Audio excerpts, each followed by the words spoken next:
This is not really the way I'm sounding. I have a cold, even if no one believes me. Ah, thank you, Michael. And I have a lot of notes that I was passed when I entered the room. One of the notes is be social. I don't know why I got it. I think I did pretty well yesterday. Be social, Facebook, facebook.com, CIRCOM Regional, hashtag Bloned, hashtag, is that the right way to pronounce it?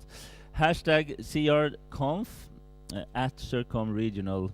It's on Facebook and Twitter, and this is going to be live streamed, which makes me really happy. So please use your phones. This is the new way we are communicating these days. We are going to a meeting and then we are leaving the meeting by our phones. But it actually was real fun yesterday when I was doing this, because I got real answers immediately from the speaker, and I don't really know how he did that, but it worked anyway. CIRCOM has for many years been the sister organization of EBU, and many members of CIRCOM are also members of EBU, so that's not strange. But both CIRCOM and EBU have evolved during the years into still friends, I would say, but different kind of friends. This is my thoughts. It's not the EBU thoughts, but EBU has the last years evolved into a think tank, much like the think tanks in the United States. The amount of thoughts and strategies that comes from EBU now, and the level of the strategies are much more elaborated than before. And it's, as a public service broadcaster, this is a privilege because when you see the Vision 2020 and you see the work behind it from the EBU, this is really important in times like these where we're in. So CIRCOM Regional is very much relying on the good thoughts that comes from EBU, because they have been processed within all the EBU members. Most of them are members of CIRCOM Regional. CIRCOM Regional has, as you know, other members that cannot take part in EBU, because EBU has a national kind of gatekeeping process that CIRCOM Regional does not have. But anyhow, it's a fantastic privilege, even though I would have expected some more here. I say, it's a gala day. Gala dinner, yes. I missed that, I think. And the sun, the pool, and the breakfast. So I had a pleasure to start the last day's morning, and it was like this in the beginning, and then it was full suddenly. You never know. But I have the great pleasure to introduce the Vice President of EBU, Claudio Capone, and we will open for some questions, but basically you have the floor for 15-20 minutes.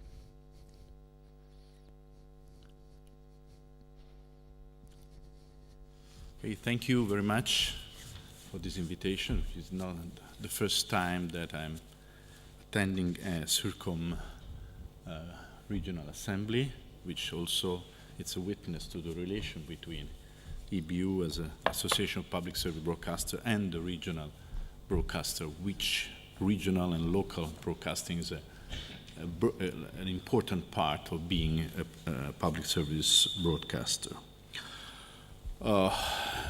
We all know that the media sector in general, but public service media are facing great difficulties, unprecedented challenges. Basically what has happened is that, of course, the fast and dramatic change in the media landscape, technology, digital revolution, and so on, multiplication of offers and platforms and channels or whatever, which was foreseeable, added to what I call the great public finance crisis in Europe, which was less unforeseeable probably years ago, to put pressure on broadcasters which is financial and political, because financial pressure for public service broadcaster always has a political meaning in a way. I remember 1.5 years ago, the then intendant of ZDF, Marco Schechter, told me, listen, Claudio, remember, public service is all about politics. So this is something we have to understand and face. So the situation, honestly, has been going on for 5 years at least. And I wouldn't say it's improving, it's rather worsening. We have witnessed last year some very shocking event like the closure of the ERT, the Hellenic public television, through the switch off of the signal from the screen, which was a quite dramatic event. So this structural change of our environment needs reflection, consideration, and innovation, creativity, and new ideas and new strategy. So what was EBU doing about this, the Association of the Public Broadcasters? First of all, what I can tell you is that there was a growing awareness of the situation. Awareness in the sense that more and more the members realized that these were issues that needed to be tackled, and tackled as an association rather as single broadcasters. President Jean-Paul Philippot said a few months ago, when I was appointed president, it was an association where the members were more important than the association itself. Now, probably even the biggest broadcasters, from BBC to France Télévisions to RAI, have realized that being part of a broader family of and capitalizing on this, it's useful to each and everybody. Concretely, what I've been doing with this growing awareness of the situation, the difficulties of many of our members. Well, something concrete has been done. Of course, the EBU cannot provide the member with financial relief, but may finance some activities in support of their transformation, of their the solving of some of their problems. I would say that it's been a gradual approach. In the end of 2009, beginning of 2010, we started with what was called at the time Special Assistance Project, which was a kind of emergency relief, if I may say, project where donor members, that is big broadcaster like RAI, ZDF or France Télévisions, offered a number of programs to be delivered for free to members most in need. It was more than 1,000 hours of high-quality programming that was offered and was received by many members from Lithuania, Montenegro, Ukraine, Georgia, Moldova, and most recently Portugal and Cyprus. So this was a concrete sign of solidarity from the members, the major member towards the members most in need. And this activity was accompanied by a series of intervention, which were called high-level missions from EBU officials to the governments of many countries in order to support the difficult relations sometimes from national members and national parliaments or governments. And this was quite effective in certain circumstances, especially when there were, for example, there were debates about new media laws, legal frameworks for the public service broadcaster, change of financing of public service broadcasting. In some instances, we were successful. Not always, of course, but sometimes our advice was heard. Also, through this experience, we understood that also in terms of organization, EBU should have changed. And so, in the last 2-3 years, we think we are strengthening our capacity of being a kind of reaction force to such problems and difficulties. A new public affairs department has been created. The members' relation activity has been strengthened, and the special assistance project, the emergency relief, was transformed into a permanent structure, which is called EBU Partnership, and that monitors the situation all over Europe and Southern Mediterranean, and acts and proposes action when the case arises. So also organizationally we try to adhere to this new situation. And one other line of intervention was trying to find constituencies in Europe which are in favor of public service. So developing, if not a network, certain alliances and with other institutions. There was a memorandum of agreement with the Council of Europe. We have been cooperating strictly with OSCE in Central and Eastern Europe, with UNESCO in Southern Mediterranean, Tunisia, Libya, Egypt. And we have been consultants, in a way, to the European Parliament when there was an investigation into the situation of the public service media in Europe. And last year we reached a formal agreement with the European Union that designated EBU as what is called a preferred partner for the accession countries. That is, the countries, mainly the Western Balkans, that will become members of the EBU in the next round of accession. And members of EU, not EBU. EBU is through European money, 500,000 euros being provided for this activity, is defining the necessary project to ensure that in this country there is a development in terms of media pluralism, transition to digital, and organizational aspects and strategical aspects must be faced when entering the European space. Together with this, EBU has always had a training arm, if I may say.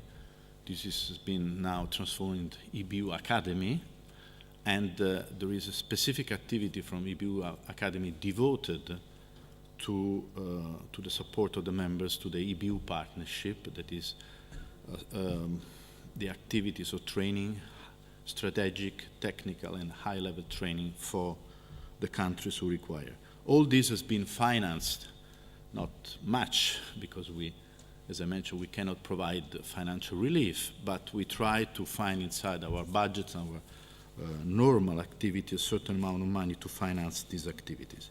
So this is what has been going on concretely. I have a long list of what has been done this year, but I think it's not necessary.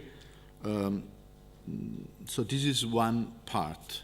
But the other part is, going back to the presentation, for which I thank you, President, here, is the, if I can say so, changing of the mindset of the EBU in terms of what is the mission of the association, what is their main goal. That is, as you know, EBU has been providing service to the members for many years, acquisition of sports rights, news exchange, co-production, transmission facilities, which of course are still, EBU still does, and which is very important to the members. But there has been these years kind of a shifting of the strategic axis to what was correctly mentioned, trying to become a reference point for the member in terms of strategic reflection, becoming a kind of think tank, as was said. We, for example, strengthened the research department, which is now providing much more and much higher quality data about what's going on in European broadcasting arena in these years, and it is available for all the members. And so, kind of strategic think tank, and I would say hub of reaction to situation of crisis. And to do that, we have been working on something that is probably necessary for all public service, and that is to redefine their strategy and their identity in the future, for the future landscape of media, to be relevant in a much more complex and crowded, if I may say, world, to still have an impact and create value for our citizens, for our society, which is our goal, which is our mission. And through this, to keep, and if possible, to regain the legitimacy for our public opinions, which in some cases, not all, fortunately, but has been quite eroded in the last year. So to do this, we, for example, I think there have been two key achievements. One is the definition of the approval, which was done in Strasbourg in June 2012, of the declaration of the core values of public service, which may sound a bit trivial to some, but it is the first time in history that European public service put in writing, if I may say, and agree unanimously on certain principles, on certain guidelines of activities that bind us all. Of course, we very well know that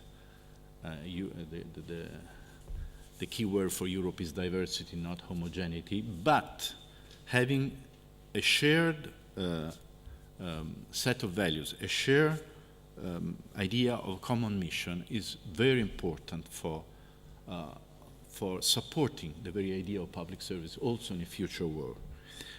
And we will also develop on this on the agreement on the values, because we have been launching project of self-evaluation among the members of their situation, compare to the values, whether we abide by the values or not. And also some of the members will be asking a kind of external review through a peer-to-peer process about their own situation. So we are now defining a group of experts, high-level experts, that will be asked from one member from, for example, Slovenia and, for example, Nordic countries, to come to see what they're doing, to make a report on that, and to kind of giving a certificate of quality, if I may say, so about their activity and the way they are performing public service. And we want to continue on this. We know the difficulties, of course. We know the difficulties. Just consider Ukraine and Russia are part of the same organization, and so we have difficulties because political difficulties, of course, have an impact on the association. But I must say that even, let's say, peripheral members are very much convinced that this set of common values of shared mission is absolutely indispensable for them to grow in their own situation, to grow even at the national level. And the second achievement, which is not completed because it's still a work in progress, is the so-called Vision 2020 project. It was the idea of through a large consultation of experts coming from the broadcasters themselves, of course, to define what are the key elements to be relevant in the future. Where do we have to invest? Where do we probably have to reduce investment because of the constraints that we have? Where to focus, for example, younger audiences, which is a common problem of many public broadcasters. How to regain, is that important, is not important? So, to create priorities, basically, about what to do in the future. And also this has been a very fruitful, I think, activity, because first of all, exchanges ideas and facing other members' problems, always very, very enriching for also a national level. There has been a first document which has been approved in our last General Assembly in December. In Naples, where there is the next General Assembly, there will be another document which, based on the first conclusion, will set also the guidelines for EBU as an association strategy. So based on the priorities that the members have defined, how EBU should develop organizationally, strategically, in terms of dimension, in terms of financial needs, in terms of investments. So we are working very much on that, and I think it's also another important milestone to face this new complex situation. And finally, there is not an end to these activities, but so there is no finally. But certainly we have been reacting much more actively and much more quickly to situation of crisis. In a way, we have become more political as an association, from technical and professional to more political. The case, for example, is, with the Greek case, in the case of Greece, when the signal was switched off in Greece, EBU contributed to as the employees of ERT continued to their activity, we supported them, giving our satellite signal for transmission abroad. We there was immediate mission to the Greek government. We publicly reacted, strongly criticizing this. I mean, we took a position which was unusual in the past. And I must say that certainly there is some effect. Now the Greek government is putting in place a new public service, the legal framework for which has been defined together with our legal experts. And we hope that it will be effective in the next couple of months. So maybe we are not perfect, but we'll try to do something useful. So this is basically what has been going on. How the change of the environment has been changing the attitude of the broadcaster, and how the association also has changed, is continuing to change. And a few more words about filling the gap was I don't know whether we are because the gap is growing. I mean, it's difficult to fill it continuously. But what I personally experience is that the fact of coping with our national, because we are a national organization, problems only at national level is a weakness.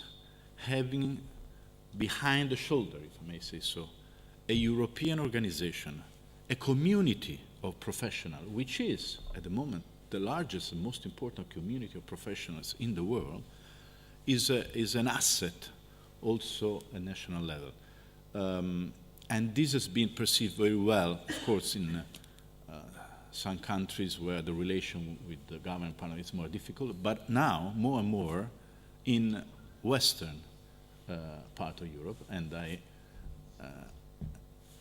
I mention Italy now, so it's something I'm expert about. This year, RAI has been going through a difficult situation because the government has cut 10% of the licensee, but in the meantime, there has been a discussion that the atmosphere around RAI was quite negative, and we could perceive it. So I proposed, have some relations, we have a parliamentary commission in Italy which deals about public media, and they were discussing a new agreement with RAI with certain requests, political requests were very, absolutely irrational and even dangerous to the independence of RAI.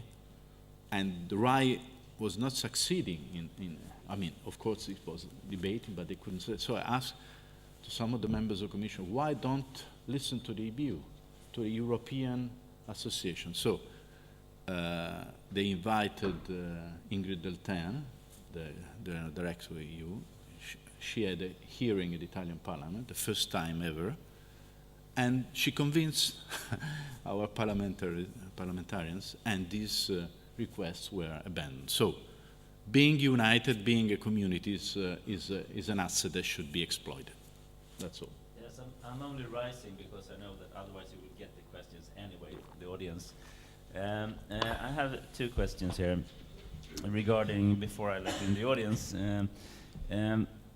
I've seen a lot of the Vision 2020 work, and if you would just extract two things that you think are the most important things for us to be aware of in the coming years, 2-3 years, what would that be? Well, to me, it's not only for, I don't know, the most important thing, maybe sounds very simple, is the idea of fewer, bigger, and better. Fewer, bigger, and Fewer, better. bigger, and better. That is, we have to face the fact that we will work in a crowded world. But this is actually the BBC credo 10 years ago. But I think we have to be relevant on specific situations that others are not caring for. Yeah. Sorry. Fewer, bigger, and better. Yeah, I think this is one of the important things. Yes. But is this individually, as a broadcaster, I should think that, or is it in Europe we should be fewer, bigger, and better broadcasters? No, I'm not saying fewer, bigger, and better. It doesn't mean fewer broadcasters. It means focusing on what is relevant for your society, your audiences, what you may remember for, and maybe in other parts of activity in which you will inevitably be marginal in the competition. All right, so it's programs, fewer, yeah. bigger, and better programs. programs. Yeah, sorry, not sorry, there is a misunderstanding. Okay, and there's in another terms of programs, in terms of where you focus on. And there's another question that's very relevant because CIRCOM Regional have had Russian broadcasters knocking on the door for many years now, and we have had discussions about this, but we have a fairly tough doorkeeper. But you have Russia and Ukraine. Yeah. So could you tell us about the difficulties now when we have the situation we have? How do you deal with that? Well, of course, you need some diplomacy. So I'm not saying that we're perfect. This is a historical heritage, by the way. I mean, it's not something recent. First of all, we've been trying to support the Ukrainian television into a transition to a full public service member and activity, which is quite difficult, not fully successful, I would say. But we have been trying to react to specific events, for example, independent of the position of Russia and Ukraine. Yeah. You know, it is obvious now in the western part of Europe there is a quite feeling that Russia is being overbearing on the Ukrainian situation. But for example, the Director General of Ukrainian television was beaten by Ukrainian members of parliament and forced to resign, and because it was considered that the television had been considered pro-Russian only because they had broadcast Putin speaking without any command, and we, took a strong position versus the Ukrainian government on that. So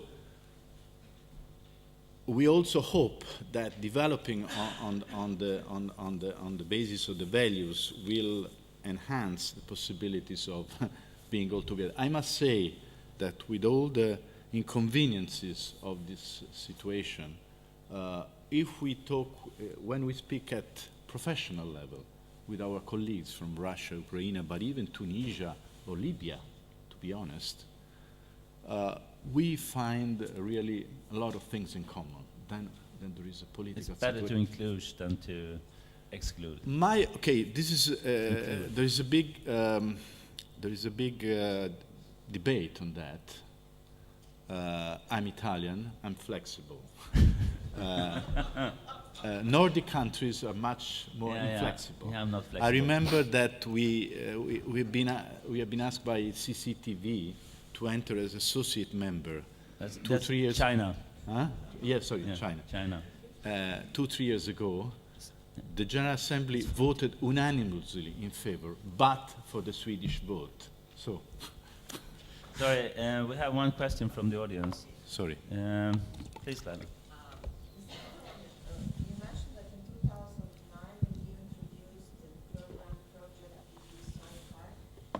to help broadcasters in need. For example, in Bosnia-Herzegovina, we received 700 hours of very good program, and we do appreciate it. Do EBU has something similar in its plans for the future besides the EBU partnership program? Do you have something like that in your minds? I mean, we have been thinking of it, but the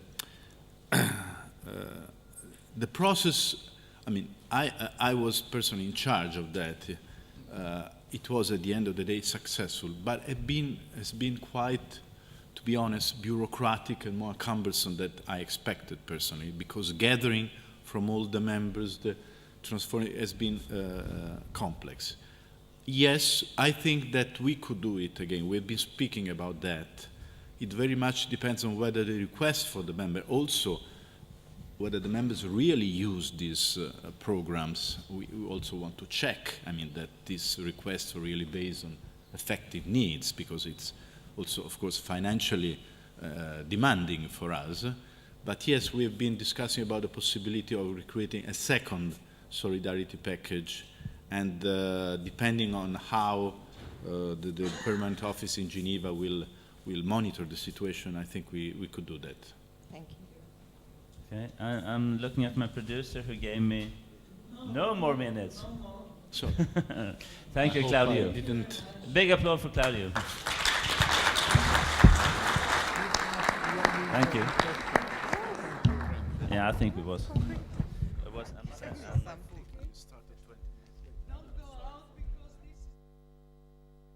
Our keynote speaker, Nick Newman, digital strategist from Reuters Thomson Foundation, and he will talk about trends, predictions for 2014, and how can we cope with new technologies, and about the future of journalism. And he's ready, so please don't leave. He will have 35 minutes, excellent presentation, then you have floor for questions. Okay. Ready? Bye. See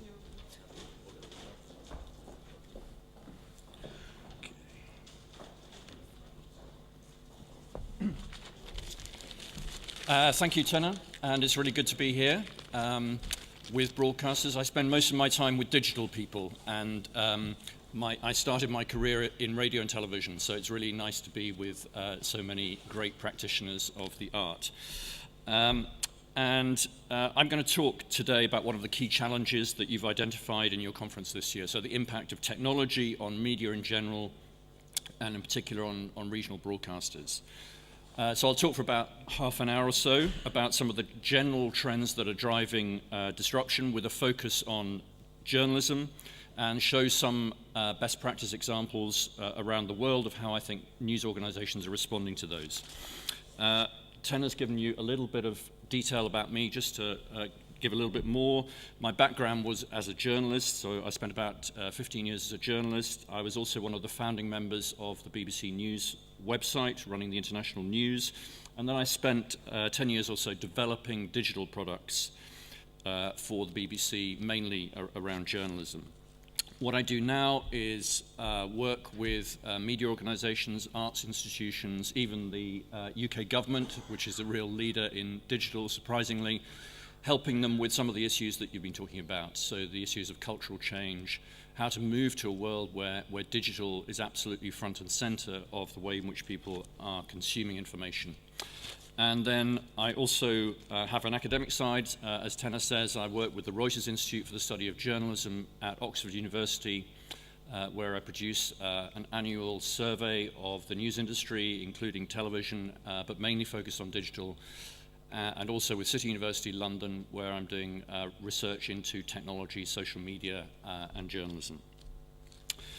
So I wanted to start with this picture. You may have seen it before, which I think really sums up the key change that we're going through, and also how far we've come in the last few years. So both these pictures were taken in St. Peter's Square in the Vatican with the inauguration of a new pope in 2005 and 2013. And in the first one, the people milling in the square may have received their information in the morning from television or from radio, but by 2000, but they're sort of slightly disconnected. So in the square, they're not in real-time touch in the same way as in 2013. These people have in their hands this powerful connected device that not only keeps them in touch in real time with what's going on, but also allows them to tell their own stories, to shape their own narratives, and to distribute that through their own contacts. It's an enormous change, and I think in many ways it sums up the challenge for media companies, how to embrace this two-way nature and this mobile and social world. And that's a lot of what I'm going to talk about, is the implications of this world and where I think this may be headed for you. So just starting, first of all, yes, and of course, today, many of our leaders are embracing this mobile and social world. So whether you're presidents or the Pope, taking a selfie is now an absolutely key way, not only producing media yourself, but distributing it around the world. And in terms of numbers, if we start with mobile phones, these are some of the figures from our most recent Reuters Institute Digital News Report, which shows general usage now in most countries at over 50% of smartphones. And most of these people we find are using these devices for news. If you look globally, we're moving to a position where most people now have a phone, and increasingly these are being connected to the internet, often at very, very fast speeds. So 4G, for example, is arriving in India and China this year. And so over the next few years, what you'll see is those mobile phones, which have been used to just providing little bits of text, suddenly becoming capable of all this multimedia, both producing multimedia, but also distributing videos and television programs, and that will become a much more significant part of the picture. Most publishers are reporting today that at least 1/3 of their web traffic is coming from mobile phones. During the Boston bombings last year, 50% of traffic to the New York Times came from mobile phones during the heart of that story. BBC News, for example, now gets more traffic from mobile phones and tablets than they do from desktop on an average day. So it's hard to overestimate how far and how fast smartphones, and to an extent tablets, are changing the news consumption experience, particularly for the younger demographic that we heard about a moment ago. And just to get a flavor of that, here's a group of people talking about how they've changed their news habits from television and newspapers towards digital media over the last few years. I get most of my news from a smartphone or tablet, not a newspaper or computer. It's more interactive. You can press something to play. You can scroll through it quite quickly. Nowadays I get the news mainly through tablets and smartphones, surfing the web. I read half of the news on newspapers and another half on smartphones and tablets. I'm very much more addicted to news. I check them every now and then, also when I'm waiting for the bus or having a coffee. So it's much more frequent. Maybe it's less deep, it's more superficial, but it's more frequent.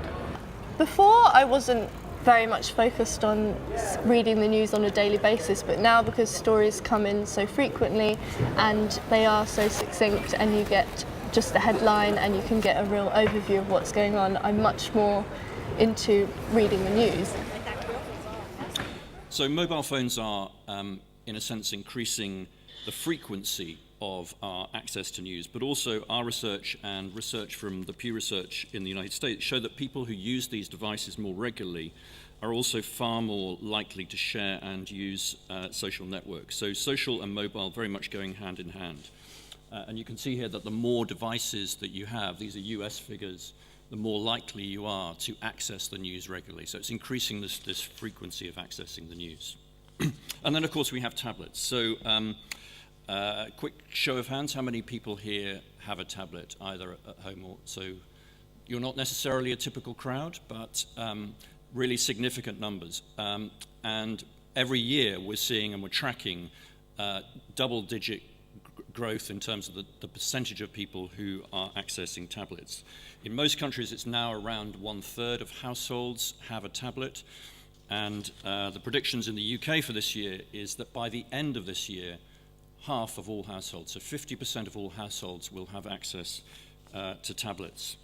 And a lot of that has been driven over the last year or so by the falling costs. So over the Christmas period, a lot of the supermarkets in the UK were advertising tablets, fully functioning tablets, for around £70 or so.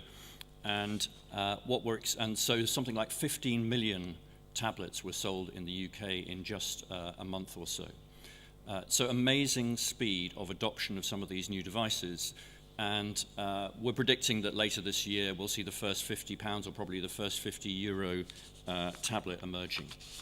Here's another view of the same story. So this is global device shipments. And you can see that smartphones, which is the blue one, and tablets are outselling PCs and laptops by around 2 to 1. So the logic is inexorable. We're moving away from this world we've got very comfortable with, the PC and the mouse, to, in the digital world, a new paradigm which is going to be dominated much more by mobile devices with new input mechanisms and interaction mechanisms. Eric Schmidt now talks about mobile having won. And Google is certainly betting its future on smartphones, tablets, and to an extent some of these new sectors which are going to become more important over the next few years, wearables and smart TVs. But I think the other conclusion that you can draw from this chart is that the future media landscape is not just about one device. It's very much about multiple devices and multiple screens. And our futures as producers of content will depend on our ability to understand this increasingly complex ecosystem and to feed all of those screens with the appropriate and relevant content. And in the future, I believe that television will just be one of those screens. So in terms of screens, one of the specific areas we're going to hear a lot more about over the next few years is the growth of the wearable computing and smart devices, many of which, of course, will communicate with your smartphone. So Gartner says this market will be worth, by 2020, $50 billion. And we can expect to see this year Apple entering the market with something that might look a bit like this. So something like an iWatch. These are just some of the many concept images floating around the web. If they do launch a device like this, then I definitely want one. We can also expect it to be game-changing in the sense that the Galaxy Gear, which was launched last year, was perhaps not. That Apple really are anticipating or planning to anticipate your needs, what you need, what kind of information you need on your wrist as opposed to on your phone. So what kind of information works, snippets of information, navigation, different kinds of information and different kinds of content are going to flow from the new devices that are going to emerge. And then, of course, we have headsets and glasses. So early adopters have already been using Google Glass for journalism. This is a journalist, Tim Pool, who showed what was possible in his reporting of the Turkish protests for Vice News. So a bit like the Truman Show, he was constantly there with his Google Glass broadcasting everything he could see. And at one point, 750,000 people, he attracted an audience of 750,000 on a single day for some of his live streams. This was one of the first television documentaries made using Google Glass. It's a story about the Hasidic and West Indian communities in a district of New York. And really interesting if you look at the footage to see how these different angles are providing a new perspective and new opportunities, new creative opportunities for documentary makers. And then talking of new perspectives... But take a look. The pictures speak clearly for themselves. So we've seen a range of other technological breakthroughs, in this case drones, having an effect on news productions. And we can expect to see a lot more of this. This was CNN during the typhoon last year. So the producer essentially, to get this kind of footage, which would have been really hard, just put up a drone and able to get right into the heart of the action. I think you can just see the shadow of the drone in the right-hand corner there. And this is being done not only by professionals, but also by amateurs. So other people, this is made in the square in the Ukraine, and again, what you see is different perspectives, footage that really engages you or helps get closer to the action. We're going to see a lot more of this, not just from the professionals, but from all sectors. And then these are some other wearables that we're likely to see. So the one on the left is where you are essentially layering on a digital experience on top of what you can see. So the start of augmented reality, that will begin over the next few years and become more significant. New kinds of media experiences are going to be possible. The one on the right is much more immersive. So Oculus Rift, you may have read, was bought by Facebook. And this is a new immersive experience which, again, provides creative opportunities to make games or immersive public service programs in the future. So there are real new creative possibilities that will come eventually from some of these new screens and devices that we're beginning to see now. And then we're also seeing an endless further stream of smart devices and physical objects that will be declared smart. So smart wristbands that monitor your sleep patterns or your heart rate. We have smart thermostats. The one on the right is the Nest thermostat, which was bought earlier this year by Google for $3.2 billion. And we can expect to see how these devices will be sensing and capturing almost every aspect of what we do. So creating this massive data about where we're going and what we see. And this data is very, very valuable, which is why you'll see a lot of merger and acquisitions in this area in 2014, as well as far more discussion about privacy and the safety of our data. And a lot of this, of course, comes together in combination with that other big disruptor I talked about, so social media. So contrary to a lot of press reports you may have read, which say that young people are deserting Facebook, what we see is that pretty much all the social networks have continued to grow strongly over the last year. Just to take one example, Twitter continued to grow at around 50% over the last 12 months to around over 200 million active users. And Facebook now, as part of their pitch to advertisers, argue that they have a bigger engaged primetime audience than the US networks for some demographics at some time. So you can start to see how and why they are starting to target that television advertising, and how Facebook and Twitter and the others will start to have an impact in the television world too. And at the same time, as this consolidation of networks, we're having a sort of fragmentation. So video social networks like Vine wasn't even around a year ago. Today it has 40 million users for these 6-second video, new format of 6-second video. Instagram has 150 million users, and again, this time last year, it only just started to do video. Pinterest for pictures, Snapchat, and the birth of that ephemeral media that doesn't stay there forever. And then we have these new messaging applications like Line and WhatsApp, which is incredibly powerful now and starting to be used for news in countries like Italy. It's important in the Indian elections at the moment, so many of the politicians are using WhatsApp as a way of communicating. So all in all, this is a much more complex picture. And it won't just be about Facebook and Twitter, though I believe those will remain the most significant networks for news. And it's going to be a more commercial picture too, as these companies try and leverage the data they're collecting and their market position to win advertising dollars from publishers and from television broadcasters. And as we see these networks strengthening, effectively what they are is alternative distribution systems. We see the role that they're playing in intermediating traditional content. So in our Reuters digital news report, we ask the question, how do you find news? How do you get to news? You know, what's important? Is it brand? Is it search? Or is it social media? And you can see here that, particularly amongst the young people, social media is almost as important in the UK as brand, as a way in which people now find the news in the first place. And that may be a link to a television piece or a link to a news article. And it's this which is really driving the growth and success of social news sharing sites like BuzzFeed, Upworthy, and Viral Nova. BuzzFeed has something like 200 million users around the world. Its founder, Jonah Peretti, talks about being the biggest site on the web in a year's time or so.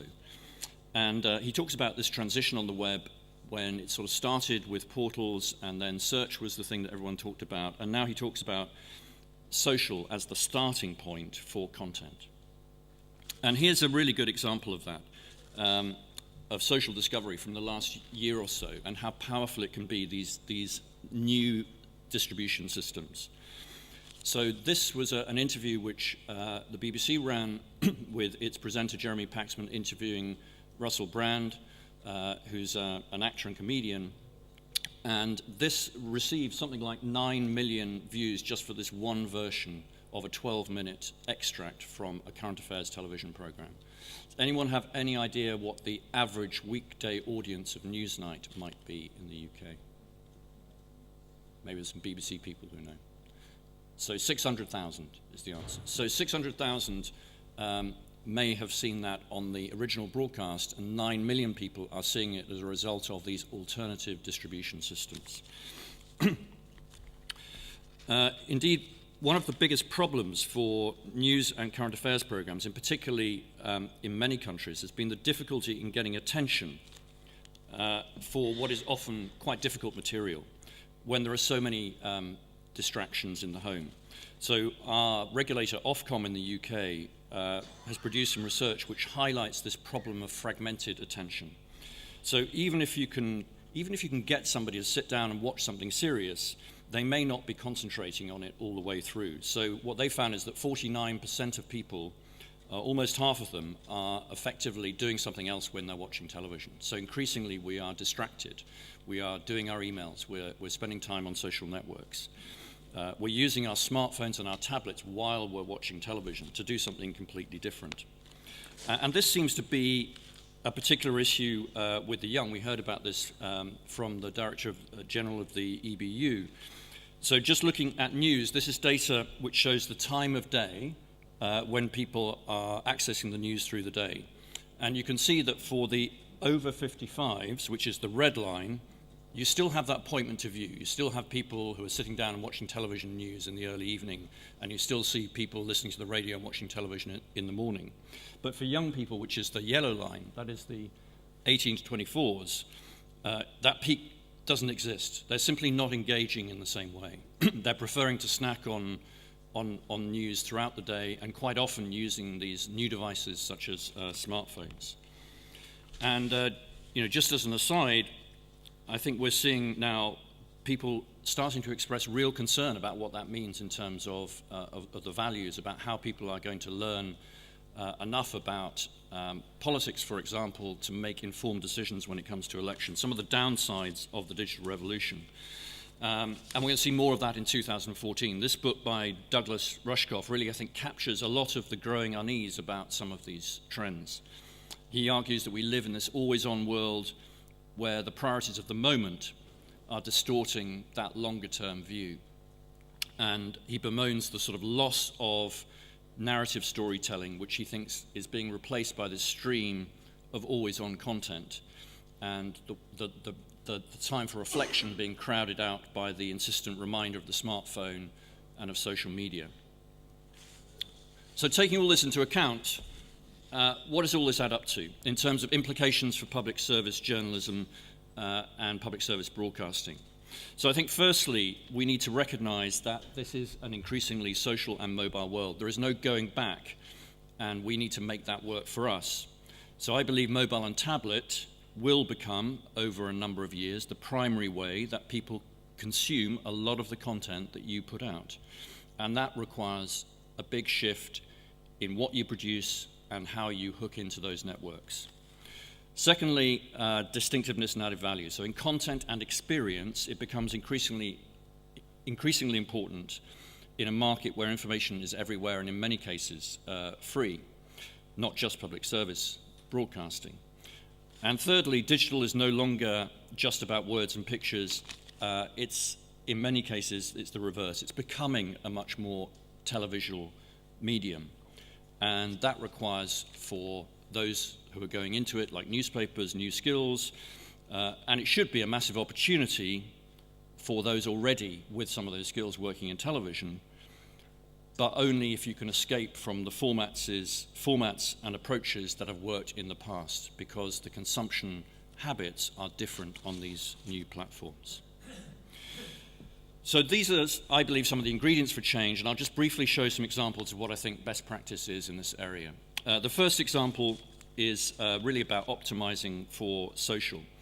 So 3 companies that have made really significant strides in this area. The first is the Financial Times in the UK, which has really reinvented itself. It no longer calls itself a newspaper. Its editor has changed a lot of the working practices and really put digital at the heart of everything that they do. They've really looked at the data, they've taken on board what smartphones are doing and how to engage with the audiences across print and mobile and tablet. And one of the new things they've done is created a service called Fast FT, which is essentially understanding that the reader wants fast news, it wants curated news, and they want it on the move.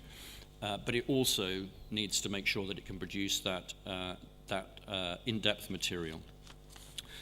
Secondly, we have Quartz, which is a startup, another old-style publisher that has Atlantic Monthly. It's used traditional journalists thinking differently, and it's created a product which is a mobile-first operation designed for the smartphone and the tablet. So thinking first about these devices. And enormously successful over about 18 months, as this chart shows, the page views now overtaking The Economist at the end of last year. And the editor-in-chief reinforcing the point I was making earlier, that they've done this by pushing content to people, not expecting people to come to their properties, but by taking the content to them. And then finally, Now This News, which is another startup. It was actually bought earlier this year by NBC News. Again, a startup that's really tried to think about video in a very different way. So thinking about it socially, but thinking about it being designed for mobile first. So they do around 35 stories a day, and they get as many hits through their social media channels, such as Instagram, which they use to distribute it. So they make a version at 30 seconds, and a version at 15 seconds, and then a version at 6 seconds for Vine. So what does news look like in 15 seconds? Can you do that? Does it make any sense? Here's an example. Not content with monopolizing the web, Google's about to enter your bedroom. On Monday, Nest, creators of smart thermostats and smoke alarms, announced they've been acquired by Google to the tune of $3.2 billion in cash, bringing us just a little closer to making the Jetsons' future our reality. So part of doing 15-second news, I think, is you have to talk very quickly. The BBC, incidentally, have started an Instagram service, and many other public service broadcasters are thinking about how they can connect with young people in the same way. The second trend is about distinctive content. Just going back to Quartz for a minute, they talk about this sort of curve of effectiveness, which shows where they get the most value. So we've already talked about the bit on the right, which is the very fast topical news, which is this bite-sized news. But there's also a bit on the left, which is about really distinctive long-form content. And if you analyze some of the traffic that is shared in social media today, interestingly, it's not just the short form. It's actually really detailed, distinctive content. That may be television programs. It may be a long article from the New York Times at 10,000 words. So we're seeing that long and distinctive content is also going to be a really important part of this new picture. It's not all going to be about the snacking of news. And one of the interesting things over the last year has been the development of a platform that is specifically designed for long-form content. So Evan Williams was one of the founders of Twitter, and he's now investing in this new long-form content platform called Medium. It's mainly at the moment for text, and how do you get long, distinctive content in text. But I think we're going to see platforms emerging, native platforms emerging that are designed specifically for video over the next 5 years as well. And I don't just mean YouTube. I think platforms that are designed for showing off professional video in interesting ways. And the third big trend that I wanted to talk about is this continued move away from, in digital terms, away from text and towards video. This is partly driven by technology and by new web standards that allow video like HTML5 natively, and also capabilities of mobile phones. The New York Times, for example, is one publisher now investing heavily in quality online video. So it's added 20 new staff members in the last year to work on new formats and long-form documentaries, such as this one on Christina Quinn's failed bid for New York mayor. And other publishers are doing the same, and this is partly because good video or beautifully produced multimedia documentaries like The Guardian's Firestorm, it's much harder to replicate, it's more distinctive. But there are also, these newspapers believe that there is money now in video. So in a sense, newspapers are starting to produce some of the content that you have traditionally produced, and over time that will also become a new area of competition for you. This is another example of New York Times and what they've been up to. So it's not just about video, it's actually the way in which you now meld all the different types of multimedia content together into something that is planned not as a story with video add-ons or multimedia add-ons, but actually from the start you think about it in a multimedia way. And one final example is that a lot of the greatest innovation is not just coming from broadcasters or newspapers, it's actually coming from marketing and brands who are looking at this new landscape and saying, how can we communicate directly? How can we produce documentaries? How can we engage young people? This is an example of Pharrell Williams and using some of the new native capabilities of the web to allow people to explore the video and different aspects of the video and other people's reactions to the video and sharing the video in the world's first 24-hour interactive pop video. And a lot of these techniques are genuinely exciting from a creative point of view and will be a major part of the landscape, reinforcing my point about formats, that we need to think differently about some of the formats that in the future are going to work on the platforms that people are increasingly consuming. So there's a quick roundup there of some of the key trends I see for media in 2014 and beyond, and just kind of a quick recap about what that really means, I think. I think increasingly broadcasters, publishers are putting digital first, so moving away from this model where content is planned and created for one platform, whether that's television or a newspaper, to a truly multi-platform approach. We're going to hear later from the BBC about how they've embraced those ideas. You hear newspapers now saying we're not going to be defined by being a newspaper, we're in the news business. And we heard from the EBU about the need to think first about the values and the content rather than necessarily about the broadcasters and the broadcasting. Secondly, I think the big disruptors will remain mobile and social. I think these are the areas that are really challenging traditional ways of producing and crucially distributing content. And these are the areas where new skills and approaches will need to be adopted. So you will need to create different kinds of content, different kinds of formats to work on some of the digital platforms of the future. And in the future, most of that content that people will receive will be pushed to them. They won't come to your television station to receive them. So what does that mean in terms of the skills that you need? And then finally, and this is the good news, this is not about throwing away everything. It is absolutely about your values and the distinctiveness the distinctive content, and the focus that you can provide. It's about embracing the new tools, but holding on to the core values that have built up the trust and credibility in the past. And I believe that credibility and trust and the quality and distinctiveness of content will become more important in this new landscape than it's been to date. So thank you very much, and I hope that was some useful thoughts and reflections.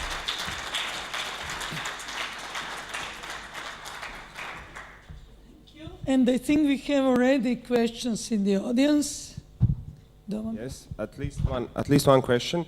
We are all journalists from public media, so I think that main challenge for us in this new environment is how to persuade public, especially in small societies, for example like Croatian, to enough big group of viewers to follow what we are best in.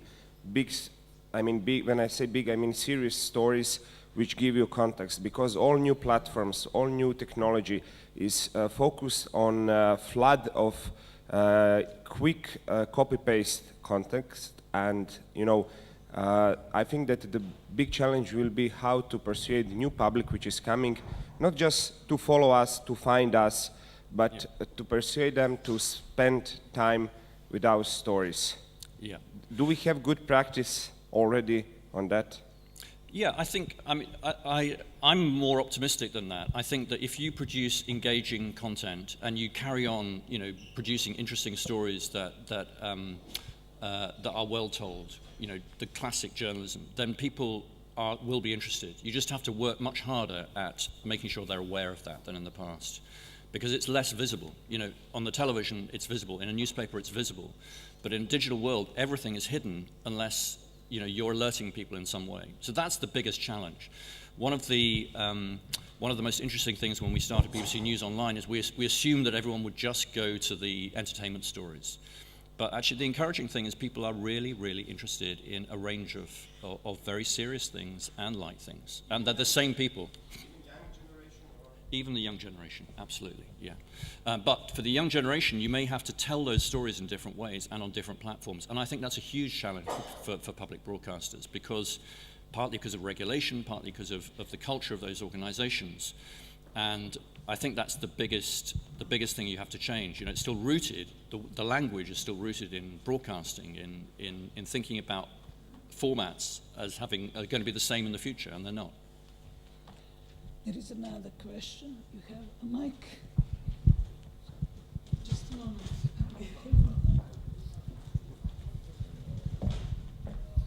When I saw that slide when 49 or 50% of the people watching traditional linear TV are using tablets or smartphones during that period. What do you think about the concept of the second screen, where you know what it is, so yeah. Can you explain a little bit more to the audience, and what do you think about that concept? Because that brings new value to the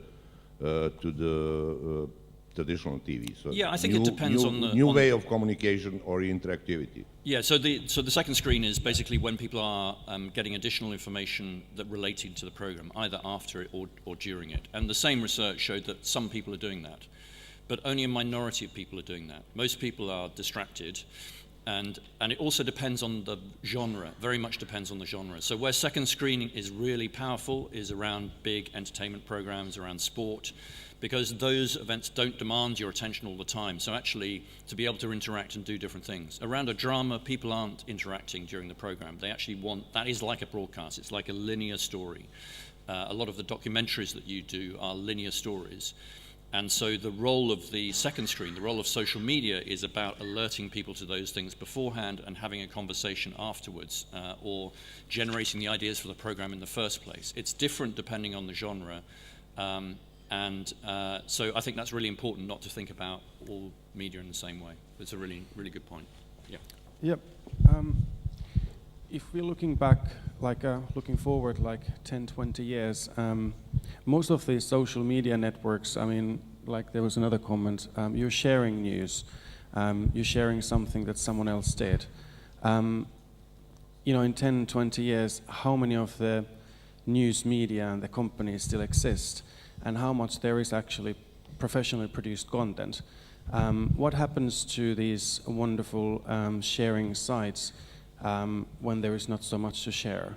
Do we have any predictions on that? Yeah, well, absolutely. I mean, the main thing that drives social media and drives conversation is quality content, right? So, and what we see is that mainstream media organizations, so people may find the content in social media, but where they're going is normally a mainstream professional media organization. And I think that will continue, you know, assuming that all public service television doesn't go under and that newspapers are still here. There may not be as many, but what there will be are new providers of quality content. So BuzzFeed, for example, which started just doing the little things, is now investing in serious political coverage. Huffington Post in Italy is doing really serious journalism. And so I think there will be lots and lots of different kinds of content, and it will continue to be shared.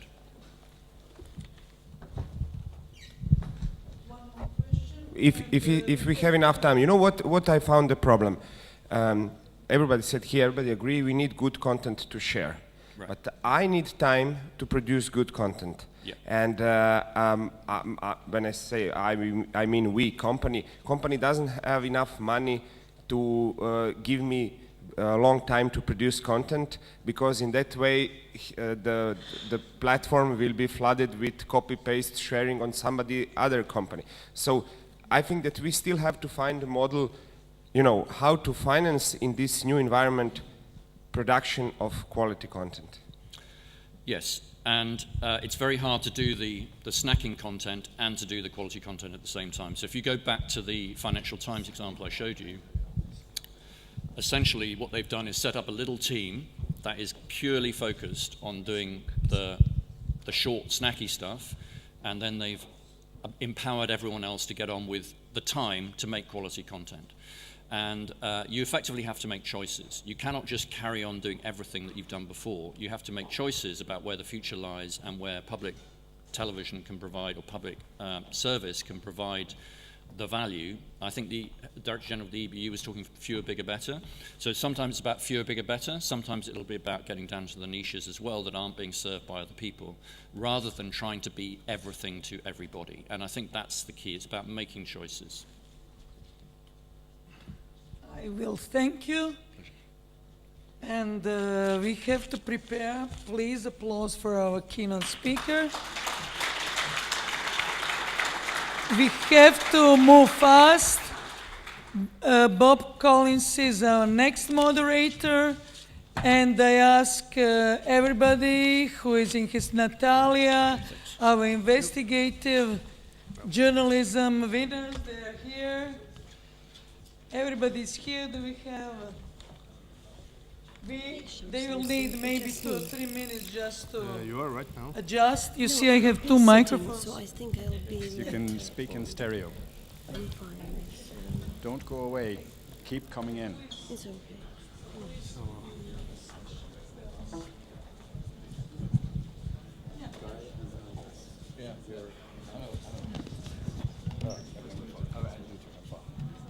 Yes, so we have everybody.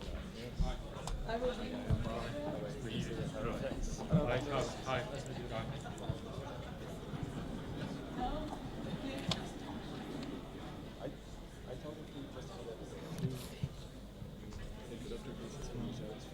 Yes. Yeah. You have we have clips. Okay. Yeah. Your clips. Yeah. So how will you do that? Ask. I don't. You'll play that. Yeah, but you have just to say that it is correct. So you just press play. Okay, space. I mean, we can do it, but.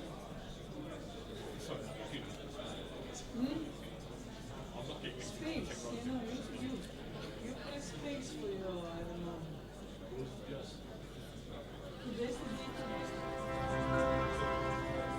The judges speak up. Yeah, that's the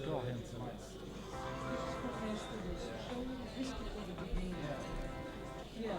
then you want to start off with it's exactly the same as what we're playing on the show. So we can start with that, with their, okay. To talk a little bit. Yeah. And then you call Natalia and then smoothly afterwards and you call Miriam and later you say goodbye to them after sometimes. So like you keep time, you keep your time, yeah.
Ladies and is this alive? Yes, it is. Good morning, ladies and gentlemen. We're yes. Don't keep your seat. Don't give it back. You're very welcome to this session, which is in effect two sessions seamlessly linked. The first is the meeting the winners, as well as re-meeting Natalia, whom we've heard yesterday, in looking at the role of the journalist in making a change, but also perhaps looking at the role of journalism as an important part of our public service remit. And to begin with, let us just reprise the material that we saw last night from the outcome of the investigative journalism jury. And then we'll hear from Guy and from Anders.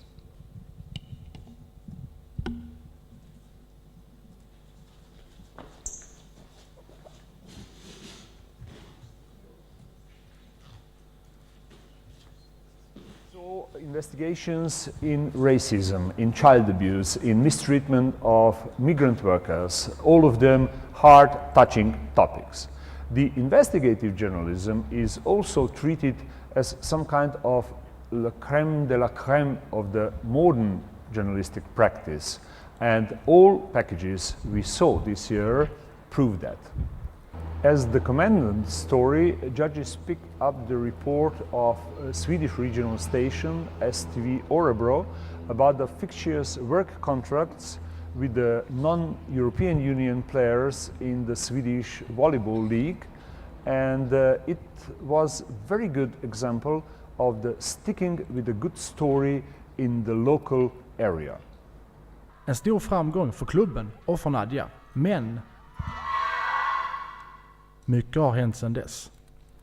För Tvärsnytt kan nu avslöja hur Lindesberg Volley hösten 2011 skickade in ett kontraktsavtal till Migrationsverket. Man intygade att just Nadia Grisheva skulle tjäna minst 14 300 kronor i månaden. En summa som är minimumkravet för att få arbetstillstånd hos Migrationsverket som icke-EU-spelare. Men i själva verket tjänade Nadia från 2 400 kronor till så lite som 1 750 kronor i månaden. Därmed godkändes Migrationsverkets arbetstillstånd på helt felaktiga uppgifter. Kontraktet som man fick var ett skenkontrakt då Lindesberg upprättade ett annat kontrakt med Nadia där hon alltså tjänade de betydligt lägre summorna. Tvärsnytt har tagit del av såväl Migrationsverkets beslut som de 2 kontrakten som Lindesberg skrivit med Nadia. Alltså hon har fått andra typer av ersättningar. Vi har betalat flygbiljetter och lite sådana saker. Men har hon fått 14 300 kronor i lön varje månad? Nej, det har hon inte fått. Okej. För det är ju enligt lag så är det så, eller Migrationsverkets lag så är det så att för att få ett arbetstillstånd så måste man ju få 14 300 kronor minst i lön som idrottare från ett icke-EU-land. Ja, vi kan bryta det. Our winner in this category is BBC London Inside Out. Uncovered a shocking story of racism in rented housing sector in one of the biggest capital cities on the world.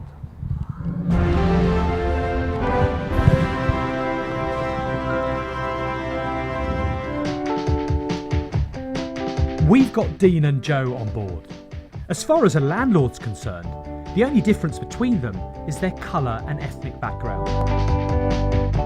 We've discovered numerous agents who say they're prepared to select tenants by race on behalf of landlords. And Dean and Joe are going to put it to the test by trying to get a viewing. So this is a flat we're going to put on the market. It's got 3 bedrooms, up-to-date appliances, and a great London location. The only thing it needs now is a tenant. We're undercover and have invited agents to give us a market assessment. How much do you think I can get for it? Around $650 a week. Not just from any agencies, but from...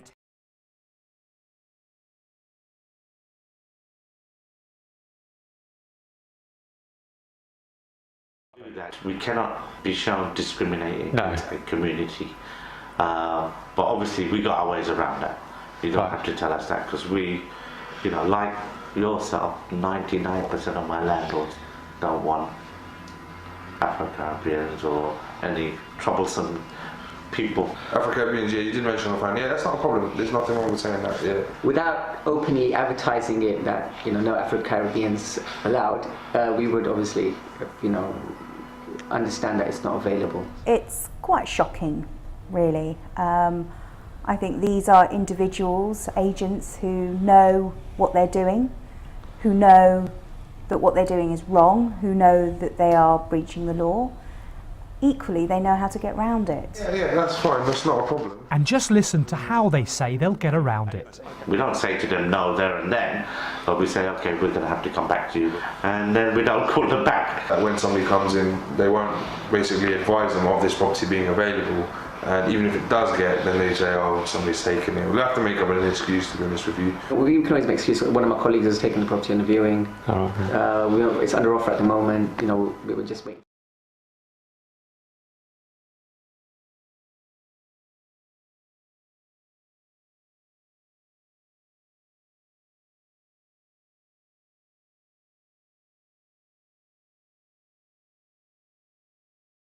You, Guy, first of all, to just speak briefly, perhaps if you want to, about that particular program, but also about what prompted the program and what do you think is the role of the journalists in terms of making change?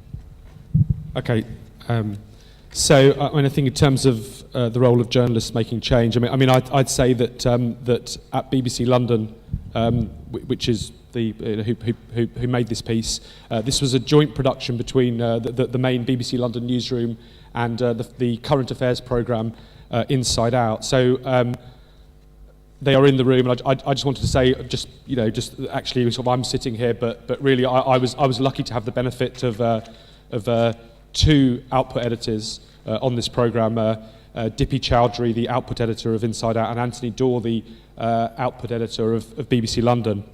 Both of whom had a huge impact in terms of getting this piece to air. Anthony, you'll be hearing from later in terms of the commissioning of the piece and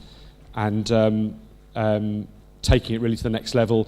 Dippy in terms of her ability to maximise the material and making it sing. So I think when we talk about the origin of this piece, I remember the first time that we that we actually discussed it.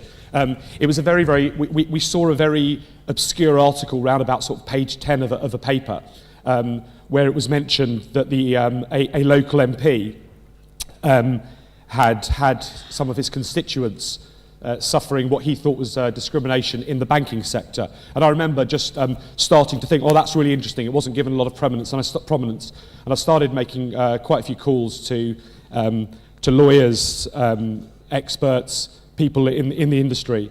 And what was raised to me was the fact that in reality, the key area that this was happening, that discrimination of this kind was happening, was actually in housing. And I started talking to lots of people, gathering prima facie evidence about it, and all of them were saying the same thing, that London, 2014, certain parts of London, discrimination is rife. And I think this has particular resonance in London due to the fact that in the 1950s and 1960s in London, black people used to face very open forms of discrimination when they tried to get housing. And you used to get infamous signs saying things like, no blacks, no dogs. So I think what was particularly disturbing about the allegations that we started to hear was that whereas this used to be taking place in a very explicit way, now it was taking place in a far more subtle way. And I remember a key meeting that I had with almost like a whistleblower estate agent who realised that what he was saying to me was so hot that I remember he actually frisked me when I first met him. He made sure he needed to take me away from anyone else, and he started revealing to me the kind of techniques via which agents in London perpetuate discrimination. Things like, we tell them it's gone, we tell black people it's gone when it's not, we fob them off, all kinds of excuses. And I think what then happened, I mean, obviously you saw in the piece that there was quite an extensive use of secret recording. And I think for me, this is one of the, when the BBC undertakes secret recording, it has to be a combination of something which is very much in the public interest to expose. And also, the secret recording needs to be there in order to gain evidence about the practices that are taking place. So I think this was a really good example, because what was taking place was so under the radar that you wouldn't even know if you'd been discriminated against. Say you were a black person who'd been discriminated against, and many black people told us that they felt that they had been discriminated against. It was virtually impossible to prove. So it was absolutely critical. And I've done lots of secret recording projects in my career as an investigative reporter. I think this is one of the most pressing justifications to do secret recording that I've done. So, Can I ask you, because I want to move to Anders, were there consequences? Did things happen? Did things change? Yes, I think we were very, very proud of the impact that this piece made. First of all, in terms of the fact that it was broadcast very, very widely, not just in the UK. It was picked up by newspapers all around the world. We had investigations launched by the National Association of Estate Agents, the Equality and Human Rights Commission. We had national newspapers in the UK, zooming in on the fact, in terms of the point of this, what we're talking about today, that this is exactly the kind of story that the BBC in today's era should be covering. But I think in terms of, for me, the biggest impact was in terms of the public shock as a result of doing the piece. And I won't forget, the day after I received a call saying that in an area of West London, a spontaneous demonstration had erupted from locals. Scores and scores of local people were marching through the streets with flags up saying, no colour bar. So the outrage, I think, in the UK, and I think particularly because of those kind of images that I talked about in the 1950s and 60s, no blacks, no dogs, that this was still taking place in modern day London. And no Irish, if I remember. And yes, no Irish as well. Anders, do you want to say about your program and the consequences it had in the society in Sweden? That's up to come yet, I think, because it's an investigation that the Volleyball Association has started, for example, on this investigation on this thing, and it's going to take a long time, so it's not finished yet. But I can start a little bit to tell about where it started. And it was with an Ukrainian player that was called Nadia Grasheva, who I get to know with some Oh, sorry, my telephone is calling here. So, yeah, excuse me. It was when I got to know Nadia, I interviewed her just as she was a new player who's coming to Sweden. I was meeting her and just a normal interview, asked her about her dreams and what she's in here in Sweden for or something, and she tells me a little bit about what the city she come from, Ukraine, and how he have had it in Ukraine, and now she had a dream that her sports, her volleyball, could bring her to a better life, and her biggest dream was to be one of the Swedish society and learn the language and everything. But then suddenly she played 1 year in 2 years in Sweden, and then in August 2030 she was just sent out of the country. And the version that the club tell was that she had problems with her work permit, and she has to get back to Ukraine and try to get a new one there, and things will get fine. But a feeling inside me thought that there is something wrong here. So I started a little bit to talk with people. I know a little bit people around the club, and I have heard a little bit I would say rumors or something that there is something, but I didn't understand why and what it was. And but then I talked to people, tried to reach Nadia, and after some weeks I succeeded on Facebook. I tried to reach her there. And first she don't want to tell at all, but in the end she tell me everything, and it's a form of, it's a system that it's quite usual in the constructor or restaurant organization. Yeah, they use how do you say, citizens from especially outside the European Union as cheap labor, but nobody knows that it exists in sports, and that's what's taking part. It's a player come from special, yeah, for example, from America or something. The law said, the immigration law said that they should earn 14,300 crowns, Swedish crowns in a month to get work permit.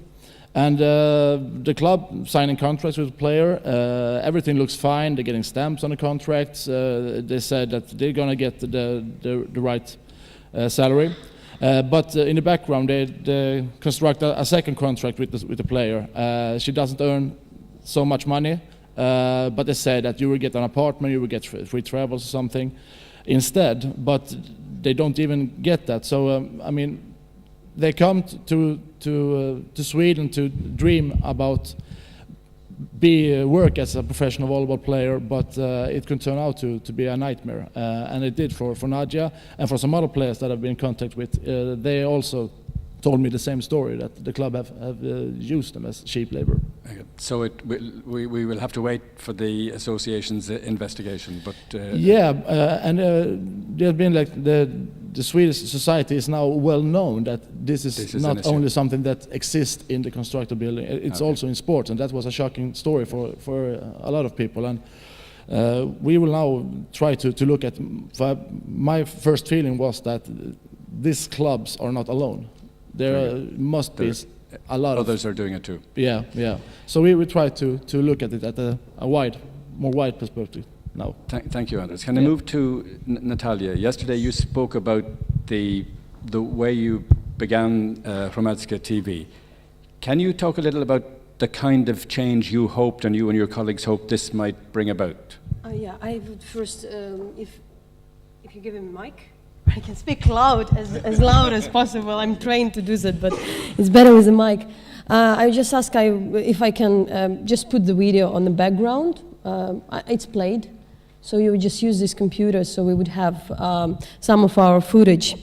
I think just to remember, I was having the interview with the Polish Foreign Minister Radosław Sikorski, who told, instead of like beginning of the interview, told that at first I should express this thought that actually I've been on like not a holidays or something, I've been watching and I was switching to your television, and at that point we understood that there are killings happening, so I started to make calls. We get together with the French and the German ministers, foreign ministers, and there was a decision to take the visit to Kiev. It was around 18th, it was on the 18th of February, and then there was this negotiation which actually led, partly led to the toppling of the regime. I would admit I would definitely won't buy it, because when the politician tell you like a compliment in the beginning of an interview, probably he wants you don't ask to challenge him. But at least it was something, because at that point we were the network which were existing for 3 months. And what I would believe that, of course, in Ukraine, and I won't talk just about us, if we're talking about the covering these kind of events, there was the very clear thing. We were the ones, and I mean, I'm talking about the journalists, not just about us, who were giving the hardcore evidence of what was happening. And that's where you understood that people often stopped to believe the written words and just the pictures, the images. If there was shooting, if there were people killed, that's what would make people believe to what's happening. And of course it's very hard for me to summarize, because within these 6 months we produced, I don't know how many, we were often broadcasting 24/7, so I even can't tell how many stories we made. But I think what happened, most important, as I told, the first, there was always an idea in the society in Ukraine that, you know, like when the journalist talks about the freedom of speech, when they talk about their targeting or chasing the journalists, that's their own business.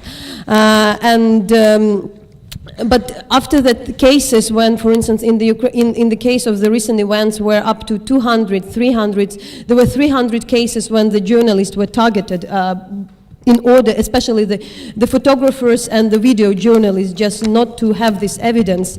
The people really understood that even the, like I would say, like the old lady in the village, maybe I would a bit overdoing, but there won't be any more discussion that it's just the issue of the journalists. Everybody would understand that your own security, your own freedom, your own life often depends on the information, and the journalists are the ones who give it.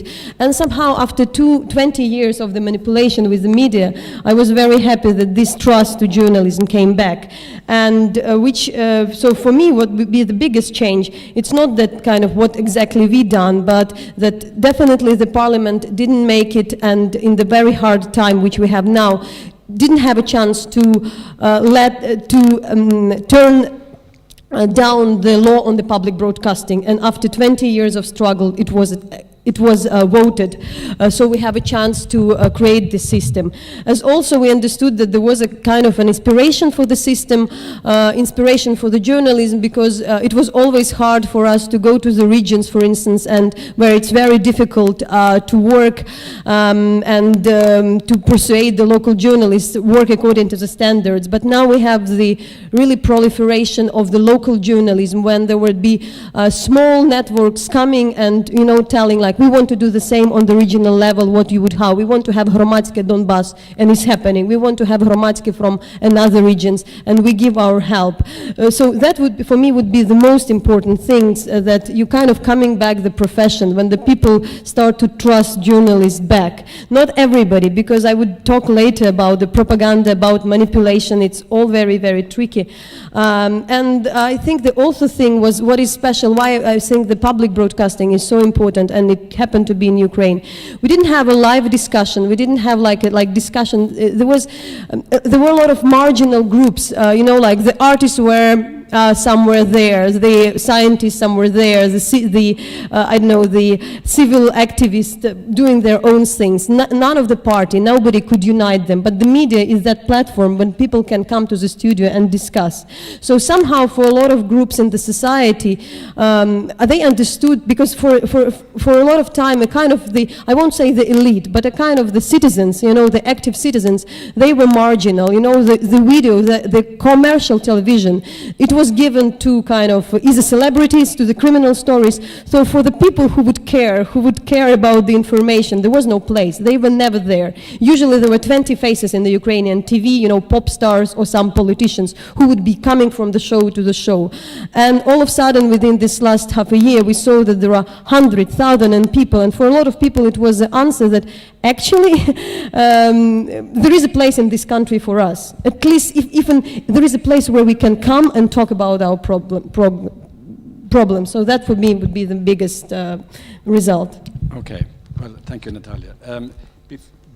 Before we move on to the session that looks at the way in which the conflict in Ukraine is being covered generally within Ukraine and outside it, and in which your views will be particularly interesting. Just to finish on this particular round, in terms of your engagement as individual journalists within public broadcasting organizations, in the last session the question of resources was raised. When you look at what can happen in circumstances where, with very little resources, there can be a big impact, isn't the absence of resources now just a fact of life? And isn't the challenge to find a way of addressing these issues with what we have as opposed to what we would like to have? Let me ask the BBC, who are big, but maybe not in BBC London. Well, yes, absolutely. I mean, we are facing pressure in terms of resources, and obviously investigations, in particular, are expensive in many respects. I think certainly. I mean, I know we all sort of talk a lot about sort of lack of resources, and I think it's obviously very important to. You know, journalists are faced with trying to, you know, get more out of having less resources.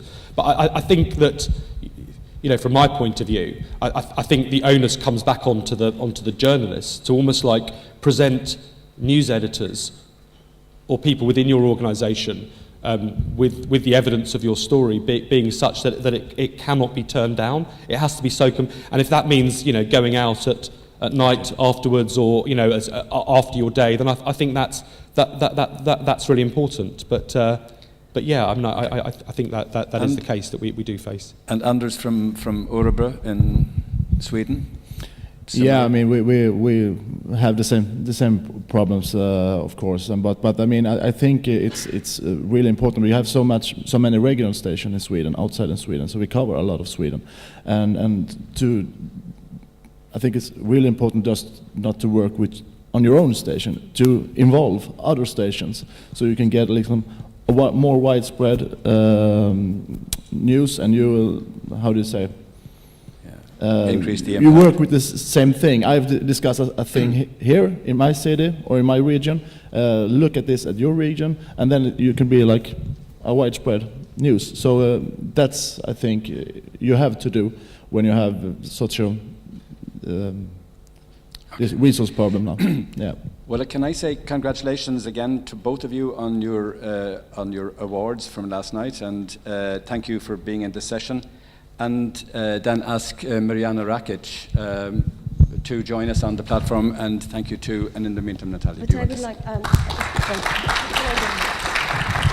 Before Mariana coming, I would like really to tell a bit about the lack of the resources, and like maybe to give a bit, because I was preparing, which would be interesting, not because we are coming from Ukraine, but professionally. I found out that really the lack of resources, any challenge, makes you really be creative, and there is no situation when you can't get out of it. For instance, like the answer of us was that we couldn't go to the satellite or to be on the television. Therefore we went online, but it was also the good thing, because we understood that all the audience, like the best audience, was coming to online. So that was be the answer, and we just could give the signal to anybody and proliferate our content everywhere. And as well, for instance, we use there was always a discussion about the social media and the professionals. What happened that we understood the social media are very cheap, and we started to immensely using the Facebook, Twitter, Ustream, YouTube. We actually broadcasting via YouTube. And we understood, like, instead of all the communication platforms like iNews, we would use the Viber or WhatsApp. But the point was, it really makes things that, you know, there is no discussion between social media. It's an answer, because there is a big difference, because our Twitter works like a news agency. Every single tweet of our journalists is fact-checked. We installed the fact-checking system, verification system, and the first, I guess, for a couple of months, half of the information we were doing, we actually were checking information on the Facebook. There were so many rumors, there were so many things on Facebook that part of our task was to check what is there and to have a team which would maybe verify the things. And because of our audience is online, there was not the people who know what Facebook is, what is we could make it. As well, what I already mentioned, that being like a very natural in the studio without a proper makeup, without using your own cell phones, doing the things very, very simple, it brought a lot of trust, because you didn't pretend to be rich, and the people really clearly understood where their money goes, because they understood that we don't live the luxurious life. As also we understood that the challenge would be that because we are on the spot, we're independent media, the first people to come, there would be tax police or something. So we should be incredibly transparent and show our spreadsheets, we being posting online every penny we spend. So in the end, I would admit that as well, because we had lack of the resources, and we started with 15 journalists, and there were basically no producers, no cameramen, we should of course hire later some of them. Then you understood that in the morning you're an editor, in the daytime you're a presenter, in the evening you go to the street, and actually your life is never boring. So in the way, the lack of resources, I'm not very happy with that. We're struggling with funding. We need really now working on the fundraising.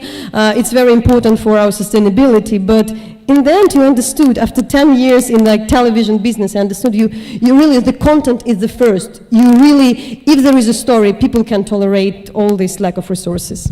Okay. And I note very much your emphasis on retaining professionalism. And there is a difference between that and what we saw yesterday. You see it, you report it, be a citizen journalist. This is different. It hurts, you fix it, be a citizen doctor. Perhaps it doesn't work as well. For this session, we want to look at the issue of how we report what's happening in Ukraine, but not just Ukraine, how conflict is reported, particularly how domestic conflict is reported. How do divided societies present themselves to themselves? We're joined by Mirjana Rakic, who is now the chair of the Electronic Council of the Media in Croatia. Journalist, there's no such thing as a former journalist, I think, but a journalist of long and distinguished experience in Croatia. And we have Natalia. And it seems to me that the issues that arise in the coverage of Ukraine were the issues that arose in the coverage of events in the Balkans, were the issues that arose in the coverage of events in Northern Ireland, and the issues that arise everywhere. I have an impression, whether it's soundly based or not, that much of the coverage of Ukraine from the beginning has been, if I can use the phrase, the West, superficial,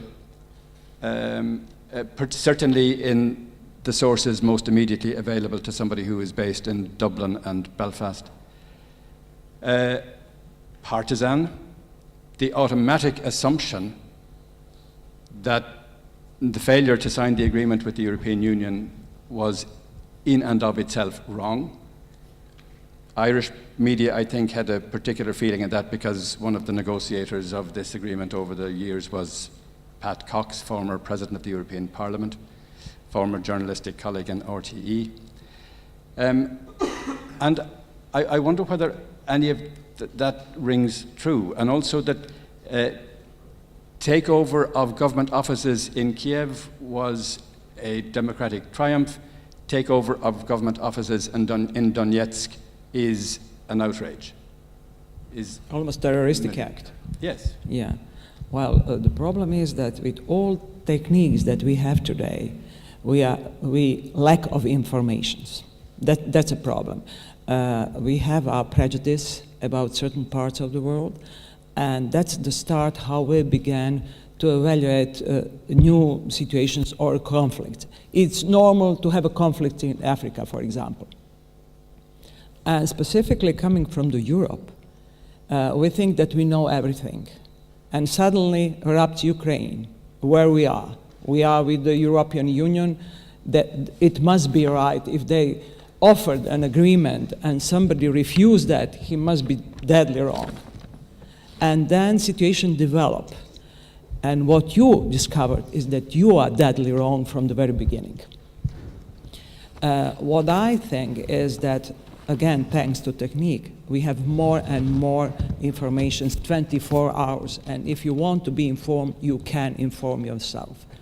And perhaps future of the public broadcasters are to give you a deep analysis, to give you a commentary, not only information, because everybody can inform you, but you have to select that. Select that in the way that your public, or international public, knows really what's going on in a certain parts of the world. It's also very difficult when you have to report from your own country. If your own country is in conflict, then you are in a double, let's say, situation, not very comfortable one. One thing is it's your country which is attacked. And the other one is your public and international public that you have to inform what's going on the ground. So it depends. It depends, you know, I questioned myself several times during the Iraq War, what embedded journalism give us. You know, I have to stick with the military because they protect me and I can reach certain informations. But at the same time, I'm presenting you a certain limits that I just cannot overrun. Yeah. Back the mic.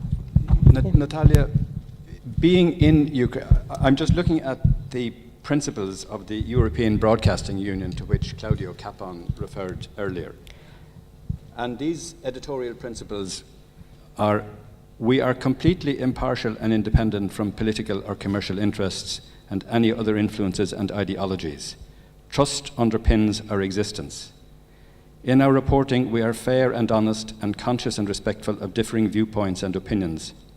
We strive to paint an authentic picture of the world we live in based on editorial judgment alone, untouched by governmental and commercial interests. We treat our audiences, sources, and every individual with respect. Now, beautifully done. Claudio referred to the fact that Ukraine and Russia are members of the European Broadcasting Union and subscribe to this testament, as if it were the first time there were a disagreement within the EBU. Greece and Turkey were members of the EBU together, and I can remember Turkey trying to have Greece trying to have Turkey excluded from the Eurovision Song Contest. Imagine. Do you think these principles have any meaning for what the EBU member was doing in your country? None of them, because neither the state television nor the Russian state television were working according to this. But I'd like you to refer to your previous question, because maybe it would sound not like disappointing, but I would really contradict, because I think the first months of the coverage in Ukraine were more proper than what's happening now.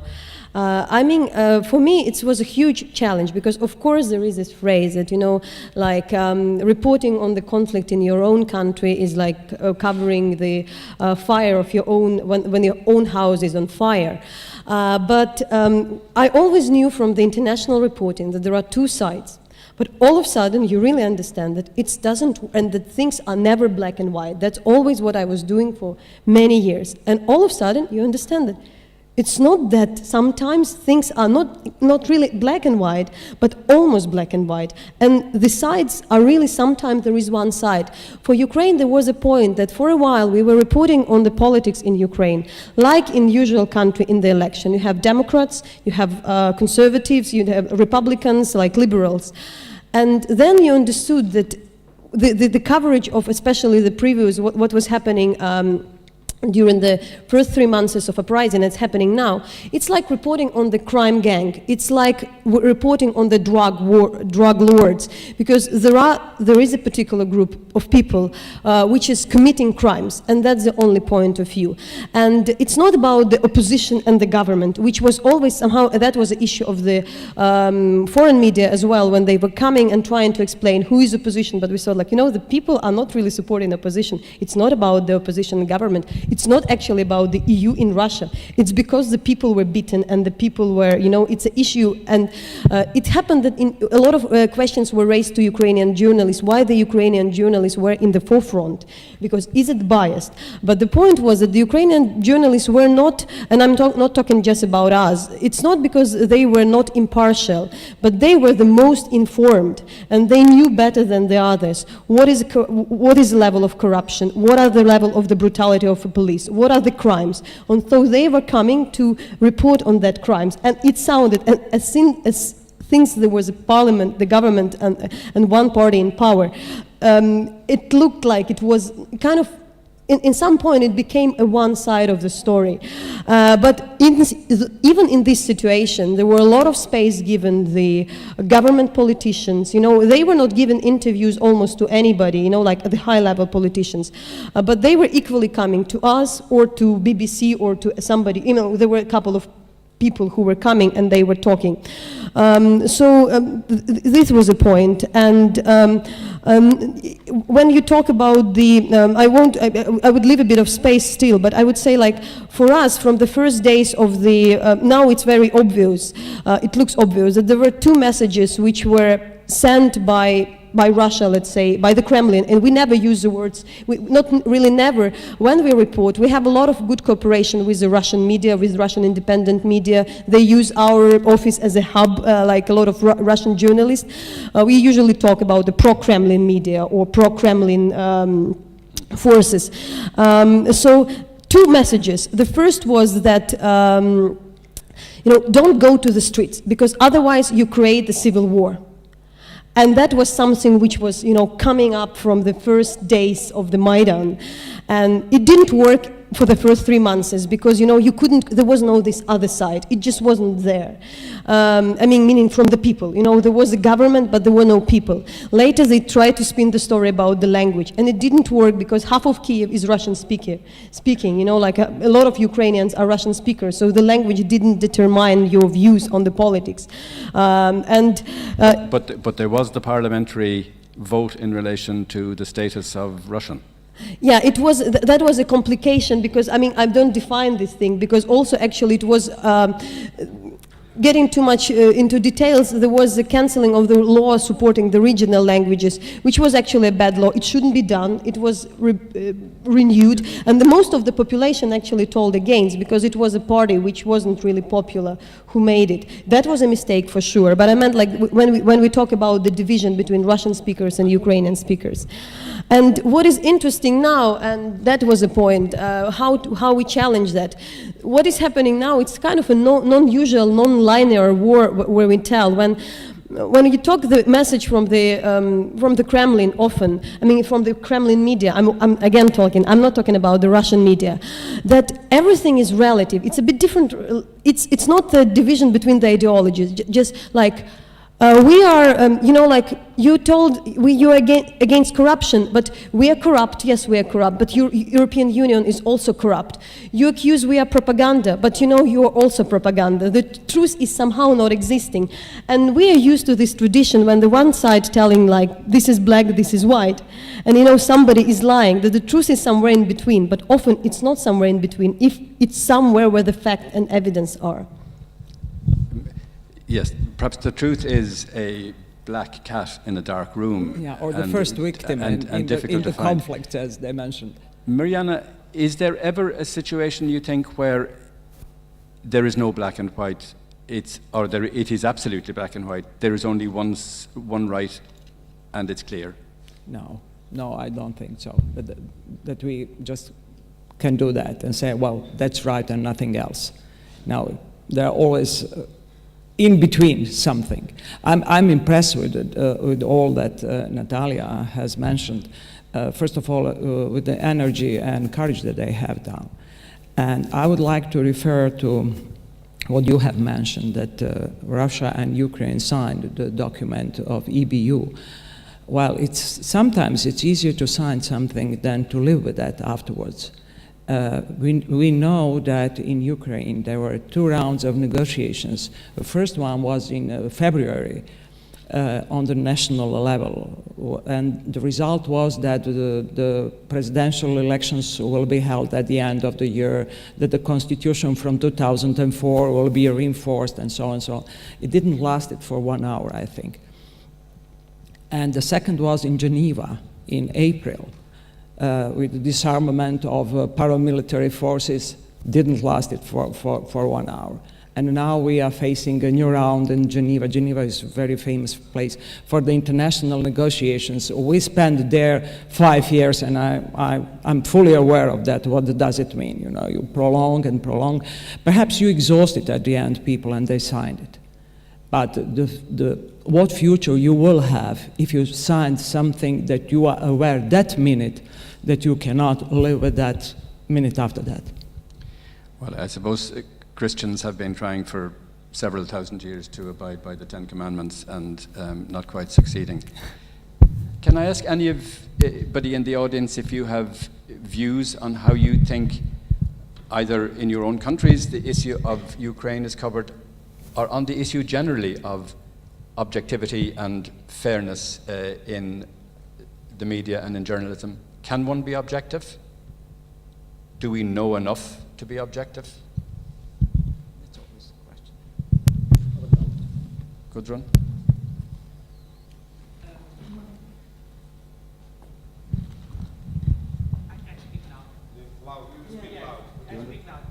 I think, well, we can try to be as objective as possible in every conflict we report on, and but I think the public media should be aware that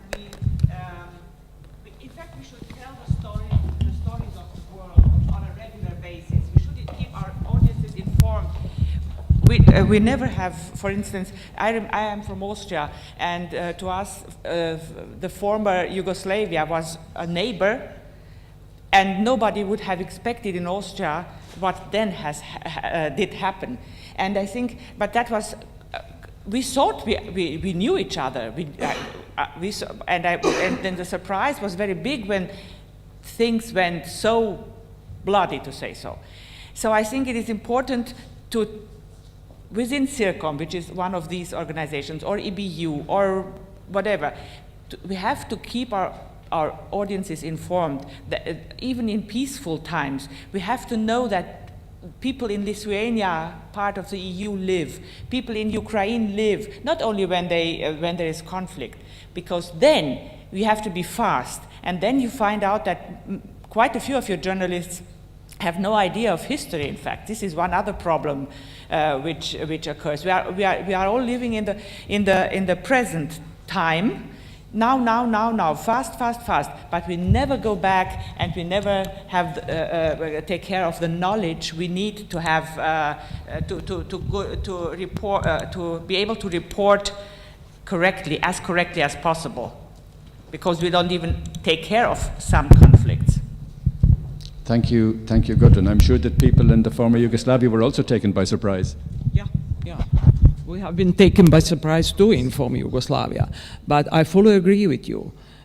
We are in a majority of our programs, in the most of our programs, we are concerned with the domestic policies, and the foreign policy, international relations are somewhere marginal, most like entertainment sometimes, but not presented as they should be. Even on the European level or international level, it means the whole world. I'm speaking out of a theoretical point of view to answer your question. I think objectivity is something that journalists have been hiding behind for many years. There's no such thing. As long as you have human sentiments and history and cultural baggage.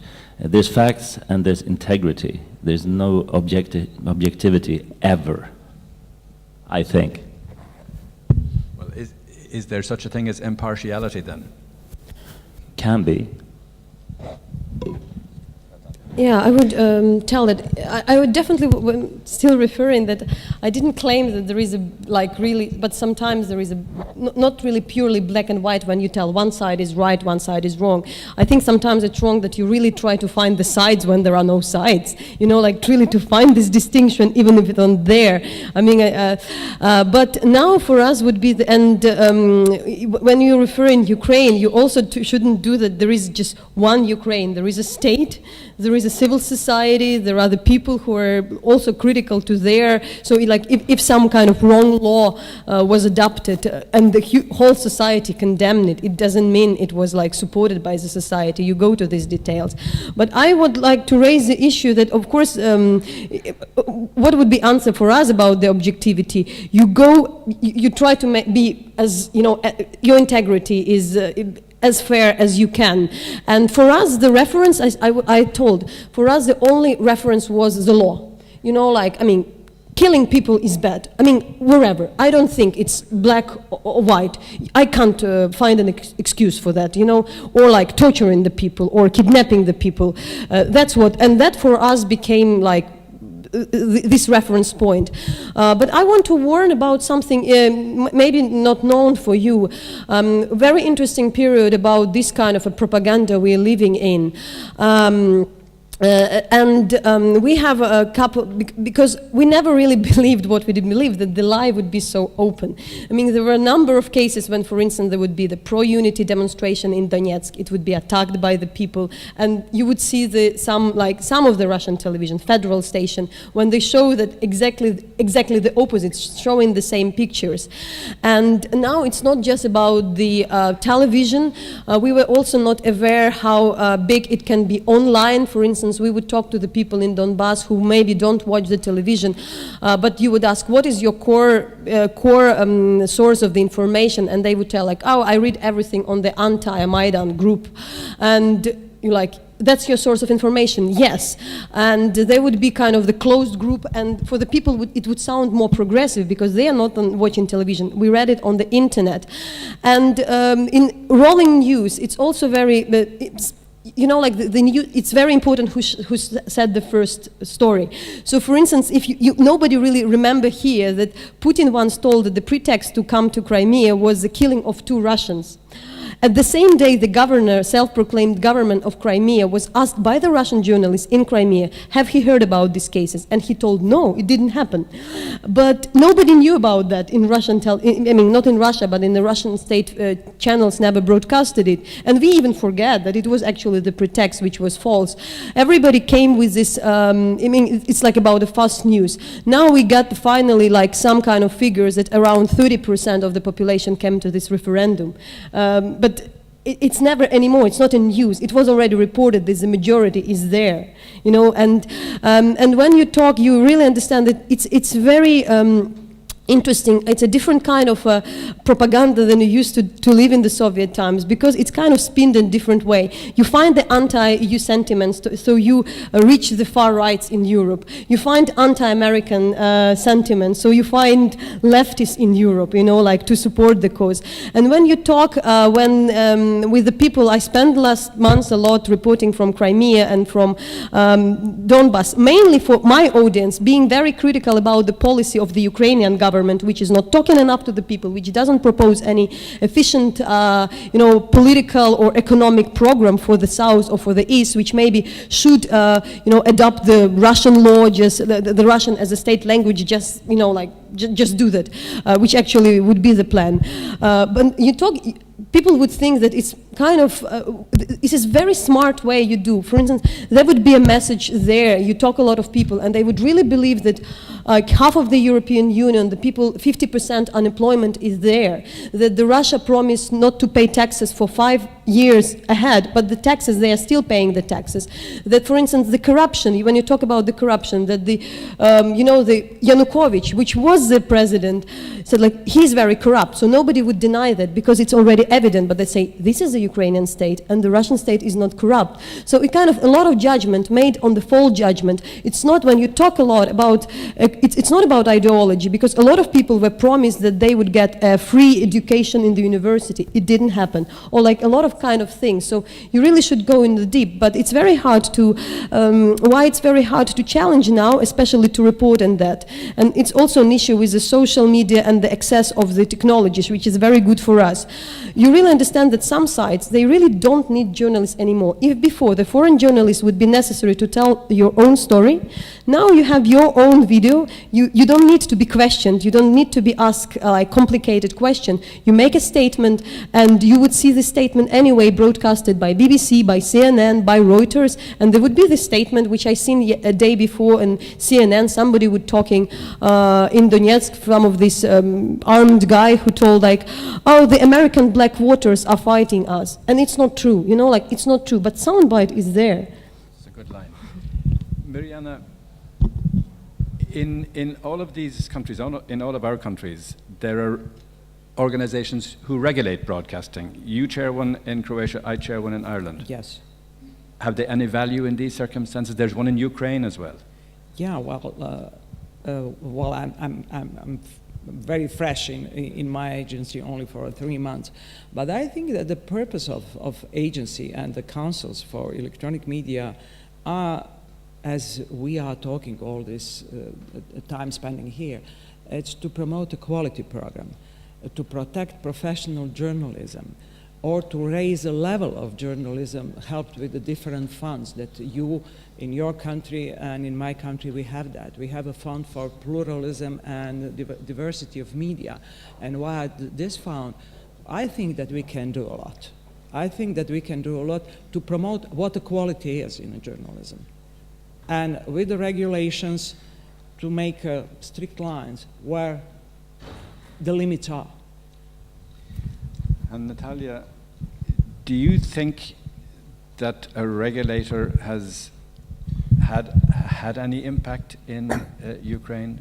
Did it improve the Ukrainian Broadcasting Organization? And a quick answer, are you confident that the new law will produce better broadcasting?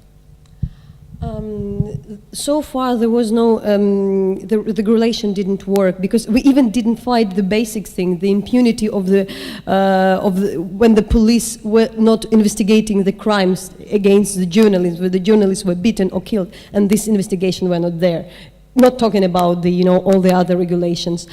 It was just what was the regulation when all of a sudden the audience became the one who judged, who kind of was condemning the station which are lying, who were supporting, for instance, the media which were for their integrity. That was for us an answer.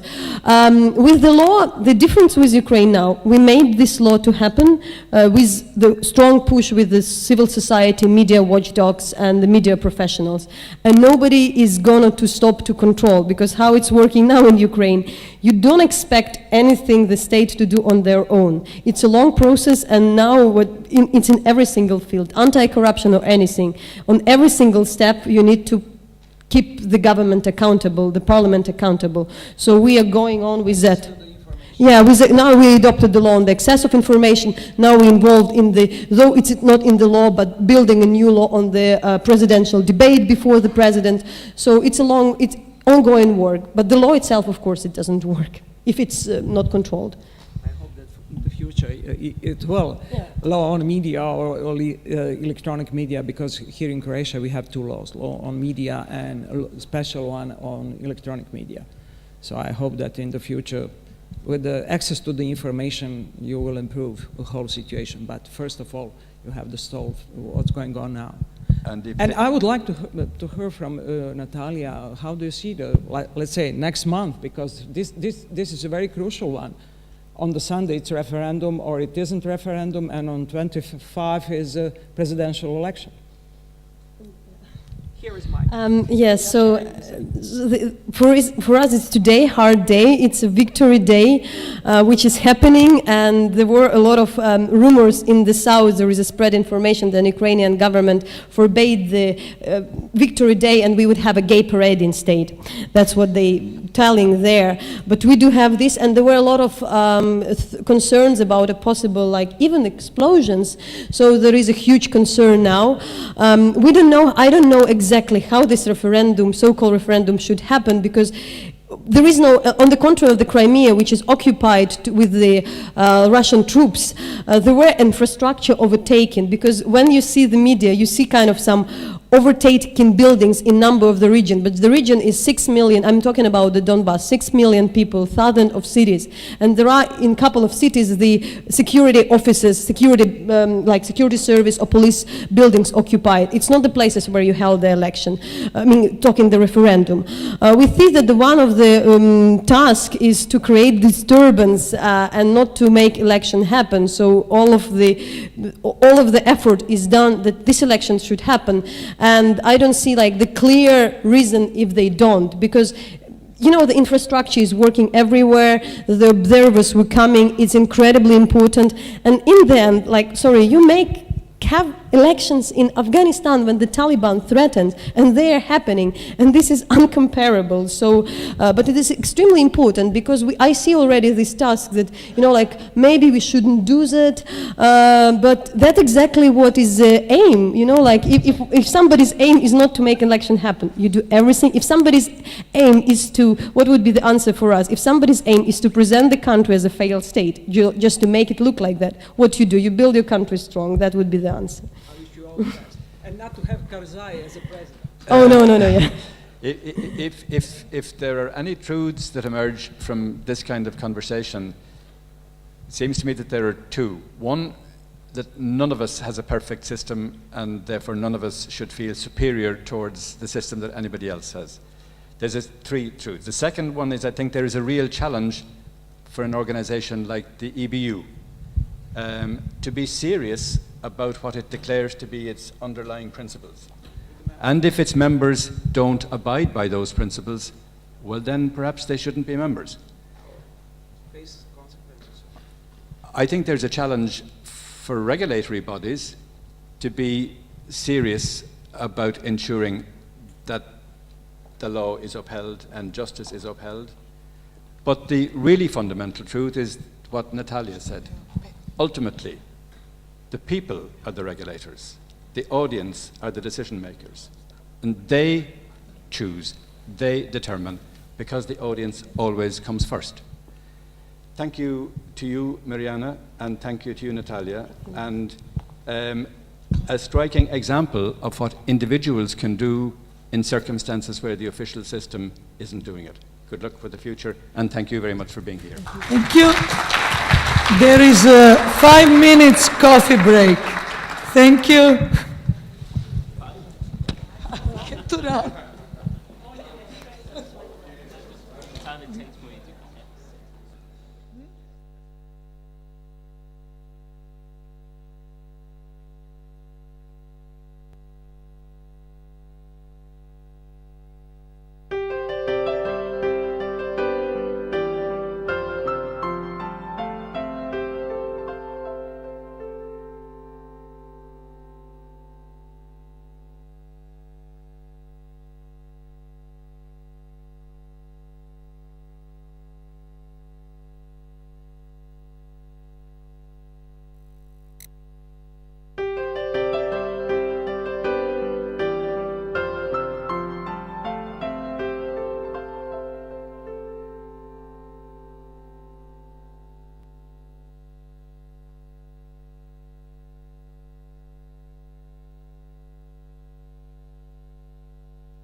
It's a project that was 10 years in the making, bringing the BBC's journalism together under one roof and harnessing every inch of expertise and global insight.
Oh, it's like that. Okay, okay.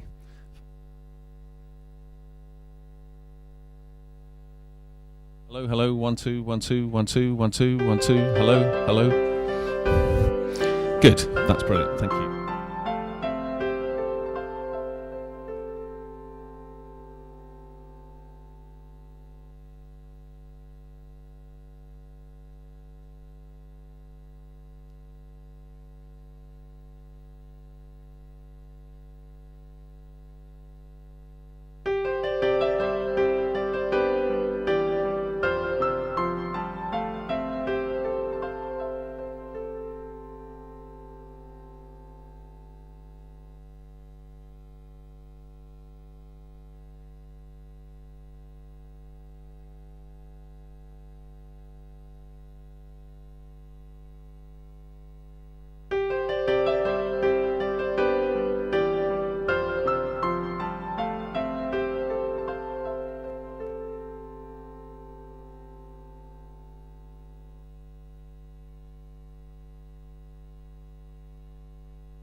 the technicians guy here have control for this.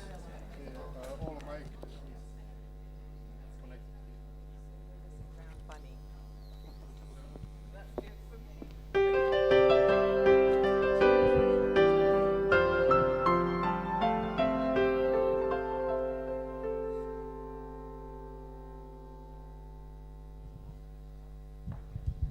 Be nice if there are a few questions.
Right, morning everybody. Hope you can hear me clearly. My name's Nikki O'Donnell and I work for the BBC. I'm a television editor of a 6:30 regional news programme, and today I'm going to be with you for two linked sessions, basically looking at modern newsrooms, how we work in modern newsrooms, how we've been reinventing what we do, and more on that from Finland later. But first we're going to be giving you a BBC perspective on how we are rising to the challenge, really, of new ways of working, dealing with new technology, new platforms, multi-skilling our journalists. As you've all described throughout the last day or so, this is a challenge for everybody, not least of which the BBC. And so today I'm joined by my colleagues Guy Pelham, who has worked for the BBC for many years and is now a media consultant. But crucially today, he's going to tell you about his experiences of leading BBC News gathering from their old home into a brand new home at New Broadcasting House, and how that was really a massive opportunity to rethink what we did. So Guy will be talking about that in just a moment. And then we'll be joined as well by Anthony Dorr, who is a 6:30 editor, regional news editor for BBC London. So he runs the TV operation. But Anthony will give us a regional perspective on multi-skilled working across all platforms, and how you commission and plan and prepare for that. And we'll also talk a little bit about how the regional news teams, of which I'm one and Antti is one, work with the network teams. So I hope you'll find that an interesting session. There'll be opportunities to ask questions of Guy and of Anthony. And then after that, we'll take a look at this reinvention I was talking about that's happened in Finland, and we'll also be joined by a colleague from Norway as well, but I'll introduce them later for their section of the presentation. So Guy, I think I'll hand to you at this stage. Okay. And take it away. Many thanks, Nikki. Good afternoon, everybody, because I think it is now just about afternoon. The move of the BBC from its old building to its new one was a 10-year, billion-pound project, a massive, massive thing. But I think it could probably be boiled down into two key points. I mean, one was the practical difficulties of essentially building a massive new news complex and equipping it with the technology. That was one thing. The other was, as Nikki alluded to, was to use that opportunity to change the way that the BBC worked. So hopefully during this little presentation I'll try and give you a flavour of how the BBC tackled both those issues, because they were both absolutely interlinked. So first, a little film just to show you what we're talking about, the old building and the new building. So I'll just play that.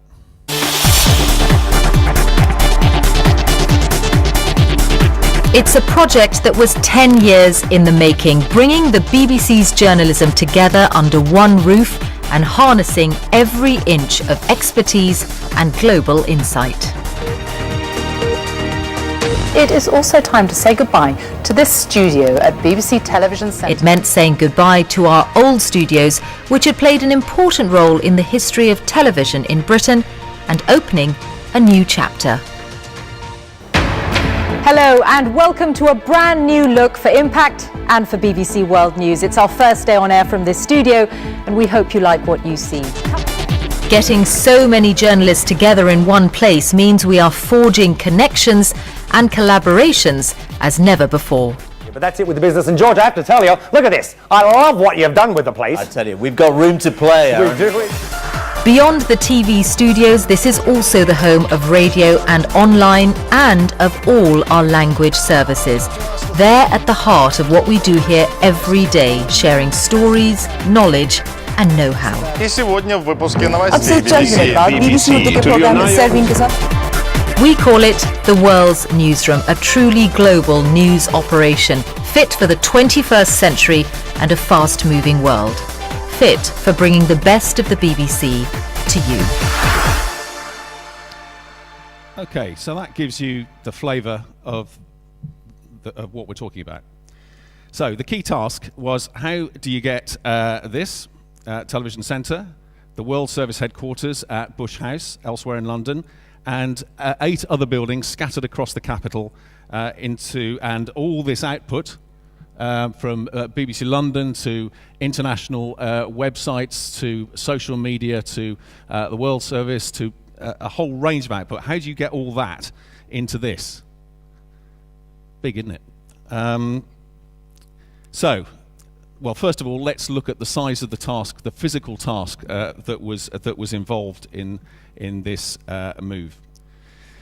You had to move 2 24-hour TV channels, BBC World, the international service, and the BBC News channel, which is the domestic 24-hour news channel, and bulletins for all the BBC's main channels. You had to move BBC London, which is looked after by my colleague Anthony, essentially covering regional news for the capital and the surrounding area. 26 language services. The radio newsroom, a huge organisation, both domestic and international in its own right, and obviously BBC Online, On Demand, and all the associated services. So physically a massive task. That's how many people made the move. They don't all work there at the same time. I mean, but that number of people now call New Broadcasting House home. It happened across 72 weekends because, I mean, the key point is that the BBC had to keep broadcasting throughout all this.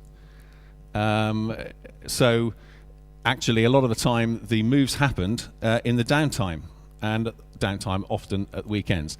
It began with the Burmese service, actually. The first broadcast to come from the new building was the BBC's Burmese service, and it ended with the TV bulletins, TV news bulletins and news channel, who moved in March and April of last year.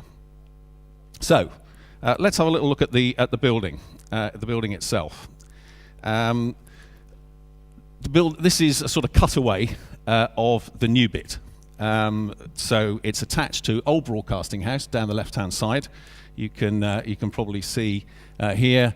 This is the old headquarters of the BBC, which is still functioning normally and has been completely refurbished. And down there's an earlier stage of the project included BBC London, Arabic TV, and Persian TV. But the main thrust of the move in the years 2012 to 13 was this bit in the middle. So I'll just take you very briefly through some of the key themes. TV studios here at the bottom. TV studios are heavy, okay, so they go down the bottom of the building. You can't put them up here. So a range of studios here in the basement, actually very close to the underground. They're all on hydraulic jacks, because otherwise you will hear the underground trains running underneath on air. And this is the 24-hour news channel studio here. And as you'll see, it is next to the BBC's multimedia newsroom. That is essentially the main driver of the journalistic enterprise in the entire building. There are 300 plus people work in that. It's the biggest multimedia newsroom in Europe, and truly massive. And we'll talk about that in a little bit more detail in a moment. But the key themes. On the ground floor, you have an integrated multimedia planning operation, which is both UK and global. And here is the general news service of the BBC, who provide network coverage for local radio stations around the UK, covering national stories for local broadcast and also the weather. Another key element in working differently in this building was to create a floor for specialist journalism. So sitting on this floor, you would have economics and business specialists, you would have science, health, education, crime, royal, family, sports, the whole range of specialist journalists. Why did they put them together on the one floor? Well, this is one of the key things of the key objectives for this building, was to try and break down the silos that exist between different parts of the output. So, for example, a health correspondent who specialises in making half-hour documentaries for BBC World Service Radio would sit next to a health correspondent who makes television bulletin packages for the BBC's 1 o'clock, 6 o'clock, 10 o'clock news. They both have different bosses. They don't work in the same department. They're controlled by different people. But the point is, they sit together because their subject is the same. So the whole point here is you're fostering collaboration. These are some of the bigger radio facilities for some of the longer radio programs. The next floor that I'd like to talk about is the language services. Those 26 language services that I talked about before, they're all together on one floor, and it's really a remarkable place. You walk from one side to the other, and you walk across, half a dozen time zones. It's and half a dozen languages. It's really a remarkable place, and they generate a lot of their content, which began as radio. Historically, the World Service was all about radio, but now is increasingly about video and online.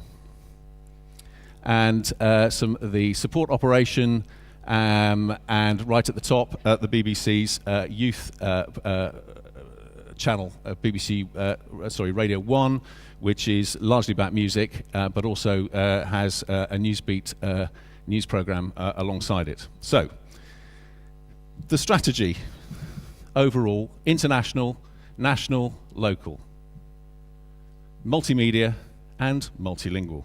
Those were the key elements that we're trying to integrate into this, which is the main multimedia newsroom. And you can see here, this is the studio for the BBC News Channel and the BBC One bulletins.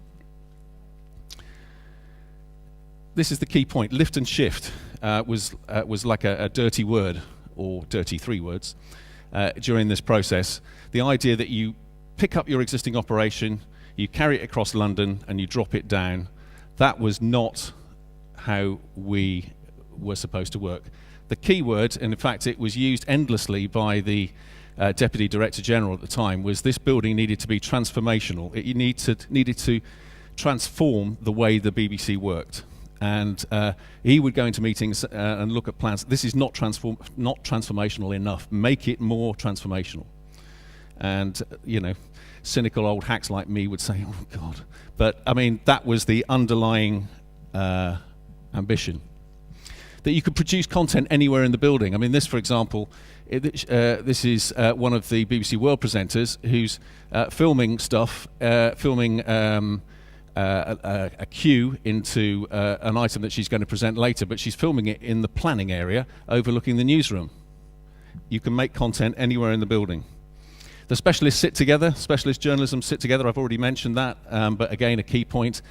And I suppose the underlying principle of a multimedia newsroom is you create your content once and you version it many times. That's the sort of underpinning, I think, of any multimedia, multi-platform organisation. Which takes us to the newsroom, really, which is, I suppose, the most visible manifestation of this sort of create once, version many times.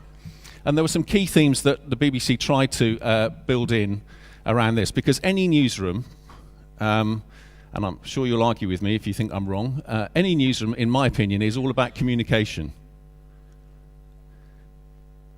Intake speaks to output, output speaks to intake, everybody knows what's going on, everybody is coordinated, you avoid waste, you avoid duplication. It's really all about communication. So, given that, you sit your intake and your output, your news desk and your program teams together. That sounds a bit obvious, doesn't it? But I remember not very long ago, when the BBC was still in its old building, if somebody from the 1 o'clock news wanted to talk to the news desk, they would have to get up from their seat here and walk as far as the corner of the room here, just in order to have a conversation with the intake desk, the news desk, about a story that they're interested in, which is clearly bonkers. So sitting them close together may sound like a no-brainer, but we didn't always do it that way. And I think within that, the key decision makers need to sit together. So the idea is that the person who is driving intake for a particular program or a particular output sits next to the person who is editing that, who is controlling that output, who's putting the program running order together or is deciding what the priorities are on the website. They sit together so they can hear each other and they can't avoid talking to each other. So what I'd like to do now is just to show you a little animation. This is the news desk, right in the middle of the newsroom. But if I just show you this little animated sequence, it will show you how the functions are arranged. So this is the UK desk, and that's where the satellite desk bookings are. This is the radio desk here. The 6 o'clock and 10 o'clock main news bulletin team for BBC One. UK Online here. The news channel, this is the 24-hour news channel. Most of their stuff comes from here. This is BBC World. And coming up is Global Online and the World Service Radio English newsroom. So you've got your UK news desk intake here, and you've got your output people sitting all the way round. And these are the key decision makers. So let me just amplify that with this, slide. Again, international, national. Okay? And these are the desks on which the production team sit all the way around. Now, so let me give you an example here. The news channel, the BBC's 24-hour news TV operation. These people, a duty editor and his or her assistant, are sitting next to the person who is editing a 4-hour sequence on the news channel. So they can't avoid talking to each other. They can hear everything. And I think that's absolutely crucial. They can overhear. This person does not need to be told that a major story is developing because they can hear the news desk starting to get a bit excited. And the same thing applies as you go around. For example, here the TV bulletins team, intake team are alongside the 6 o'clock news and 10 o'clock news team. It also allowed us to bring some functions onto a news desk that we'd never had before. Liaison with regional programs around the country. Social media, essentially a lot of the time looking, checking what user-generated content is out there and liaising with the team elsewhere on the floor who are doing most of the work around social media news. Here, for example, the BBC has a monitoring service which is based outside London, which keeps an eye on what broadcasters around the world are doing. So, for example, if Syrian TV is broadcasting something that we're interested in, there's somebody here on the international news desk who can feed that into the operation. Before, we just didn't have that. So that gives you a flavour of the number of roles we were able to bring into a news desk that we just never had before. And I'll just show you this little clip here, which is what it's like to sit on the news desk, really. This is the international side of the news desk, and these guys here are looking after BBC World. These are the guys looking after the news channel. This fella here on the phone is looking after the 6 o'clock news and 10 o'clock news, and Alan here is looking after radio and also has online responsibilities. And then coming around the other side, this is the intake team who are looking after all those streams of content that come flooding in from agencies and Eurovision and so on and so forth. He's a bit surprised he didn't get the memo saying we were going to be filming. So we just finish up here on what we call an arrivals board, which is, this in particular is all the radio material that's coming into the building. You can see what's there, what's still to come, and that's available everywhere in the building, so everybody can see what they're getting. Okay, lessons to learn. Well, there were quite a few of them. This building here is actually something that the BBC did about the year before new broadcasting house opened. This is the BBC's new complex in Salford in Manchester. and the BBC decided to move a large number of bits of its organisations to the north of England, a sort of key strategic move to try and get rid of the idea that the BBC is a London organisation. So Radio 5 Live, the 24-hour radio news and sport channel, is there, BBC Sport is there, Children's, BBC Breakfast, and also the North West Tonight regional operation, all in these building and the next door one. So we kind of we'd had a bit of practice. And actually, the way the BBC talks about bi-media and multimedia, it's sort of, we do it in a very glib way, as if actually we've not experienced any problems at all and it's all been relatively straightforward. Well, of course that's not true, but the BBC has been doing it for rather a long time. So we first went bi-media in the 1990s, and actually we moved to a multimedia newsroom concept even before we left a television centre. So some of the problems had been ironed out before, and believe you me, there were problems, and I think, you know, talking to colleagues here at the conference, it's very interesting how many of the same problems crop up time and time again. Key points during the move, again this is a bit practical, but based on experience. If you're trying to move people, then you don't move them at the same time as you present them with kit they've never seen before. Sounds a bit obvious, but the previous time that's exactly what we did. We moved people and then gave them a new newsroom system, ENPS, and they went, it was pretty unpleasant. Massive training, and 41,000 days, 126 courses. And the point about this training, it had to be delivered just in time. There's no point in training people 3 months before they're going to use something. The training had to be delivered around the move, which meant that the migration timetable was a really very complex document, probably the biggest spreadsheet in the history of spreadsheets. But the result was nothing actually fell off the air. I mean, there were glitches. I mean, nobody's perfect. And some of the camera moves, occasionally some of the robotic cameras in the studio had a mind of their own and decided to go off and shoot something that they were never intended to, but actually nothing fell off the air, which is a massive achievement, really. Other lessons to learn: don't have a major crisis in the middle of your move. That's a really bad idea, so I recommend you avoid losing your Director General in the middle of a massive project. Also, if you can, try and avoid an Olympics. You know, that can distract you a little.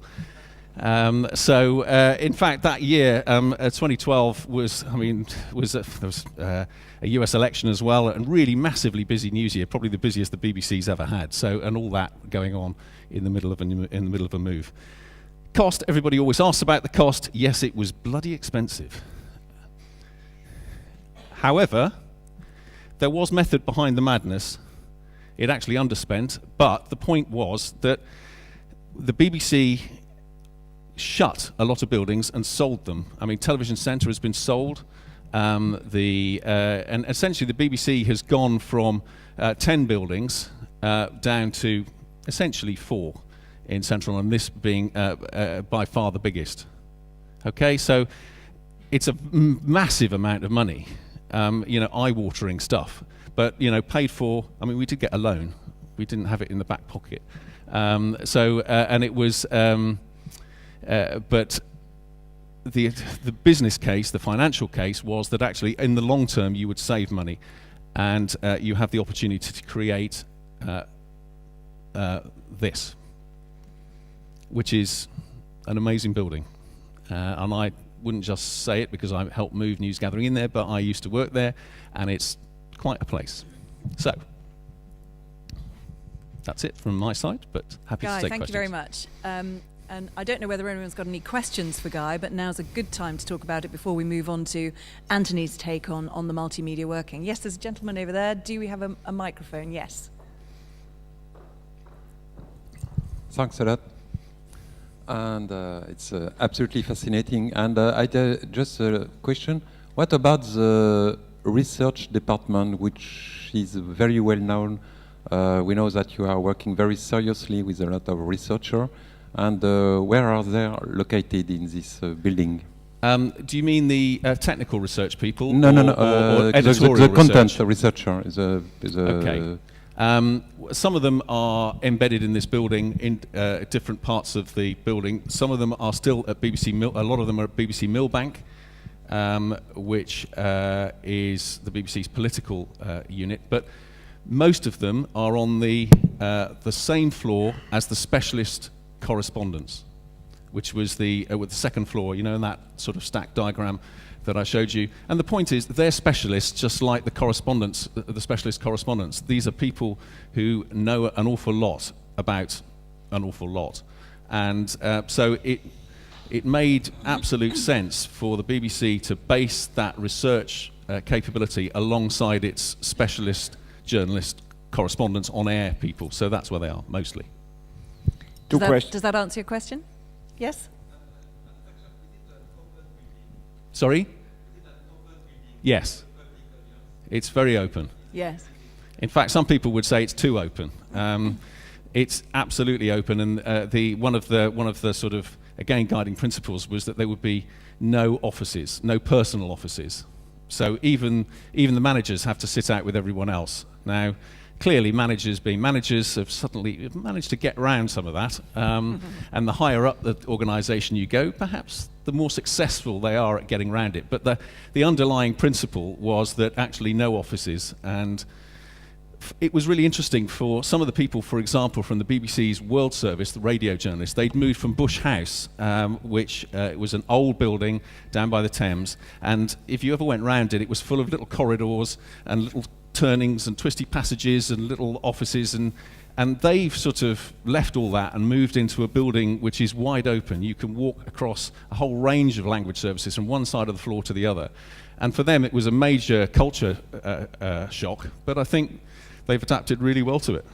Okay, Guy, just time for one more okay, question. too short. First, did you have problem with corporate culture?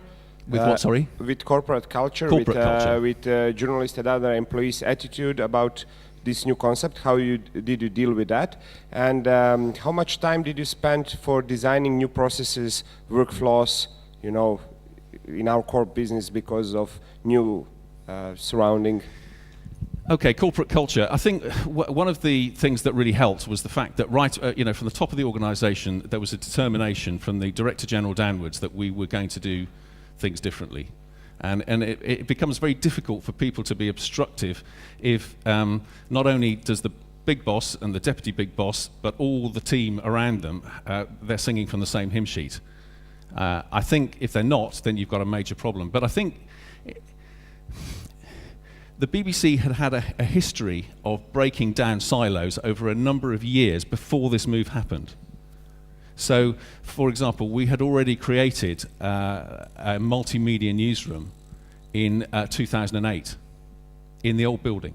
So some of those issues around resistance and change of culture had already been broken down. So I think if we tried to do it all in one go around the move, then we'd have had many more problems. But I think some of the problems had been teased out and resolved before we moved. But I think that process hasn't finished. Designing workflows, I mean, yeah, there was to say there was a lot of work went into that, I think is a bit of an understatement. I mean, for example, when we designed the multimedia newsroom, nobody had ever designed a news desk that big before. So what we did, we got people in the biggest room we could find, and actually started moving chairs, tables, bits of plasterboard around and this involved people who worked on a news desk, their boss's boss, and everybody working together. And then we built a model, a wooden model, and in the newsroom, got people in, sat them down, said, look, is this going to work? Do the eye lines work? Does the workflow work? And so there was a lot. That was just one example, but there was a lot of modelling. Guy, thanks very much. I'm sure people want to ask more questions of you, but we might just have to pause it there, and you'll be around, I know, for the rest of the day. So let's turn to Anthony now. As I mentioned before, Anthony Dorr, who's the editor of BBC London TV News, 6:30 regional news programme, and has been involved in this move, but also involved in multi-platform working for some time. Anthony. Thanks very much, Nikki. I work in this building every day, and it is truly impressive, and I urge you, if you're ever in London, to go and have a look. part of it is actually open to the public. You can have a look at it, at the whole way it's laid out, and it truly is a global newsroom. But I'm going to talk a bit about not that newsroom, but if you go up 2 floors, walk along the corridor, go past the lifts, there's another newsroom, a much smaller newsroom, and that's the one that I work in, which is the News for London, BBC London News. I run the TV operations, so that's the daily TV news. We have about an hour's output a day, serving an audience of potentially 9 million people in and around London. And in the same room, we also have a radio station, BBC London 94.9, and a web internet news service, which goes on the main BBC News website. And we've been working together as an integrated team, the catchphrases on TV, on radio, online, for about 12, 13 years. So we've been working as an integrated multi-platform team for some time. And I'll talk a little bit later on about how we now are working more closely with the big newsroom, with network. But firstly, we've got a film that shows how we work every day to make sure our journalism works across all those 3 platforms. And what we've done is made this film about the making of one individual story, which is a fairly typical average regional news story, actually. And just a bit of background about it. It's about the gentrification of a part of South London, and by that we mean an area where wealthier people are moving in, the houses are being done up, nice restaurants are opening up. It's kind of getting a nicer area, which is the sort of thing that most people will want to expect to happen in their area and will be pleased about.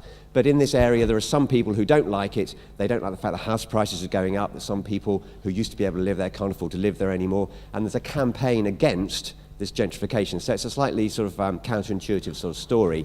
And this is a film about how we make it and how we all work together in that one newsroom, which hopefully... We've got to keep talking. I've got to keep talking. Okay. Okay, so I heard the sound of it, which was interesting. Anthony, is it worth just talking about what the challenges are around working in a multi-platform way? We've been doing it for some time. Yeah. But just maybe a word on yeah, I mean, I think the challenge it presents maybe a reporter. Yeah, I mean, I think that the key things the key things here are that the individual people need to be prepared. Individual reporters and producers need to be prepared to and want to work across different platforms. So hopefully, if we see this film, we will see that. So a TV reporter, for instance, will do a TV package, a TV report. He will also do a radio two-way. He'll supply his quotes and some of the information for an online piece. And the key thing is that people are going to have, they really do need to want to do it. Sorry. Okay. They need to want to work across those 3 platforms, and they really want to have to contribute to it. And we now actually, it's kind of written into people's job descriptions. So if you come and work for an English region, your job description as a reporter will be, or as a broadcast journalist, will be that you are working across different platforms, TV, radio, and online. And that is an absolutely crucial part of it, that you're prepared to do it.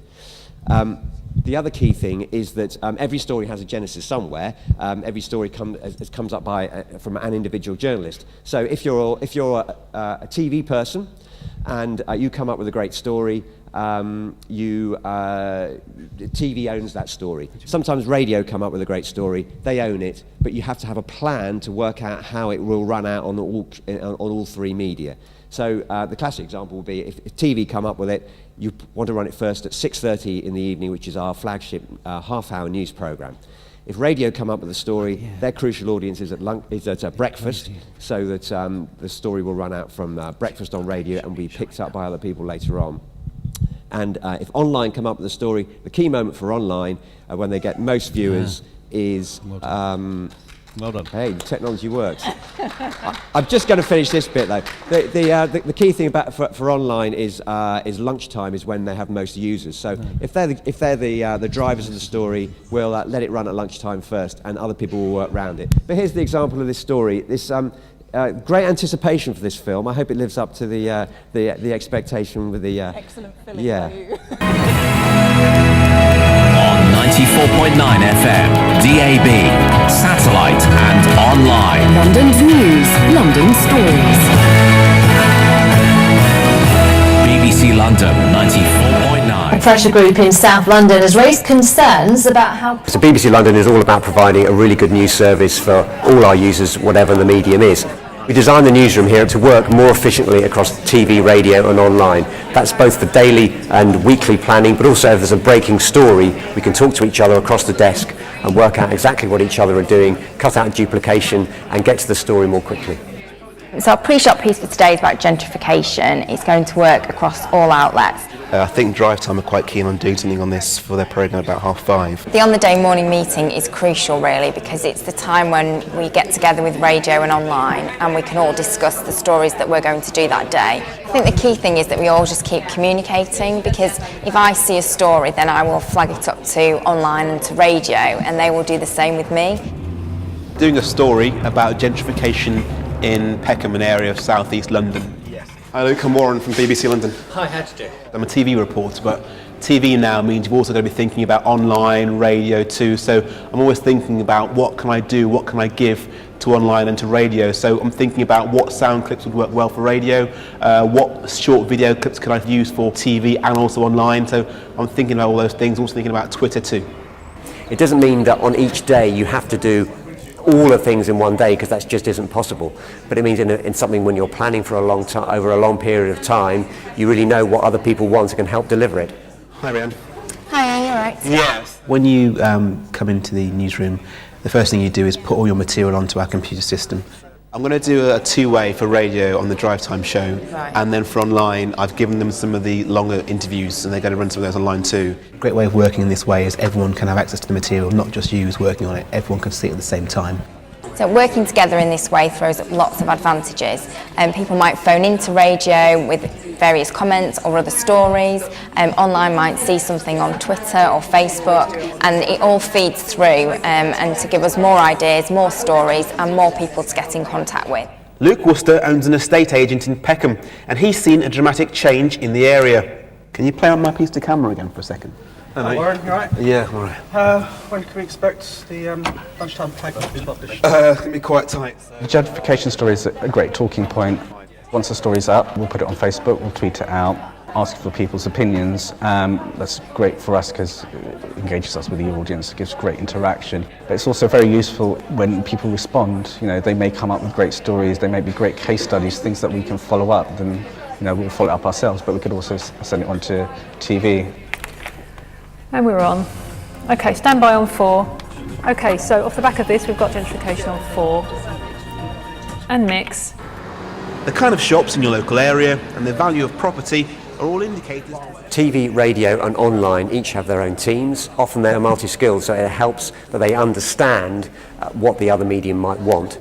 Some of the radio reporters carry cameras, little cameras that will, if they're first at the scene of an accident or some kind of big event that's actually happening, they can get some pictures straight away, and they can send pictures from their iPhones that could also almost instantly be on the website. BBC London 94.9. How you doing? All right, I'm good, you? The gentrification story is a really good example of working together because it works, I think, on all three medium in terms of online, TV and us. BBC London 94.9's Warren Nettleford has been covering this story and he's with me in the studio now. Evening to you, Warren. Evening. Having the reporter available, he's been looking after the story, so having him live and being able to go and explain with the Drive Time presenter and say, well, look, this is what's happened with it, and then also being able to offer up some audio and hopefully a case study live just makes it much, much easier for us to go with it. Now, if you want to get a more detailed look at this, you can have a look on our website, bbc.co.uk/London, and you can see the map there. Warren, absolutely fascinating. Thank you very much indeed, BBC London. So it's been a long day. I've just finished my interview with our Drive Time team on radio, and my story's gone on TV this evening at 6:30, and also some longer interview clips are running online, but it's really great just getting my story out there to as many different outlets as possible.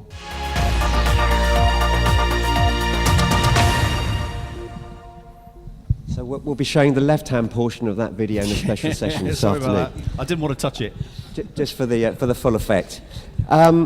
So one of the key things here, and this is absolutely connected to our part in that huge building that you've seen, is the technology. So there's one server that holds all the pictures and all the audio for the whole of BBC News in that building, so that when you come in and you put your SD card in and it goes onto the system, it's so important for us that you can put it on Facebook, it goes on the web, access for TV, radio, and that's been one of the key things for integrating us into the wider BBC in that building, is the access to the technology and the speed with which you can turn things around.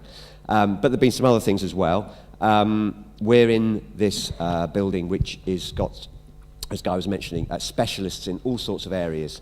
And London, when you're reporting on London, one of the most diverse cities in the world, often a story will come up about, I don't know, the Portuguese community or an African community. And we know that if we want some specialist knowledge about that community, maybe back home somewhere in Africa or any part of the world, we can go up to the World Service, there'll be someone who speaks the language, who knows the culture, and it can be really helpful. And we can also bring these guys onto our programs to explain. Now, before that, you could do that in theory. They were down the road, they were a few stops on the tube, but the practical matter of the fact was that you kind of didn't really do that. They're in the same building, it's really, really helpful.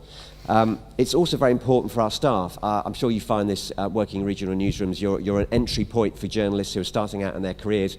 We take on a lot of young people who want to get into journalism, or they're already in journalism, but they're maybe starting out in their career. They want to progress. And it's a great thing for recruiting people to know that you're in a building, going to be working in a building where you've got lots and lots of top flight programs across the BBC, all working on the same technology that you can progress your career in. And it's very helpful in terms of recruiting the very best people. We've also had access to one of those very, very fine studios that are down on the third basement floor, a top quality network studio, which is a higher specification than we've ever been able to have before. And also we have been able to save money, and I can give you a very simple example of that. Is in that when we were a newsroom, a BBC London newsroom just in a building by itself, we clearly had to have a sound engineer to do the sound on our programmes, and that was one shift all day. They just did sound. And although we tried to find, they do other jobs in between, maybe a little bit of editing here and there, it wasn't really the most efficient way of working. Now, our studio team has been integrated into the wider department that runs all the studios in that W1 area, and we made so basically for sound for BBC London News, somebody comes in the last minute, they come, they do the sound, they go off again, and we've been able to save 2 jobs out of our studio budget team in order to be able to reinvest that in news. So it has been practically very, very simple integration that has enabled us to put more money back into our journalism. Anthony, that's great. We promised we wouldn't overrun, and we have. Everyone's so passionate about their subject, but there will still be plenty of time for our next section on reinventing. But I wondered if anyone had any questions for Anthony about his experiences there working with other bits of the BBC or working on a multi-platform way. Any other questions? Tenor has a question. I have a question, I can't. So in the mic. I'm just in all this workflow. I'm interested. Actually, this is a question for you, Nikki. How the smaller regional centers cooperate? And did anything change for Norwich or any other regional center? Well, we're quite shielded from all of this massive challenge that Guy was talking about, and we don't have the closeness that Anthony does. But we do have good systems for cooperating with the rest of the BBC. A lot of it's built around personal relationships with our bureau editors and people who coordinate between the regions and the network newsroom. We speak to people on the phone, we meet them, we work together, we cover stories for the BBC that are in our region. A helicopter comes down in Norfolk. It's the Look East team that cover it for BBC News, and we talk to each other all the time, really. Now BBC News runs our satellite trucks, but we're the ones that deploy it. So everything we do is integrated in BBC News. We don't have the advantage of being able to bump into people in the corridor, like Anthony does, but we do have the advantage of being able to pick up the phone to people that we know very well and talk to them about what's going on where we are. So it can be challenging at times, but broadly it works. My name is Christina, I'm from Swedish television. I have a question about the story in London. The reporter says that he gives away to online, which means he doesn't complete his story himself online or in the radio, which is... was that a challenge to you, to get the reporters to give away stories? Yes, I'm not sure the expression giveaway is quite right, in the sense that with a story like that, you can plan when it goes out. You can plan when it's put out to the public. So, as far as he's concerned, Warren is absolutely keen on getting that story to as many people as possible. So, the fact of the story running online is a positive thing. So he's very happy to give the quotes. It will go up online roughly at the same time as it goes out on television. To be honest, with a story like that, who gets it first it's not the most important thing. And if something like that, I would very happily have it go up online at 12 o'clock, the beginning of the peak for online use for news, before our lunchtime programme. Wouldn't have a problem with that at all. If it runs on the web first, that's absolutely fine. I was thinking more of him not completing his own story, which I Oh, find, I see. So, okay. I think with all these things, you need to be practical about the amount that one person can do in one day. So if he was really required to edit his own piece, write his own story, publish it, put the pictures in, it's a lot of processing work. And I think the good thing about having separate teams that work on the same stories is that you can take one story, you can have it reversioned by different people at different times. The flip side would be that if he wasn't giving that material and he wasn't giving his quotes, offering the material, then an online wanted to do the story, how much work would it take for an online person to have to go and do it all over again? It would be absurd. And actually, it's the moments when things don't quite work out, and people sometimes don't really communicate in the way that they ought to. Occasionally, we slip up. And you have to repeat the work, suddenly it becomes an utter madness that you have to do the same journalism all over again to get it on 3 different platforms because someone's already done the journalism. Okay, Anthony, thank you very much. And I wonder if that's actually quite a good moment to pause and introduce our colleagues from Finland and Norway, because that work on that new platform, the web... Oh yeah, round of applause, thank you. Guy and Anthony will stay with us on stage, and maybe if we have time there'll be some discussion between us all. But that work on the web, really, basically, the challenge of social media and that new way of working that's affecting all our newsrooms, is where we come to the second part of our session on reinventing newsrooms. And let me introduce my colleagues. Tune Kunst is the editor-in-chief of NRK Nyland. I hope I've pronounced that correctly, Tune. Quite fine. Thank you. And she will talk in a little while about how things are in Norway and how they've responded to the challenges that we all face with new ways of working and new opportunities to work on the web.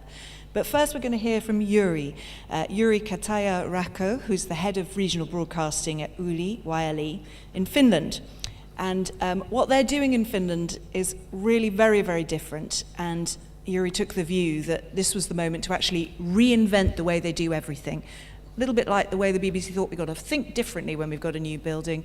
Well, in Norway they thought our audience are now accessing news in totally different ways, social media, web, and so on and so forth. So they decided to be very, very bold and reinvent their newsroom. And Juri will be talking to us about that when he's put the picture in the center of the screen.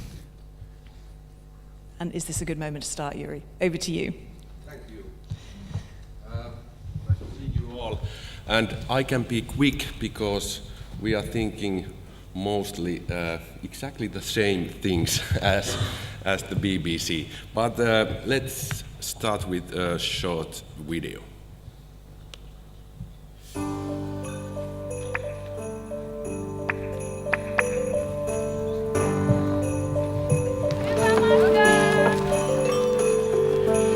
Finland has 2 major institutions that have a lot of ground to cover. One is Santa Claus, the other is Yle, the national broadcaster. At just over 5 million, the population is small, but geographically, Finland is one of the largest countries in Europe, and that poses huge technical and logistical challenges in getting live news and pictures to our audiences, whether on television or increasingly online. To conquer these challenges, Yle has launched a project called News and Current Affairs Reinvented. We want our journalists to get out of their offices, give them the right equipment, and let them do their stories on the spot among people, and then feed the stories back to the headquarters without delay. During the last couple of years, Yle has invested in new technology, from heavyweight OB vans to smaller satellite vans, and from lightweight live broadcast backpacks to smartphones and tablets. Smartphones and tablets in particular will become broadcast hubs as they can take advantage of 3G and 4G networks. It means Yle journalists are mobile, broadcasting wherever they are and wherever the news stories happen, particularly from areas that don't have a direct link to a broadcast center. These kinds of direct links are especially important when we report on major stories, where our online and television audiences demand as much immediate reporting as we can provide.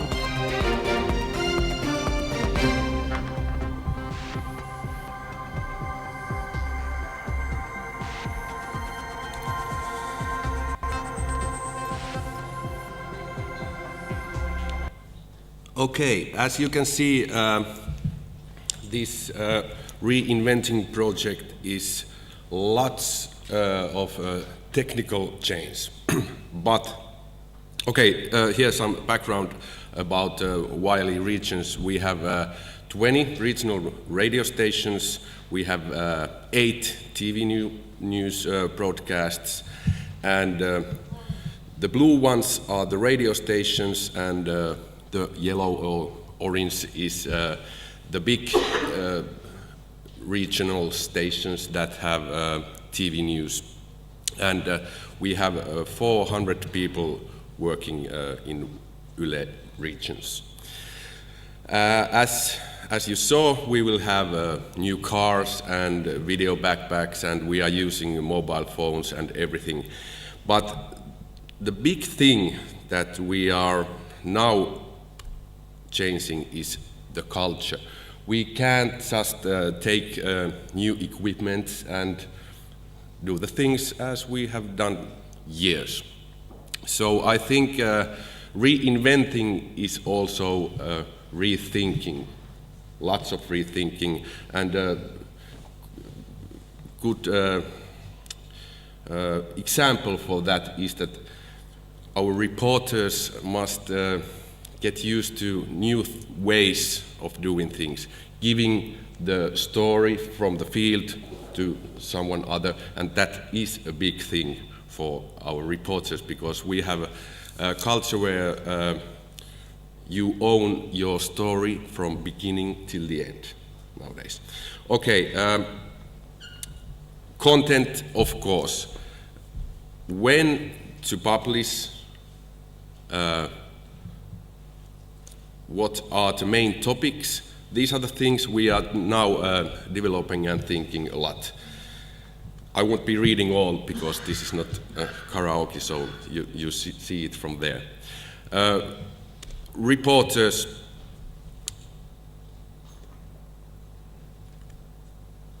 you have to get used to working on the field.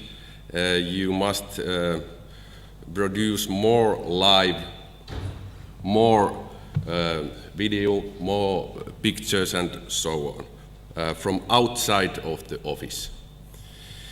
Newsroom, big thing, because we have to create new workflows and roles. We don't, at the time we don't have right roles for doing things in web and live broadcasting and so on. We have to rethink our workflows. And of course, planning, as we say, planning is God. You have to have a plan. If you don't have a plan, you don't have anything, but you have to be flexible when something happens. You have to change your plan. Big thing for us too. And of course, leadership. who is responsible for daily content. We think that when we do in our organization at the regions radio, web and television, we think there should be one boss who is responsible for daily content. Now we have too many producers and head of news and everything, and nobody knows what other is doing. Okay, that's our reinventing project. At the moment we don't get, for example, pictures from our audience as much as we would like to. So we have tried to crowdsource, and it has given us very good results. This is new thing in Finland. Okay, that was big hit in Finland. A reindeer at Lapland who was watching television. It was a big hit in Finland, but also in other countries. Okay, first we tried a simple thing. We asked people where are the best swimming beaches in Finland? Where is the best place to swim? And we got lots of answers. This was first one, and it gave us a good direction what to do. Next big was that where car almost run over you, where are the dangerous crossroads in Finland? And we got 10,000 answers. That's a big amount for us. There is 5 million people in Finland. Big thing is that when we do these crowdsourcing things, they are widely in radio, in television, and of course in web. And we got lots of photos. This is something that we haven't done before, and this has shown us that it's worth to do if we want our audience to give us photos and stories and so on. So why it was success? Simple question, simple to answer. Feelings are important. It doesn't matter if it's happiness or anger or fear, but the feeling must have there, and then you have successful project. And we promised to find solutions. We interviewed our politicians and we asked, what are you going to do with these crossroads? And things have happened. So we kept our promises. And one more thing, this is something that I and we are very proud of, because this is something really new. We think that one-size-fits-all era of news is over, or it is going to be over soon. And that's why we have published a mobile app, Yle NewsGuard, in Finnish Uutisvahti. And the main thing is personalization. As I said, one-size-fits-all era is over, or what do you think? Here's the app. You tap stories you want to read, and you block out the topics you just hate. So after every story, every news, there is this section where you tap the topics you like and the topics you don't like. For example, here is economics. No, I don't want economics.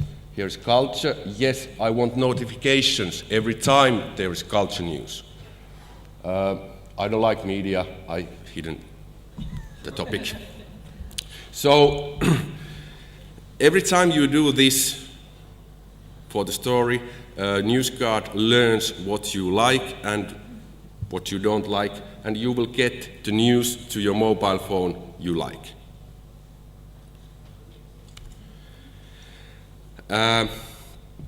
There is these tabs. There is your own list, breaking news, most recent news, main sport news, and most recent sports. And after the news, you see why this news came to your phone. This is something you have asked, and there is also breaking news. You can tap that every time there is big news, breaking news, I want to have notification. I want to have it on my phone. There is also the most read section and most shared section. At the time, that's the amount of categories there is now, and it's counting. Every time Manchester United is mentioned, it will be after the story, and you can decide, am I interested in Manchester United or not? You guys are. And if there is a name mentioned in story, the name will appear here, and you will decide, do I want to have news on my phone about David? The more you do that, the more this app learns what you are interested in. Notifications. Why? Because of this. People they don't have time to surf and seek for news. Like in Facebook, the news are coming to you. But in this news app, it learns that what are you interested in? Because, for example, in Facebook, if you are friend with Yle, you will have all the news we are putting in. But in news app, only the news that you want. Okay, we know we won't get millions of downloads because we are a small nation. This is how the notifications look like in iPhone. This is a premium service for our loyal customers. We have about 100,000 users right now and counting about 1,000 users per day. And why? We investigated this. Of all the time Finns spent on the web, they spent approximately how many percent with the 5 biggest media companies in Finland? What do you guess? How many percent of all the time? 74. 10. You won. I think we have to do something, and we think news app personalization is the main thing.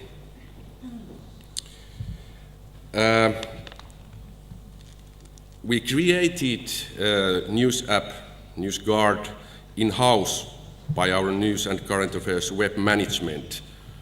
And we have had inquiries from other countries, and we are currently looking into export opportunities or other international deals with the News Guard. So if you are interested, let me know. Yuri, thank you very much. Really fascinating and loads in there. I don't know if people have any questions for Yuri. Anyone want to ask Yuri a question? And is there a microphone available? I'll ask a question. Question from Anthony Allowed. I'd like to ask you a question, and I'll hand the microphone over so you can answer. So what are the subjects, what are the areas that are the most popular when people click on, when people are saying what their preferences are? Because it must give you an extraordinary intelligence and understanding of what your audiences actually want, apart from giving them a good service. That's true, and we are learning also. Of course, sports is a big thing in Finland, but we don't yet have so specific information that what are the most interested news. We are developing a news card for that direction that it learns where you are. So if you are in central Finland, it will give you central Finland news. But that's important information we are slowly getting. Anyone else with any questions specifically for Yuri? And Yuri, I know you're around today, aren't you, if people want to talk to you about NewsGuard, which is a really interesting innovation. So if you don't want to ask now, but do later, you're around. And Tuna, before we break today, you've obviously going through similar sorts of changes in Norway. I wonder if you'd just like to outline how all of this is working through in Norway. Well, speaking for NRK Nordland as one of the regional offices and one of the offices who's been in front of the development, we've also been at it for 12 years. I can recognize myself very much in the way the BBC is thinking, and I feel a little bit like supersize me, because I'm a bit envious of the size and the resources that you have, but still, at the bottom, we do a lot of the same things. We think that we have to version stories. We are building up more multimedia journalists. We are having an update desk where everything is going on. The integrated newsroom has been there for 12 years. As you know, we have multi-skilled people all the way. People have to step in wherever we need them in a shift system, though. It's really exciting to see how much we share, how much we have in common in the thoughts. We think the same way. And when it comes to the NewsGuard, I'm envious of that one as well. And I would like to go and do the same thing.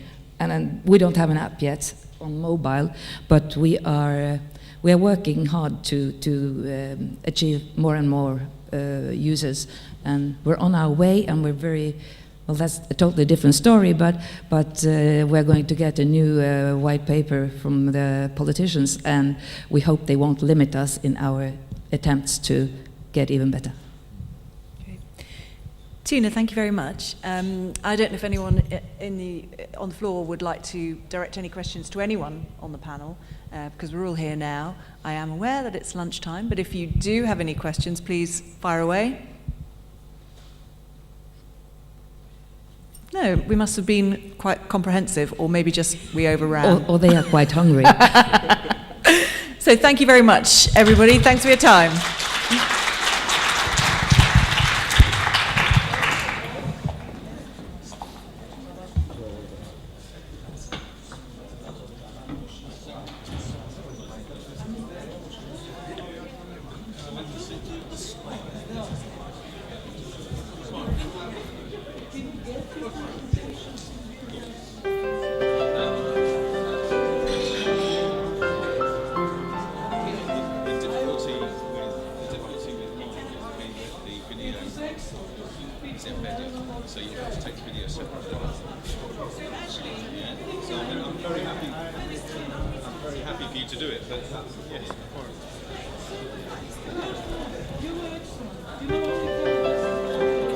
Thank you.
countries will take part in elections for the European Parliament.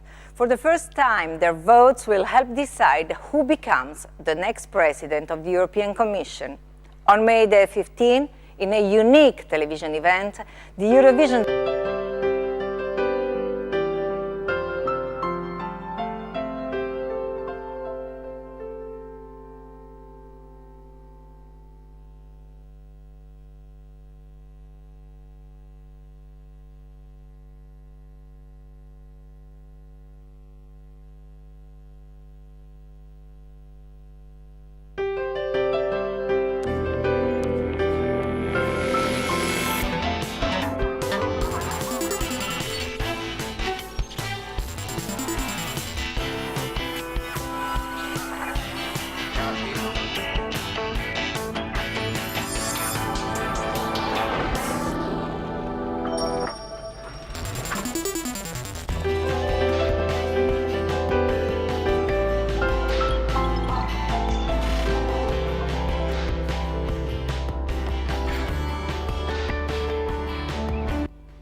This is the room with the election project Your Vote is Controlled.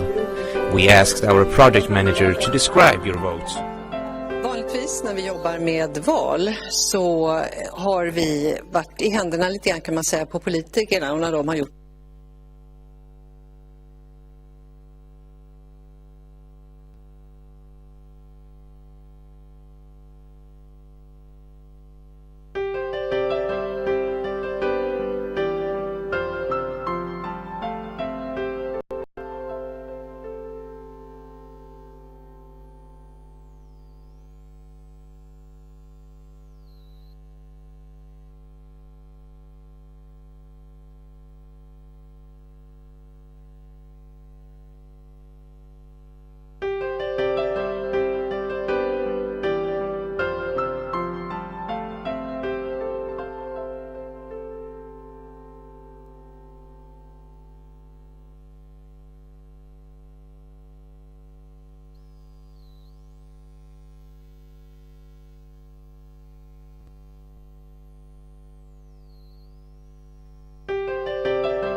Let's hope we have some sound now. Good, thank you.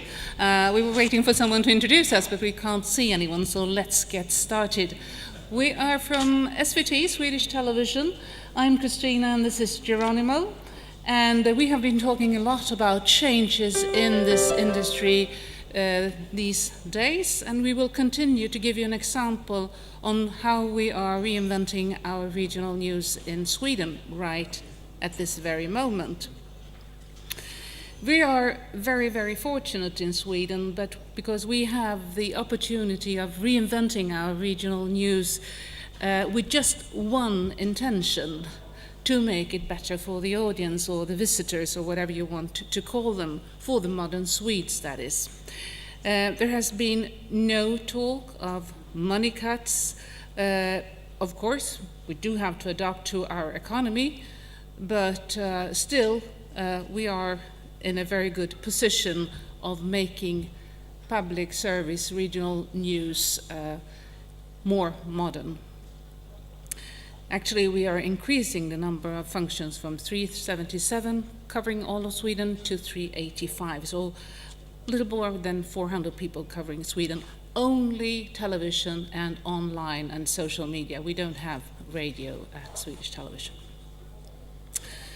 Some of the things that we are going to talk about are pretty specific for Swedish circumstances at this moment, but hopefully the thoughts and the ideas are universal, or will be universal, to your organizations as well. So let's start with a little overview. Why should you care about what's happening in Sweden right now and our plans to reorganize? Just a short glimpse of this map that I'm sure most of you are familiar with. It's the Engelhardt cultural map of the world. And you know, they have the traditional values. You can point at it, Geronimo.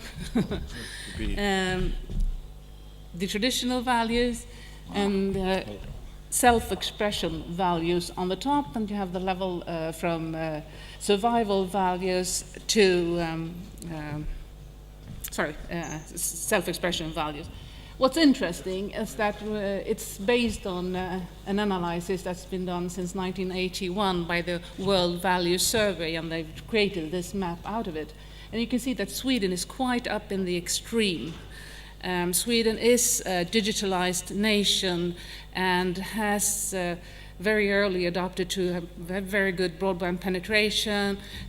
So very many industries are trying their concepts on Sweden to see if they work, and they think this is the way that we are moving on for the whole world eventually. If they're right or wrong, it's definitely an interesting position right now, and it is disruptive times. Right, Geronimo? Yes, I mean, or is it? Maybe it's all being exaggerated. I mean, for a long time now on these conferences, we've been talking about the new media landscape and how television is going to be affected, like the newspapers, and still broadcasted television is very highly relevant and watched by the masses. So have we been, you know this story about the boy who cried wolf? Well, maybe we've been crying wolf for a long time now, and we are still here, we're still broadcasters, and we're still pretty strong.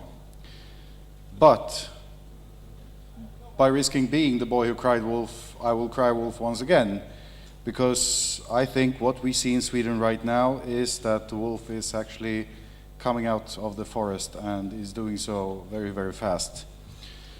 Television was long judged to be the main news source for most people of all ages, in addition to personal contacts with family and friends. But gradually, the internet has taken over this role among young people.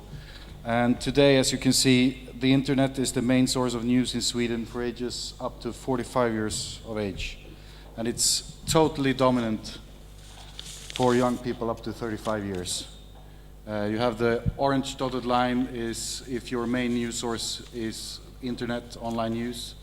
You have TV, and it's the green dotted line, radio is the blue, and yellow is the daily paper. And you have the ages, I don't know if you can make it out, but you have from ages 12 to 15 up to 66. So this is how people are consuming news in Sweden during last year. And as you can see, somewhere here, above or below 45 is really the shift. So that's nothing really new or special about Sweden. I think focus is shifting to online in general and mobile in particular. We all know that.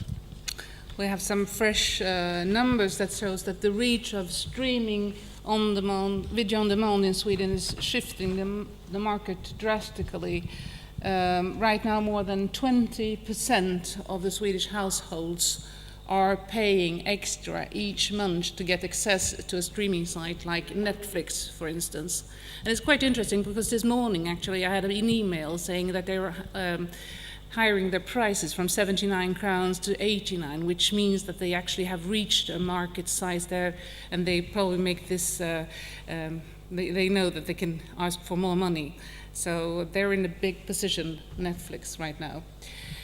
At the same time, we see for the first time sharp drop in traditional television. In the first 4 months this year, time spent watching television dropped with 5% from last year, and that is in spite of the Winter Olympics, which is pretty well viewed in Sweden, so it's a drop.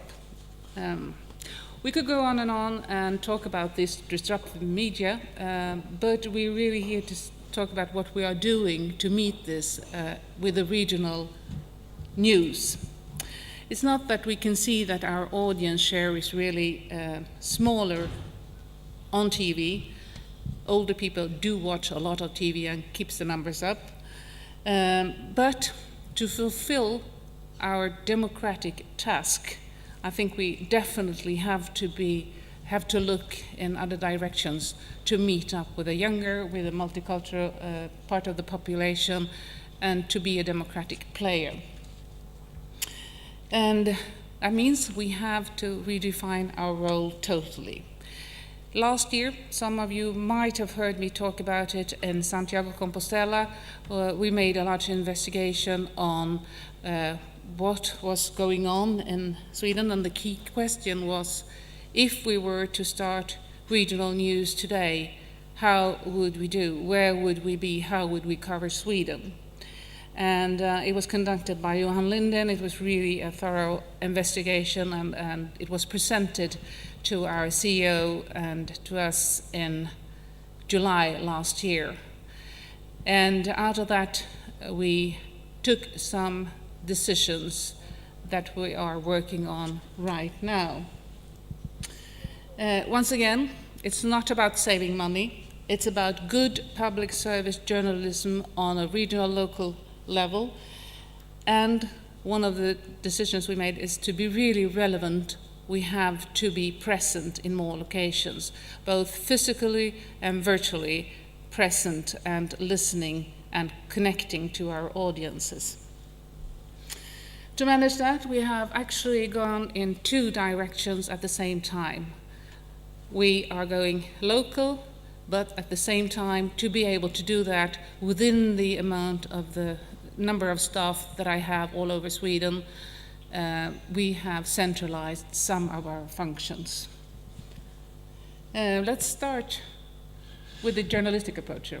Yes, we're going to mention 4 parts that we've done. The first three of these 4 parts is more geared to the journalistic impact, and then we're going to talk a bit more about the organizational impact.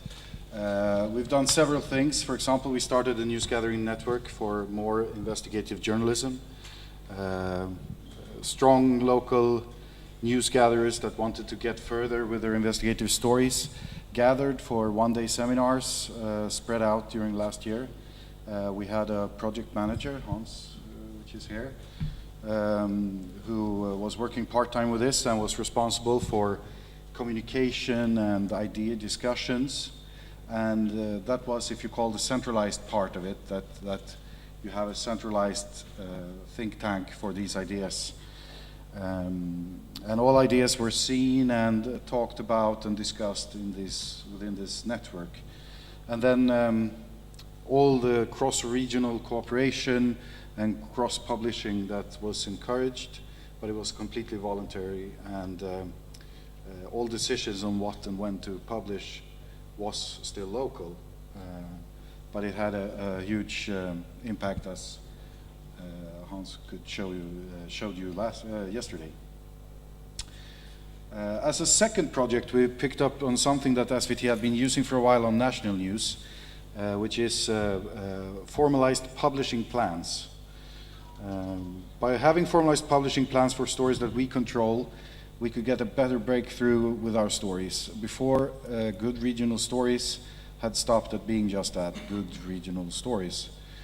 But if you have formalized publishing plans, they could be easily circulated in the company.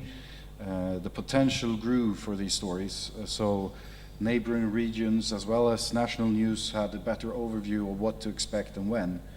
It may sound like a small and almost childish thing to just have formalized publishing plans, but for us it really made a difference.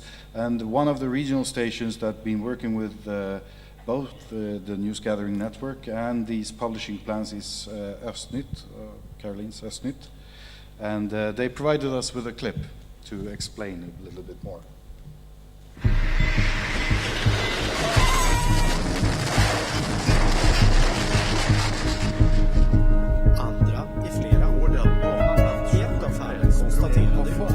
Here are some examples of original news stories from our regional news station SVT Östnytt. Stories that also receive nationwide attention in other medias. A few years ago, our stories were a more regional affair, but that has changed. We are more focused on planned journalism and to set our own news agenda. And we also work more consciously with spreading this content nationally and in social media. And that's important to Östnytt and to SVT. Now we have one editor responsible for long-term planning. The task is to create longer reports that focus more on investigative journalism.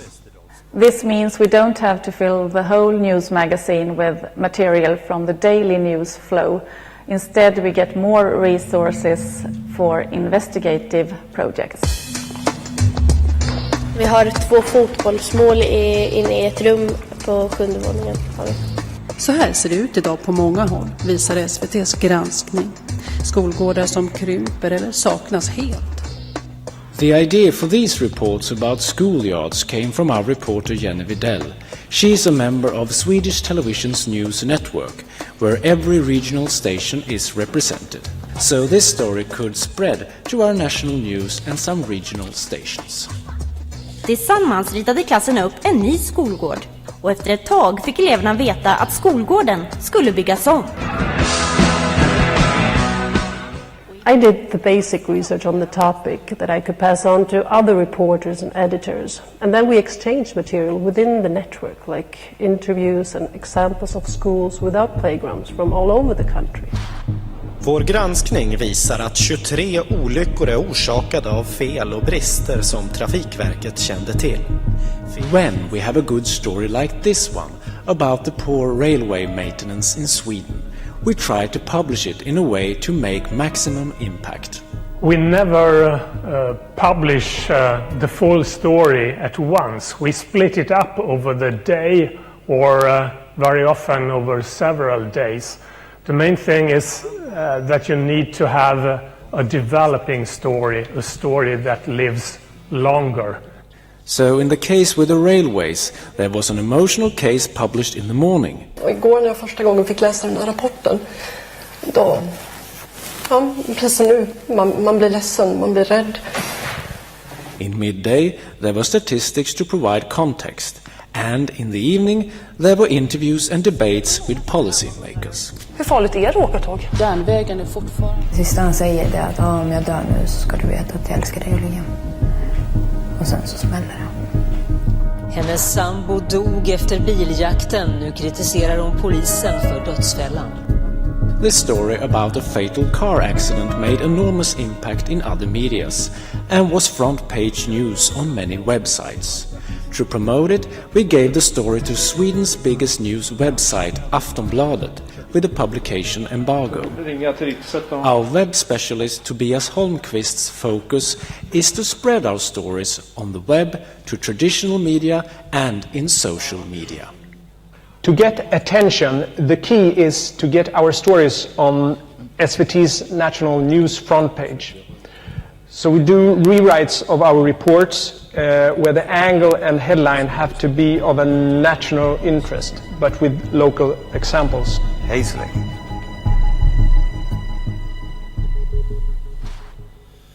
It's actually what we talked about this morning, fewer, bigger, better, and we tried to make more out of each good idea, and we used the publishing plans also, as you could see here, not only for our own media, but for other media as well, to make the most of it and to reach the audience no matter where they find it. As a third part for the elections that's coming up, we decided to take it even further. We started out with a poll nationwide on what issues that was most important for the average Swede. We then took the top 10 issues, which were of course employment, healthcare, immigration and so on, and decided to focus on each one at a time during a 3-week period. We then also, on the being social note, we started to ask the audience for input on each of these topics under the hashtag Din Röst, which reads as both your voice or your vote. It's dual meaning in Swedish. So all regional stations as well as national then collected statements, did stories and published these, broadcast, online, social during this 3-week period, and took in new comments under the hashtag at the same time. So at the moment, and you can see the impact, this is when we did healthcare. You have SVT,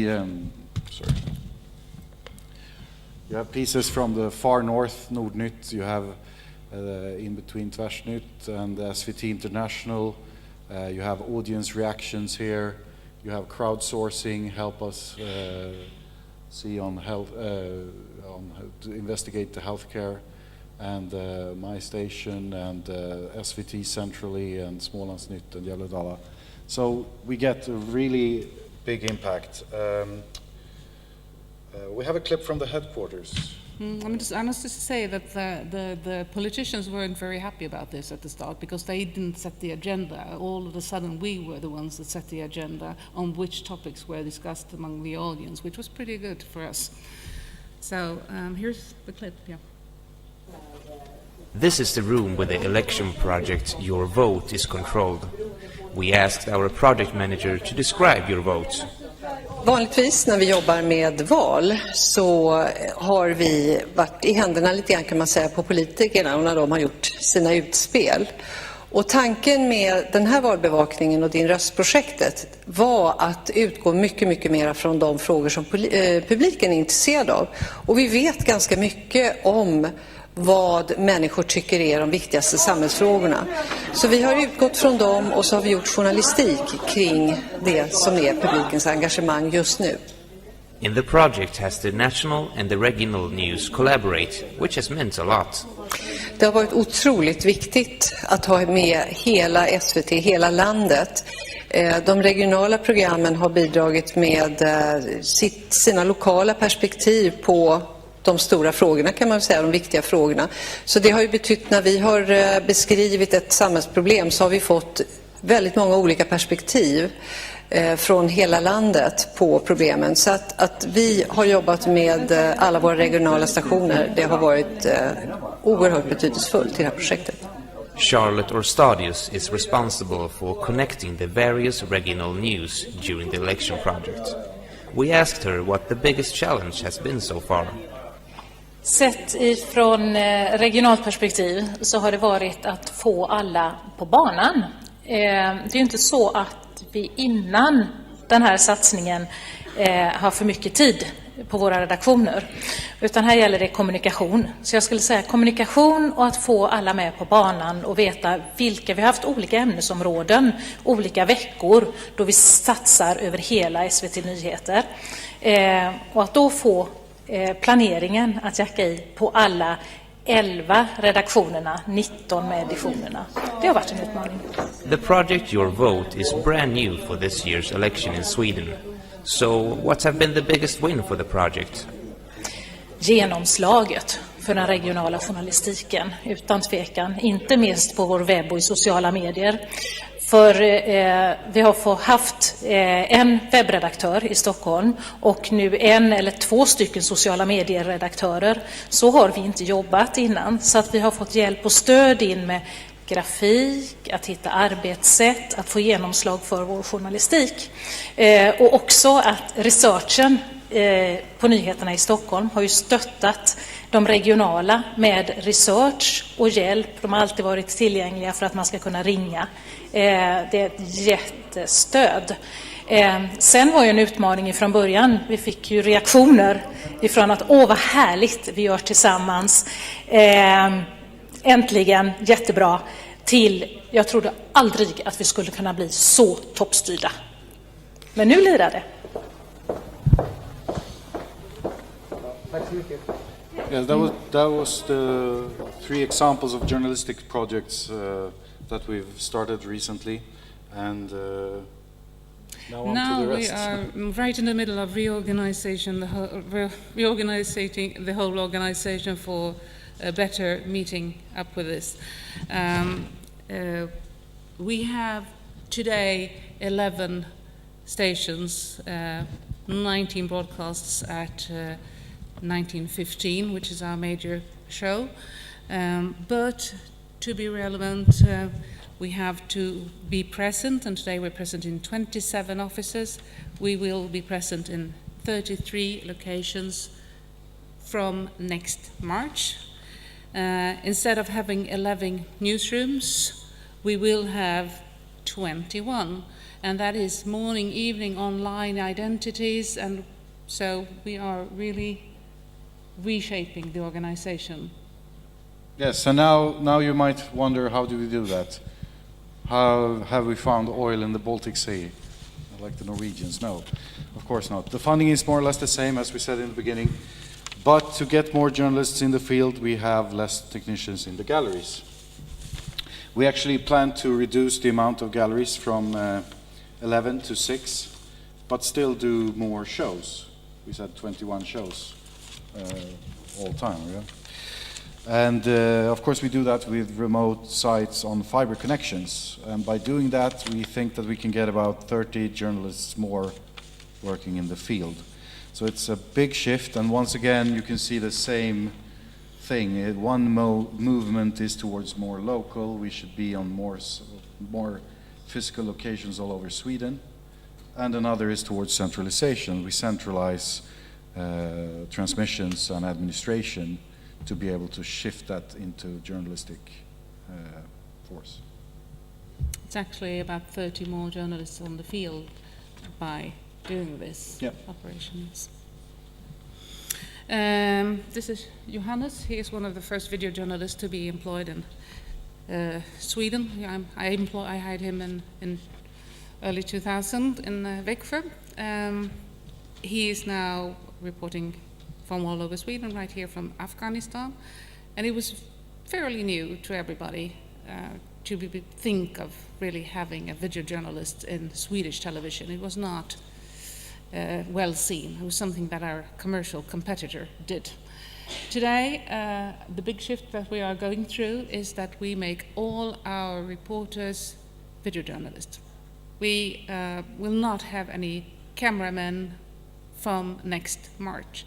We will have reporters in the field. That way we will have a much better coverage of the whole of Sweden. So no more specialized photographers or craft editors in the regional organization, only reporters that can do everything. So as broadcast journalists, we have a huge challenge when it comes to storytelling in this new media world, and maybe that's the biggest challenge of it all. We want to do a package that is complete before we put it on air. You know, you want to put the whole story out there. Our colleagues on the evening papers have an advantage. They can tell their stories in bits and pieces online and then wrap it up nicely in the papers tomorrow. And they can make catchy headlines and keep their audience tight. This is something we have to learn. We have to learn how to work in a process environment where there is no deadline, or if you wish, there is always a deadline. So let's just wrap it up. The deadline has come for us. What's our big transformation is really about in 6 statements? It's about as many journalists as possible covering Sweden to be present, both, as I said in the beginning, physically and virtually all over Sweden. As few as possible working in administration and publishing. We will also have centralized online specialists to be able to really use the on mobile platforms, the social media, etc. We will have a strong coordinating steering structure to maximize the outcome of every idea. That's the idea. And it can be maximized on the local level or on the national level. But we want to bind together the national, local, and the global aspects of everything. Our focus, of course, content focus on all platforms, mobile first. And we want to work as one organization, as one SVT News. No matter where you are, you will have the stories that you are interested in. And it always comes down to? Comes down to this, to offer more local journalism for the same license fee, or some would say more bang for the buck, or more journalism for the money. That's about it. So, yeah. Thank you.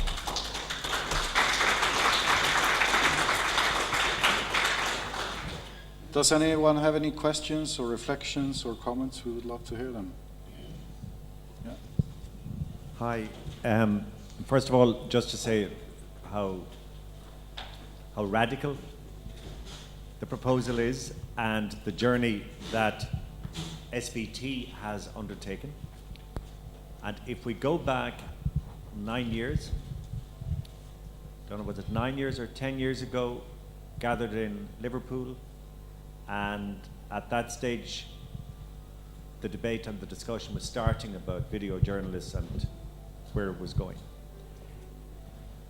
In terms of just my own clarification, when you say that from next year, from March, all journalists in the field, in the regions, will be video journalists.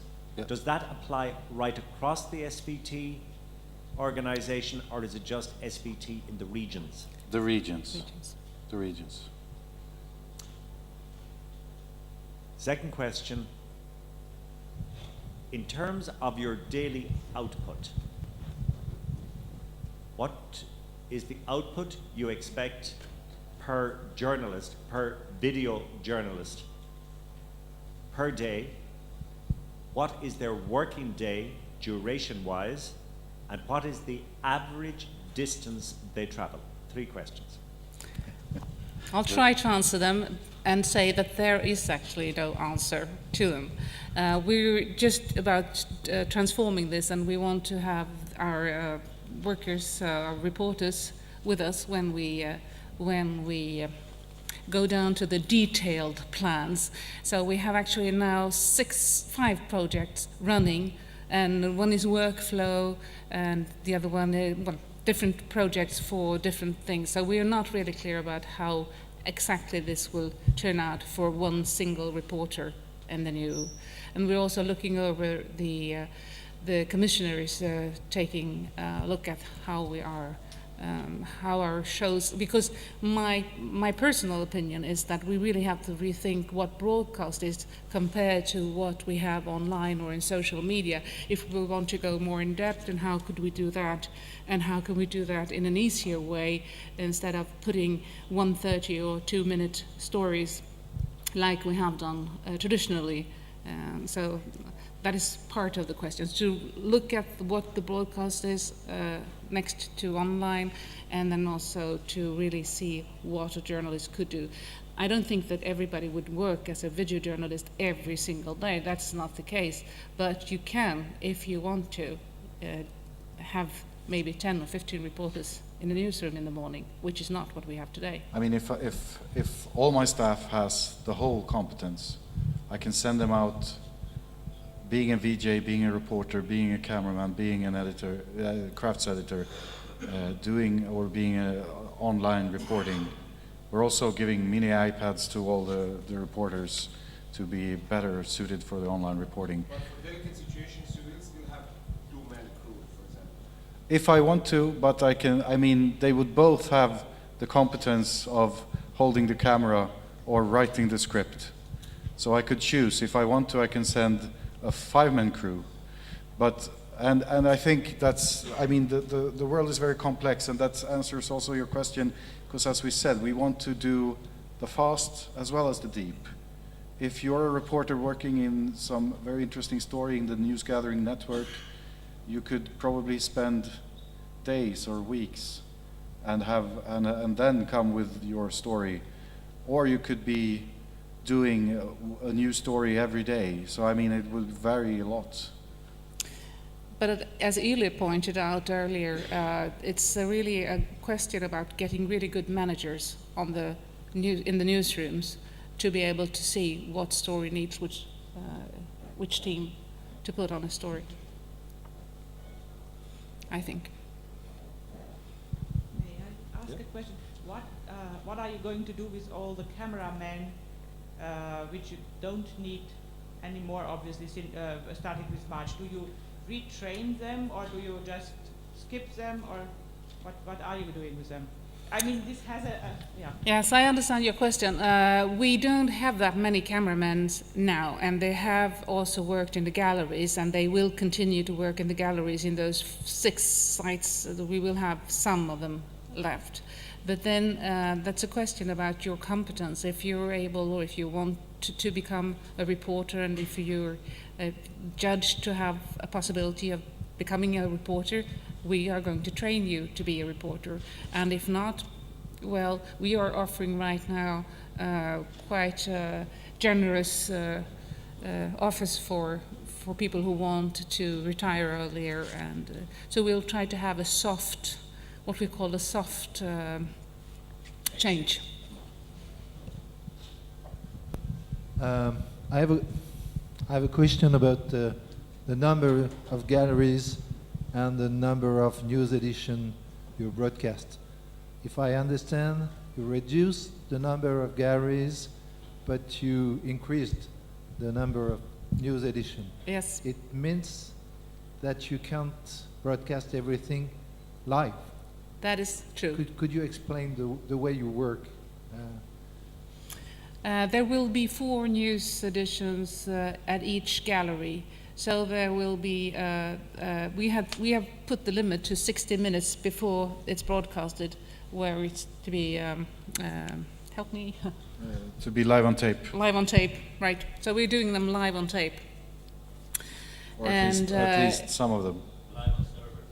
Live on server, right. And each day, one will go direct. So out of the 21, there will be 6 direct every day. And you can change. It is possible, if there is a news story, breaking news story that you want to cover, you could change the order of these live on tape. And your reflection was, I do that because 90% of the content doesn't need to be live. Yes, and also because we're always live on the web or in social media, whatever. So we're always there. Because so what is the difference between a broadcast and what we can offer compared to what is news online?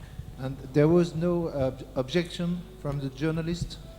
Oh, yes. Oh yes, there's But been we are discussions. doing live on tapes now. We have 11 galleries right now, and we're doing 19 shows at 1915, which means that already we're doing 8 live on tapes that are recorded, and this has worked really, really well. So it is a question, but it's not huge.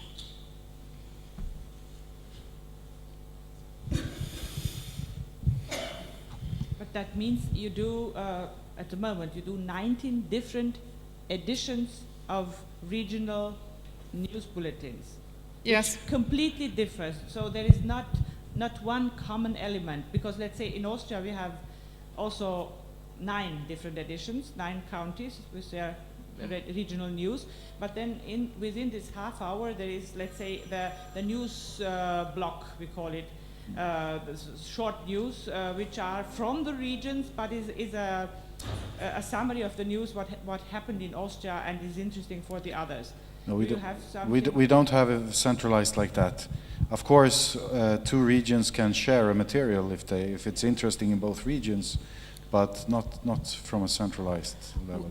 We have also, and we will be in this 21, it's very important for us that you make a choice of what you put on air, what you put on your website, or whatever you put on under your identity to be locally chosen. So, of course, there can be stories that are interested from neighboring regions, but you have to make the choice on a local level if you want to put it on air or not.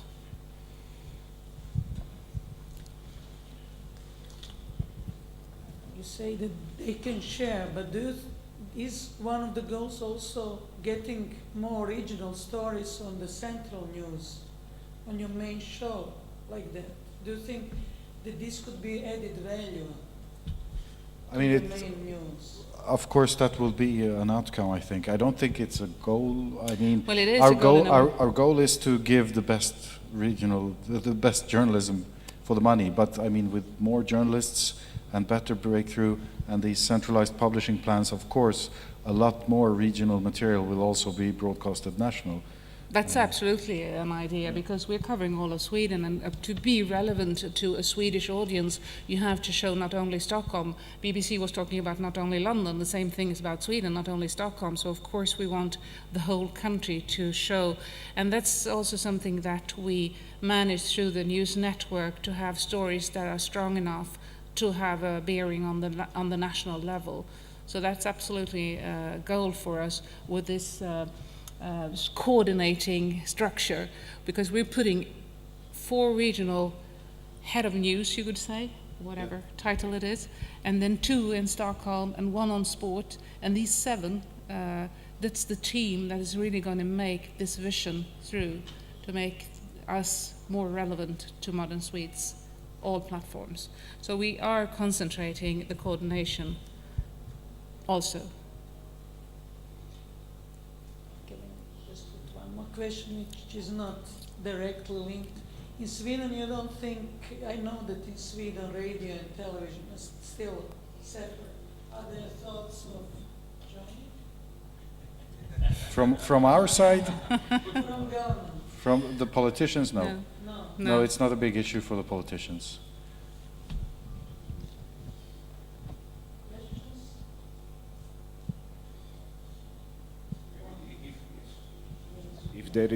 If there is no more important questions, then I'm just interested how complicated it was to organize this network in which you have a few galleries which remotely control studios, and especially if you need faster reaction, changing the schedule of taping before, considering some extra stories, during the day, not when you have time to plan.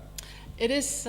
It's not easy. I just had a note this morning from our head of production at the news division, and we have to discuss that matter. It's not something you do in 5 minutes, but I'm not quite sure of that.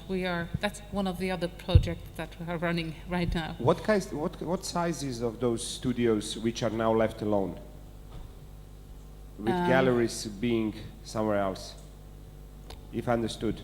In square meters, or?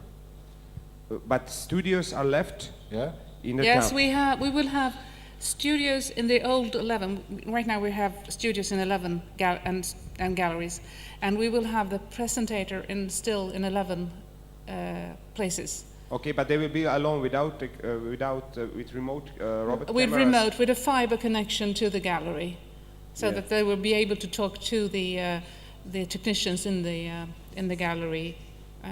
Yes, and it's probably the presentator himself or the editor, we haven't chosen yet, who's going to really press the button on to start the items. So, yes. Because there is no gallery, they can't There is start no it for gallery, him. so each... And the other gallery is It's local. some. So actually he's like one-man band in radio. Exactly. Yes. Yes. But I remember you had that one-man band Yeah. for the very short news in SVT. Yeah. I saw that.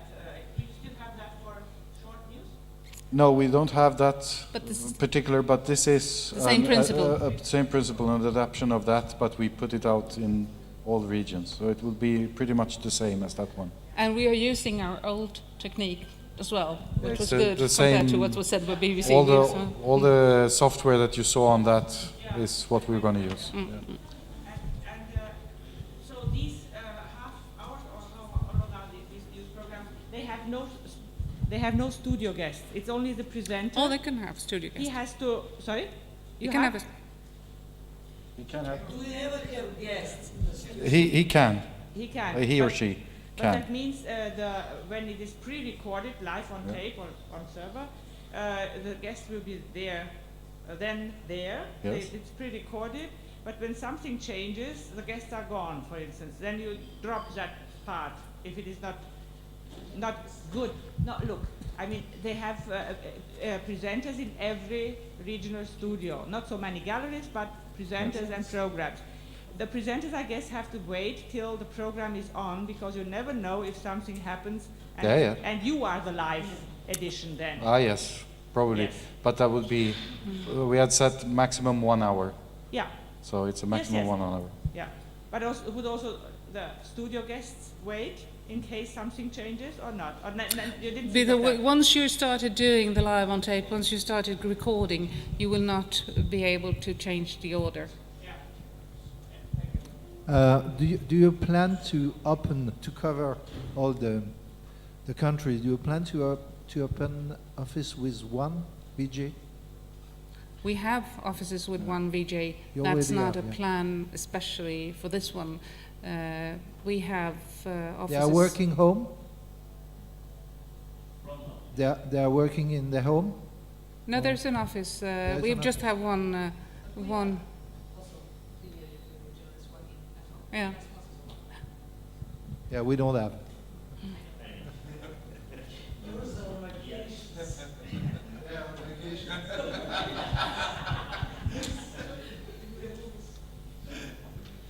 I should maybe add, because I thought we have presentators in the evening shows, the big shows, not in the morning and not in the weekend, because of the rules of the union, how many nights you can only work, 11 nights and so forth. So we've decided to have them on the main shows, which means on daytime, on evenings.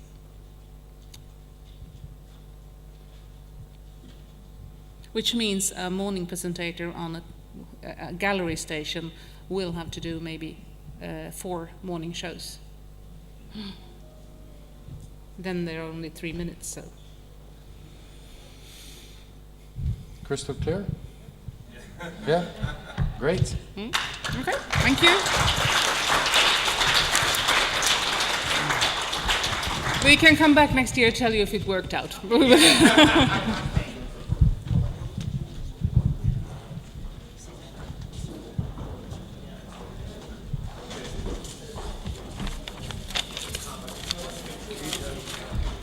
This.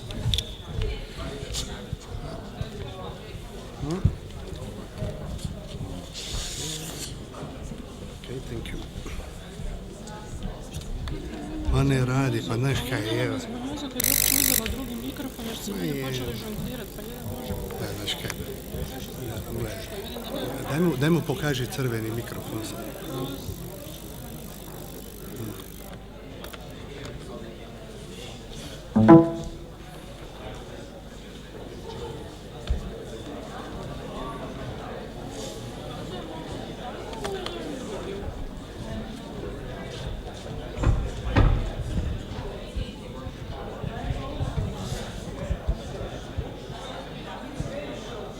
En va.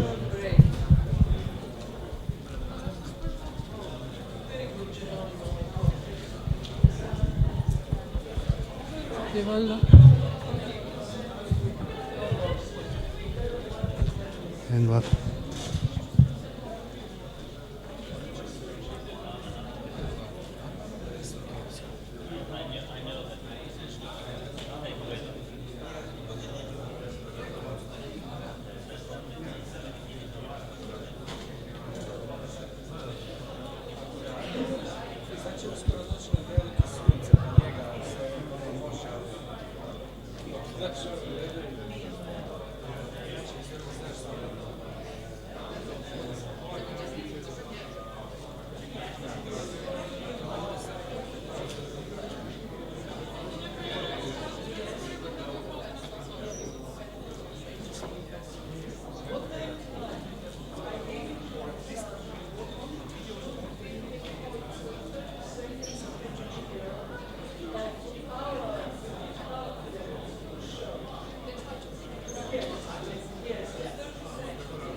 Because we are on the next session, right? Yes. Straight after this. Okay, if just a second.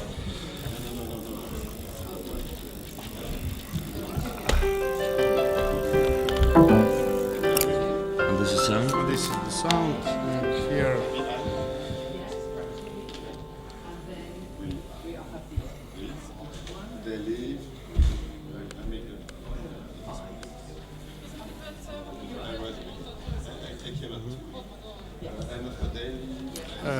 Just a second.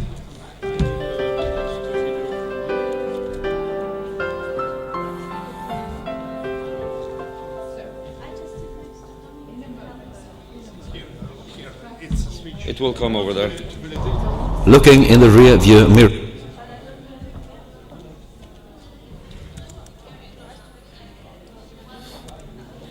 UNICEF Ireland says conditions. Choppers in Grimsby say.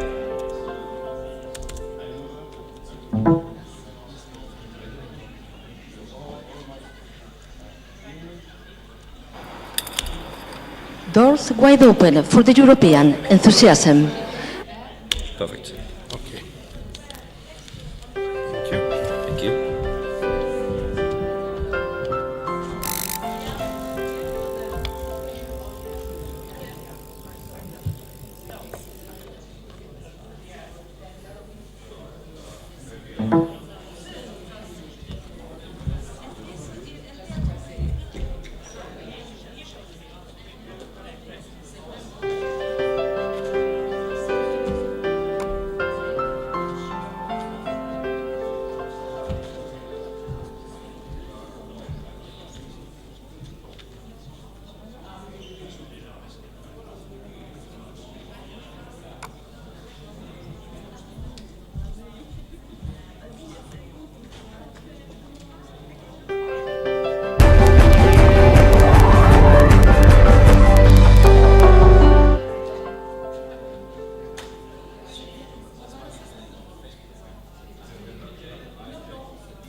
give me a little like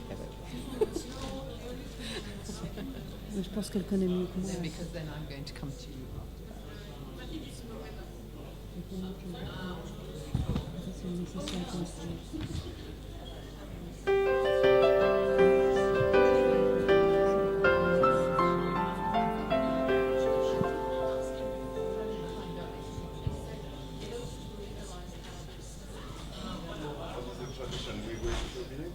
I think it changed in the meantime.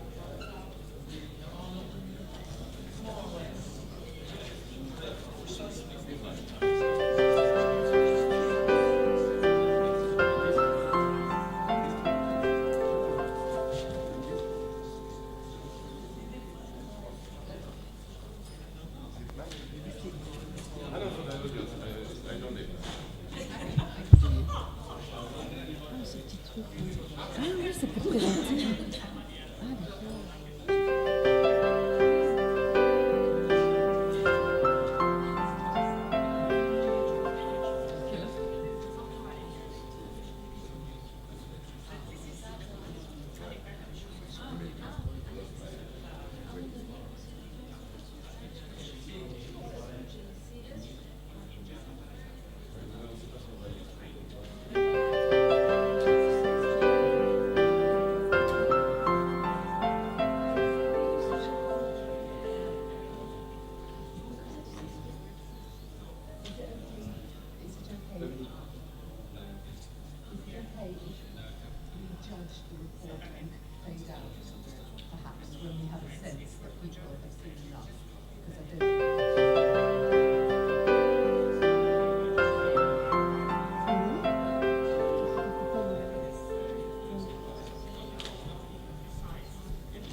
On ne peut pas tout montrer, ben oui.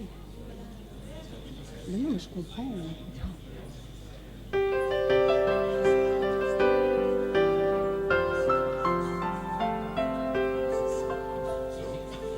Shall we start? Do you want to? Yeah, let's have a go. Oh, you don't have sound? Don't have sound?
Go, a little taster of the European Citizenship Project, which we are here to talk about this afternoon, to give you an update about what this project is about and how it's come to life.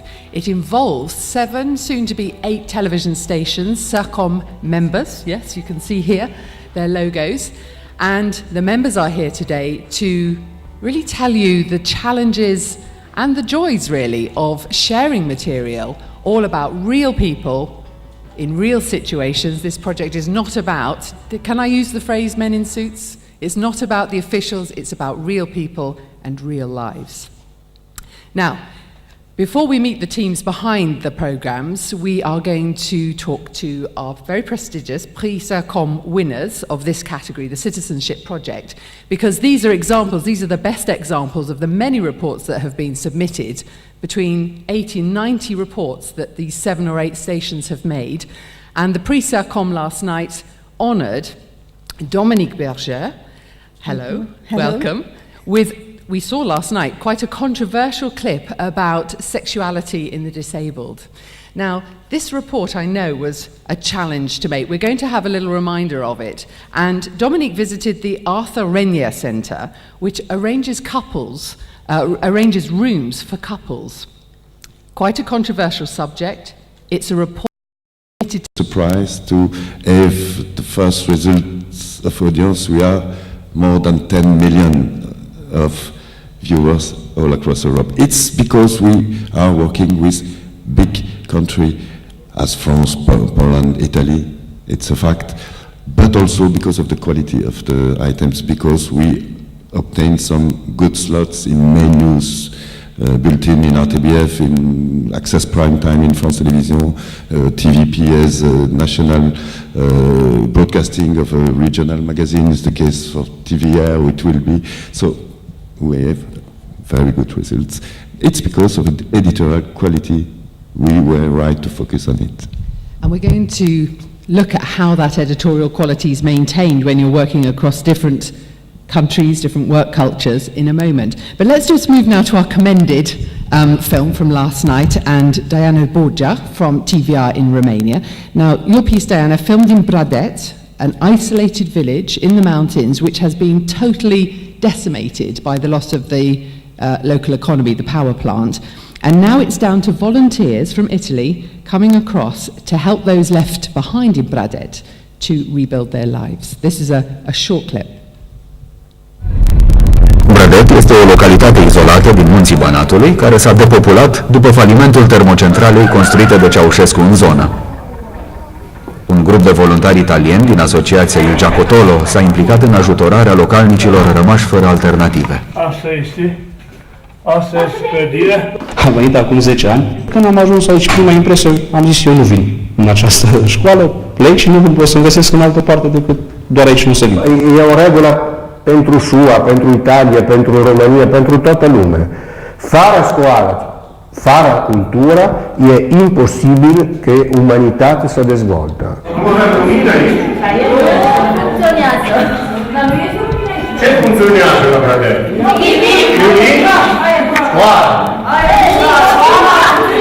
Canalizare trebuie, apă trebuie, lucru pentru tot și că familie se reunească. Vedem în școală, care sunt copii care au mama afară, în străinătate, sau uitate, etc. Se vede, au probleme psihologice. Scopul nostru sunt copii, dar noi am văzut că nu putem ajuta copii dacă nu ajutăm familie, nu ajutăm familie dacă nu dăm ocazie de lucru. Dacă ajutăm numai copii, dar nu ajutăm familie, facem un lucru jumătate. La construcția școlii, când s-a făcut, a fost o singură persoană, poate o singură familie care a lucrat benevol, a lucrat voluntar.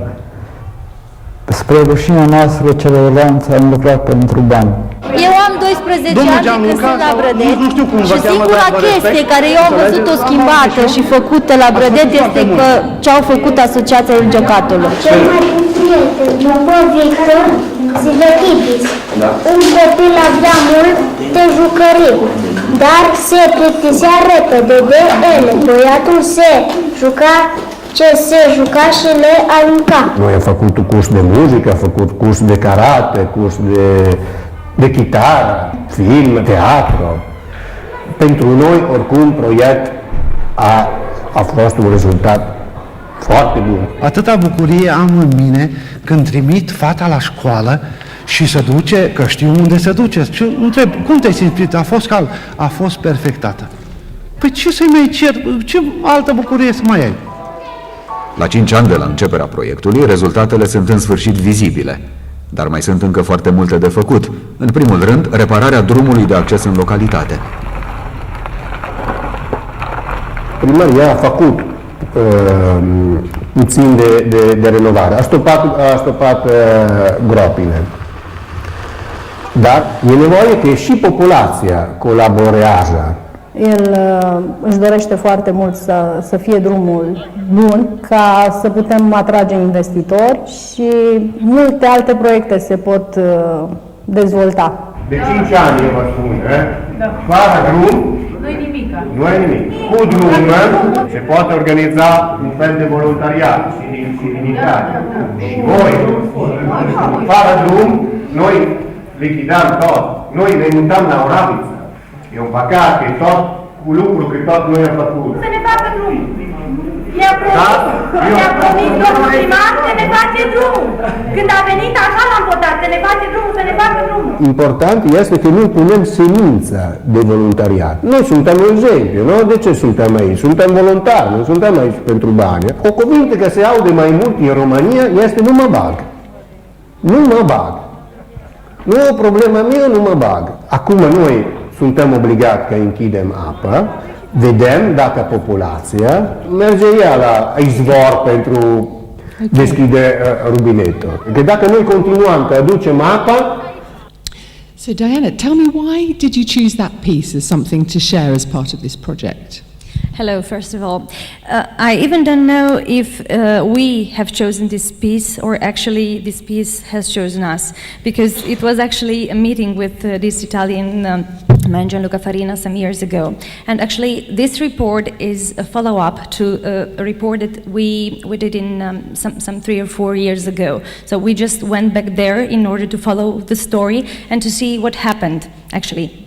And the point is that a lot of nice things happen, but also bad things happen because the people there still do not help themselves in order to get out of their problems, you know. So the bad thing was that Gianluca Farina was somehow threatening them that he was going to leave the place because he didn't get so much help from the authorities and from the people themselves. And he was at a certain point disappointed because he was seen like a god, actually, from their point of view, actually from their point of view of the authorities also. Because every time something bad happened, they just said, okay, but Gianluca Farina, the Italian guy, is here and he's going to help us, so we are saved. So this is what happens there. And the project is arranged around themes, so the stations submit reports under particular themes. In your view, what advice would you give to people listening about what works for this project? This theme actually here was infrastructure, and actually in our report it's the lack of, it was in the beginning like this. Gender and family afterwards, okay. Well, actually, the report is based of different themes also, because it's also about infrastructure or lack of infrastructure. The Italian guy, Gianluca Farina, knows that his ancestors, the Romans, when they conquered a certain region, first they built up the roads and then they went there. Road means communication. Lack of road means there that the families has to leave the place in order to work somewhere else, and the kids remain by themselves at home only with grandparents, and so that's also some very bad things for the family. Education is bad, is poor, because the families are not there in order to support them, parents are not there in order to support them. So actually, there were more themes to discuss, and it's really interesting because in every single country in this project, the team was definitely treated differently because they are so different in different countries. And interpreted in different ways. Definitely. So, yes, so reports that have themes that we all recognise, but you might interpret in a different way. Mm-hmm. Well, look, congratulations to you both. Can we give a round of applause for Dominique and Diana? Thank you so much. Thank you. Your turn to stay.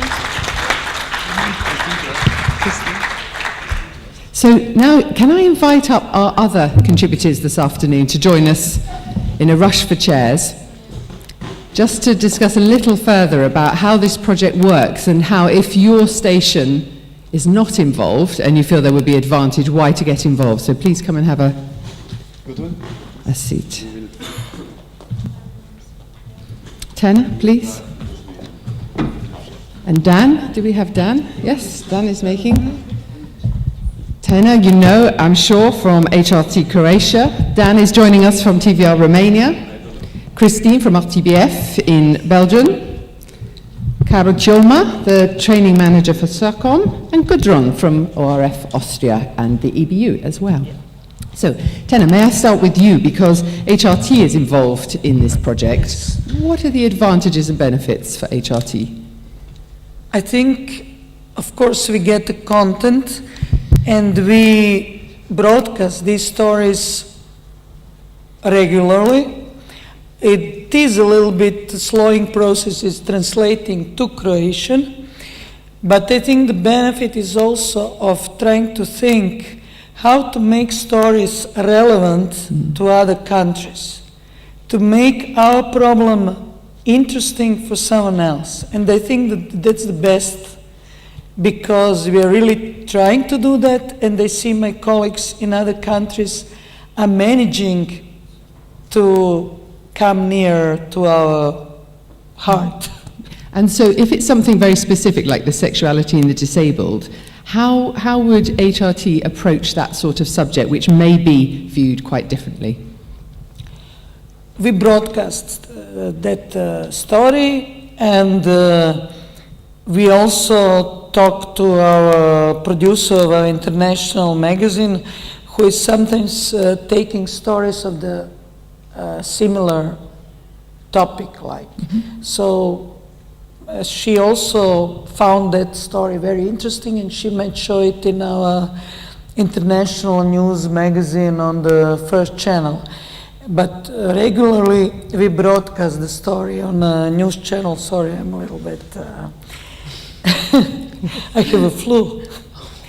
So I think it was a great story. I think it was a very personal story. It had great characters, and that's what made it telling a good story. Yes. Dan, TVR Romania, what about the advantages for your station? Because here you have a wealth of material being offered in a basket that you can use if you want to, without having contributed to all of the pieces in the basket. Yeah, first of all, it happens also for us what is happening for, as Tena said. I would add that it's always not only a pleasure, but also good practice to work together with international colleagues. And in practical terms, for us, having this content means a lot, because we are starting to build different formats around these stories. I mean, we've been used some of the items as a starting point in some debates we had on a team. For example, we had in December, it is the Romanian Revolution. In any December we are celebrating, and we had a lot of issues with people who owned it during the revolution, and certificates of participating to the revolution and this kind of stuff. So it was very interesting to have in our debate the Croatian story about the veterans in the war, and to see that we have quite similar situations, and the problems, let's say, because of the legislation and because of the people wanting to take advantage, it's pretty similar. But you've used it there as a springboard for a debate and a discussion. You Yes. don't just have to use it as a straight transmission. Yeah. So it in was just to start the discussion. And, I mean, we had our problem, it was another point of view on something similar. And now, for example, we'll aggregate more items in a kind of European magazine. Tomorrow we'll have the first edition to go on the air. And So that's a new program, yes, formed of what you're finding in the basket, the reports. we are using the graphics provided by Christine. The title is Europa 360 Degrees. And we'll, till the end of the project, we'll air all 42 items by including it in that European magazine. So Christine, that's quite a key point. How do you glue, how do you make all these disparate reports coming in from around Europe into one sort of brand identity? That's what was our question at the very beginning. How can we find this glue. And we eventually came together and thought about a narrator, which became a journalist.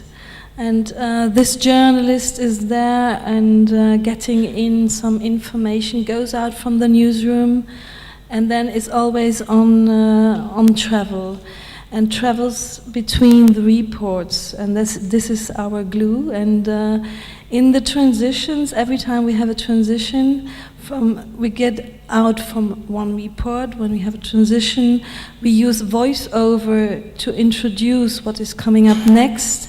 And we also use augmented reality to have some more background information about the theme and to put things in relation. So and what we saw at the beginning, the journalist there with the augmented reality, that came out of a workshop that was part of CIRCOM's training supported by the European Parliament. Exactly. It was at the very beginning, it was called the Mark Project, so it was not a lady, it was our narrator was Mark, and eventually it became then this young journalist.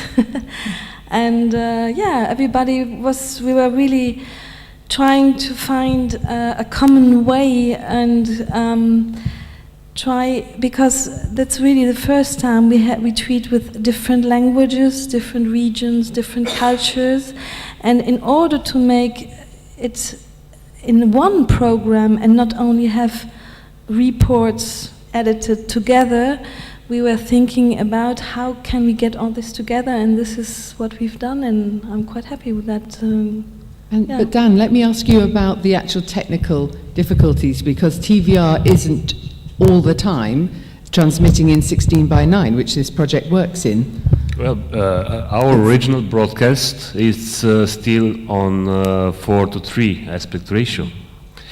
So we needed to somehow build an island inside the normal flow of production, and set up things in some very, very small teams to prepare to work in a full HD and do different versions.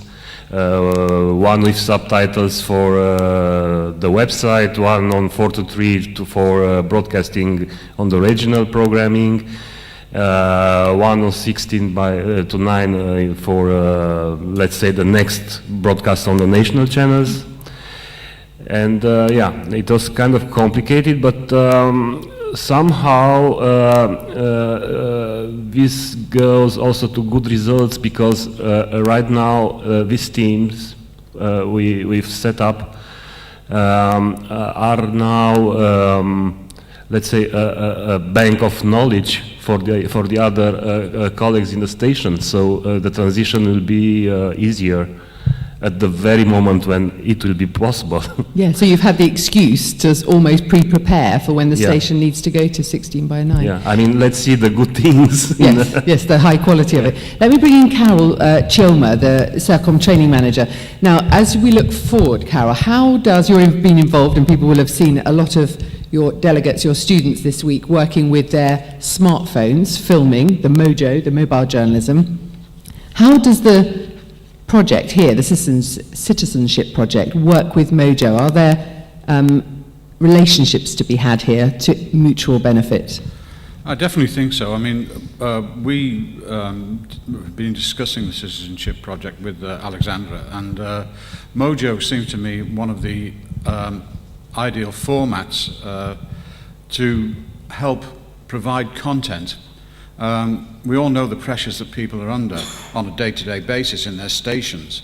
Then you get a request for a camera or going out shooting something else, whereas everybody now has a smartphone.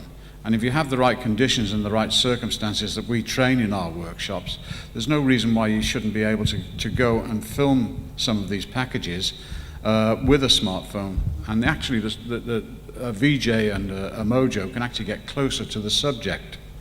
And there's also, there's another aspect of this, in the fact that we're thinking about, in the future, that with our Mojo training, we can actually align some of the subject matter that was dealt with here. John Inge, my colleague from Norway, put some examples together the other day, and surprisingly, the examples, the subject matter that you people have been dealing with, our trainees have been making those sort of reports in our training sessions, and it was really great to see those packages in the context of the citizenship project. So really, all that talent can feed into this project. It's almost going both ways. It's going both ways, yes. It's going both ways. Well, we spent some time earlier in the week tackling one of the key issues for this project, which is about quality control and about standards and how to bring together reports made with different working practices, different levels of experience to a really high standard. Now, Gudrun has been working with the project on some draft guidelines that are aimed at helping everybody involved in the different countries to achieve the same standard. Would you like to update us, Gudrun, on this? Yes. First, I want to take the chance to thank Tena and all the involved people for inviting me to do this job. I had an amazing time. I watched about 80 stories before I came to Cavtat. I looked, because I really wanted to know what is it about. I don't want to find guidelines or something when I don't know what the stories are. And I was really amazed. This is the most colorful painting of Europe I have seen. So it is really what I mentioned before in a session before. For me, it's so important. I think that is the greater idea of Europe. We have to know each other. We should not be afraid of each other. We should not have all these, I don't know, imaginations and prejudices and everything which are not true. Or if they are true, we have to face them. So this was, the first point already was very fulfilling for myself to see how many stories there can be done. Second, of course, we gathered here because, as you said, this should have been, was meant to be more than just a big accumulation of stories. We wanted to take something away, and that's why we called it the takeaway box. We wanted, because this should not be the last project of this kind, we wanted to give a few tools to everybody so that the quality standards will be maintained or even improved. And if you have a collaborative project, then you have to also meet the needs of the others and understand the needs of the other stations who would like to use your items. So we said, yes, let's work on a few guidelines. And before we came here, we were in contact with Alessandro, and we said, yeah, how are we going to do it? I mean, BBC has guidelines which are 215 pages. It might be a bit too much, and they are in English, and so, I mean, yeah, RTBF, ORF, and RTE, and we looked at different,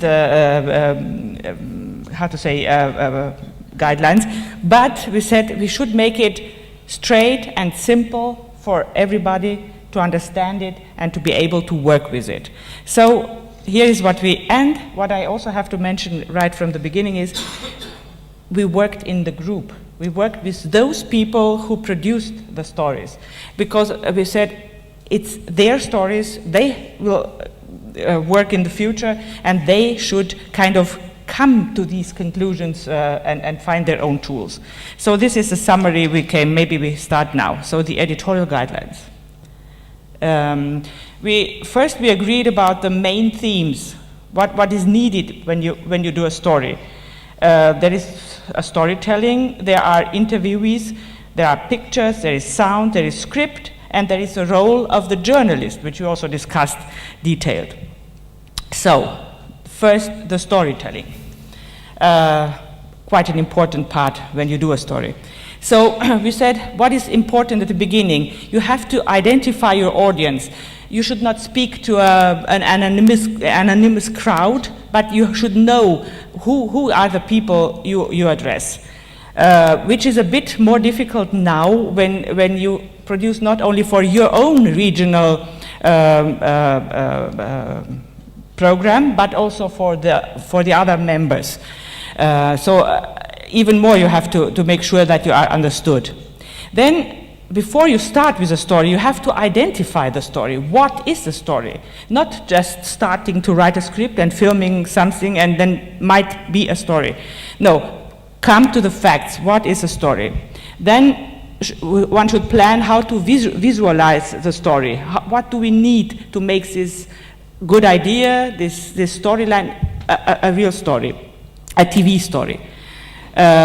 So then we also lose a few thoughts about whom should we interview best, who would live this story, who would make this story understood. And then think about the structure. You need to have a good beginning, you need to have a good end, and in between you should develop the story. And you need a good chronology of your story. So this is the one point. The next one, as already mentioned, the interviewees. So what are stories about?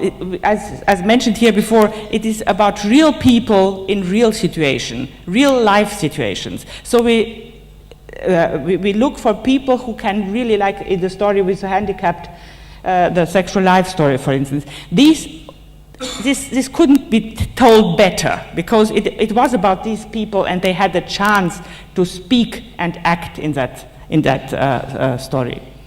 We all agreed that experts and officials should rather not appear in this kind of story, and if, then as short as possible. The interviewees should be an integral part of the story, not just a soundbite here and a soundbite there and then some pictures in between. These people should carry the story, be the story. And then we were a lot discussing about the sound bites. In some of the stories you could see rather long sound bites, or long and short, and sometimes a bit strange mixtures. So we said, think about it. Don't just use the sound bite because it is 1 minute long, you use it 1 minute long, or maybe you just at random take only a part of it. So have a concept. Take only the relevant sound bites. And the shots should be set up in a visually interesting way. Okay, so the next point was pictures and sound. Here we talked a lot. The first thing when you think of a TV story is think in pictures. Don't make a radio text or a newspaper text and then add some pictures. Like we said, wallpapering. That was quite a controversial discussion because the needs of situations mean a lot of people are under pressure. They come in and they put down the script and the soundtrack, and then the pictures come second. So this was quite a change in mindset. Yes, but in the end, all agreed that when you start, after knowing the facts, after knowing which story you want to tell, you have to think in pictures and shoot in sequences. So not only a soundbite and then some building outside and then inside. So think in sequences. Think of a story before you start doing it. And then we said, because it is TV, the picture has a lot more importance than the words. So the words, the script should be complementary to the pictures and not a text with a few pictures on them. We also talked about how do we prepare a shooting. So prepare it well. Have a story in mind already, but remain open to the surprises you find on location. Very often you have to change the script a bit because you have an even better idea all of a sudden on location. So be open for that. And very important thing, involve the camera team. The camera team has to know which story is being shot. If they just know, yes, now we go to shoot, they will not have... There are no more camera teams, not in Sweden anyway. Yes, if you are a VJ, then you have to think about which pictures you have to shoot, because it makes a big, big difference. It is about rhythm. It is about the length of the picture, of the sequences. There are many, many things to be thought of. Okay, then We are speaking one more time about sound, which also meant don't forget to think also in sound sequences. You need natural sound for your stories, and then one very big topic was music. Oh my God, this was really controversial, but we agreed that music should be used only if relevant for the story. So don't start with a big piece of music and then sometimes comes a bit of a text, and this piece of music is a random one. This just was free today or offered today. It has not that much to do with the story. We had one piece where in fact it was a positive story, but the soundtrack was so sad that in fact you thought it was a sad story in the end. So this is, it all has a meaning, never just use music. So, yes. And then what we also said is if you use music, don't interrupt it in the middle of a line or of a melody. You have to think till the end. And something which goes for all the stories is at the end of your story, leave a bit of a sound and pictures tail, and don't just cut off when the last word has been spoken, the curtain closes and the story is over, because that little time gives the viewers the possibility to think of the story, to let it settle, and then comes the next one. Okay, then the script. The script has to be done carefully. Everybody knows that, but what does it mean? One should be able, we said here, explain the story in 3 sentences. That means think of those facts, of those important things you want to tell in a story, and don't forget about them. Kind of put them down and use them as a guideline. Keep the script focused to these to the storyline, and use simple language. Very often this is a problem. We have to think of our audience. A TV story is, you see it once and then it's gone. The audience is very often very mixed, and they have to understand it. If it is too complicated, they don't get the story, and you lose them. Also, before you start to edit or to write, decide which the key scenes are and write about them. Don't deviate too much, because too many details is again very, very complicated, and you lose your audience. And at the end, avoid, if possible, editorial comment. You need a good conclusion, but don't comment.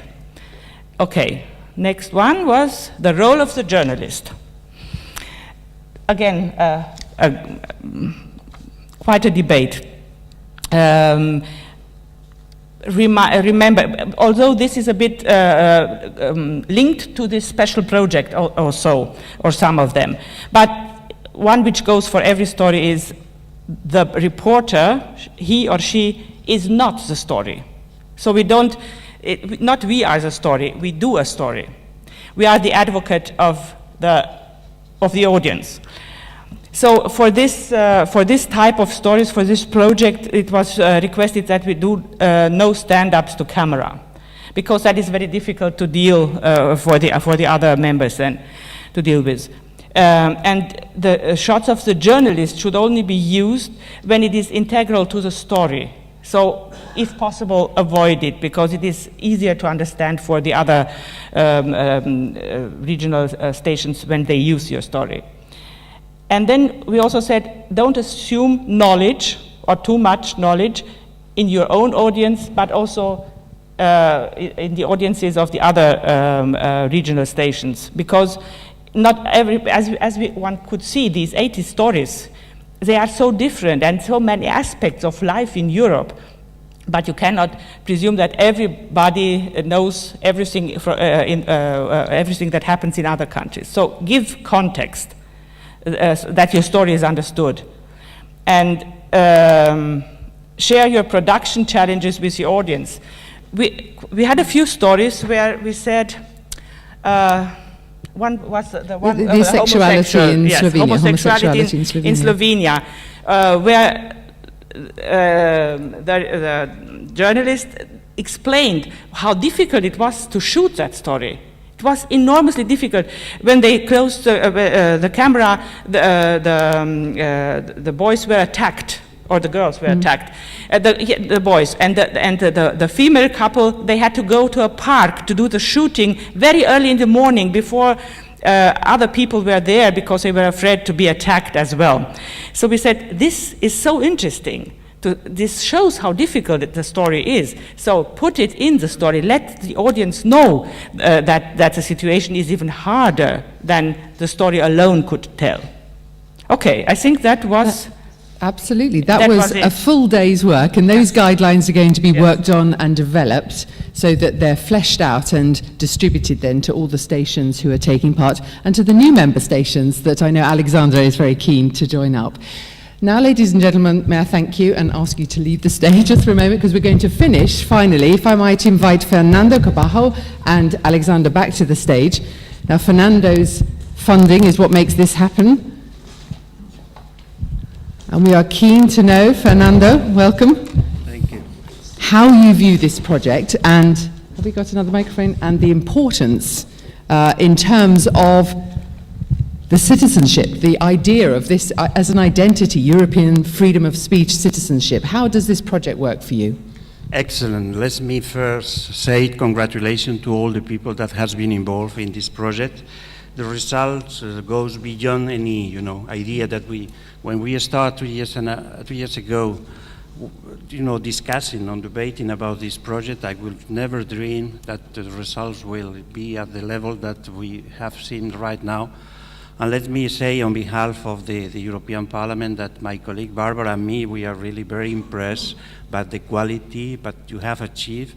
And I think that you call it, very rightly, this project, citizen project, and what we saw it now is a project about the European values, about the real people, the citizens, and I think this is what it's all about in Europe. And in this sense, I will invite you to continue that line, because we can do as journalists, we know how difficult it is sometimes to say, okay, what we do in Europe. It is all about this added value, this idea that bringing, links, you're putting people together. And I think you have found an excellent glue, as one of the person that it was at the stage said before. The glue is excellent, and I think this is the only way to do Europe. And so how would you like to see this develop in the future? So we have 7 stations, an 8th one is joining. BNT Bulgaria. BNT Bulgaria is joining the project, yes. Maybe the next step, we expect maybe next step to have more. And we have also non-member, but second member that can use the items, so it's growing more and more.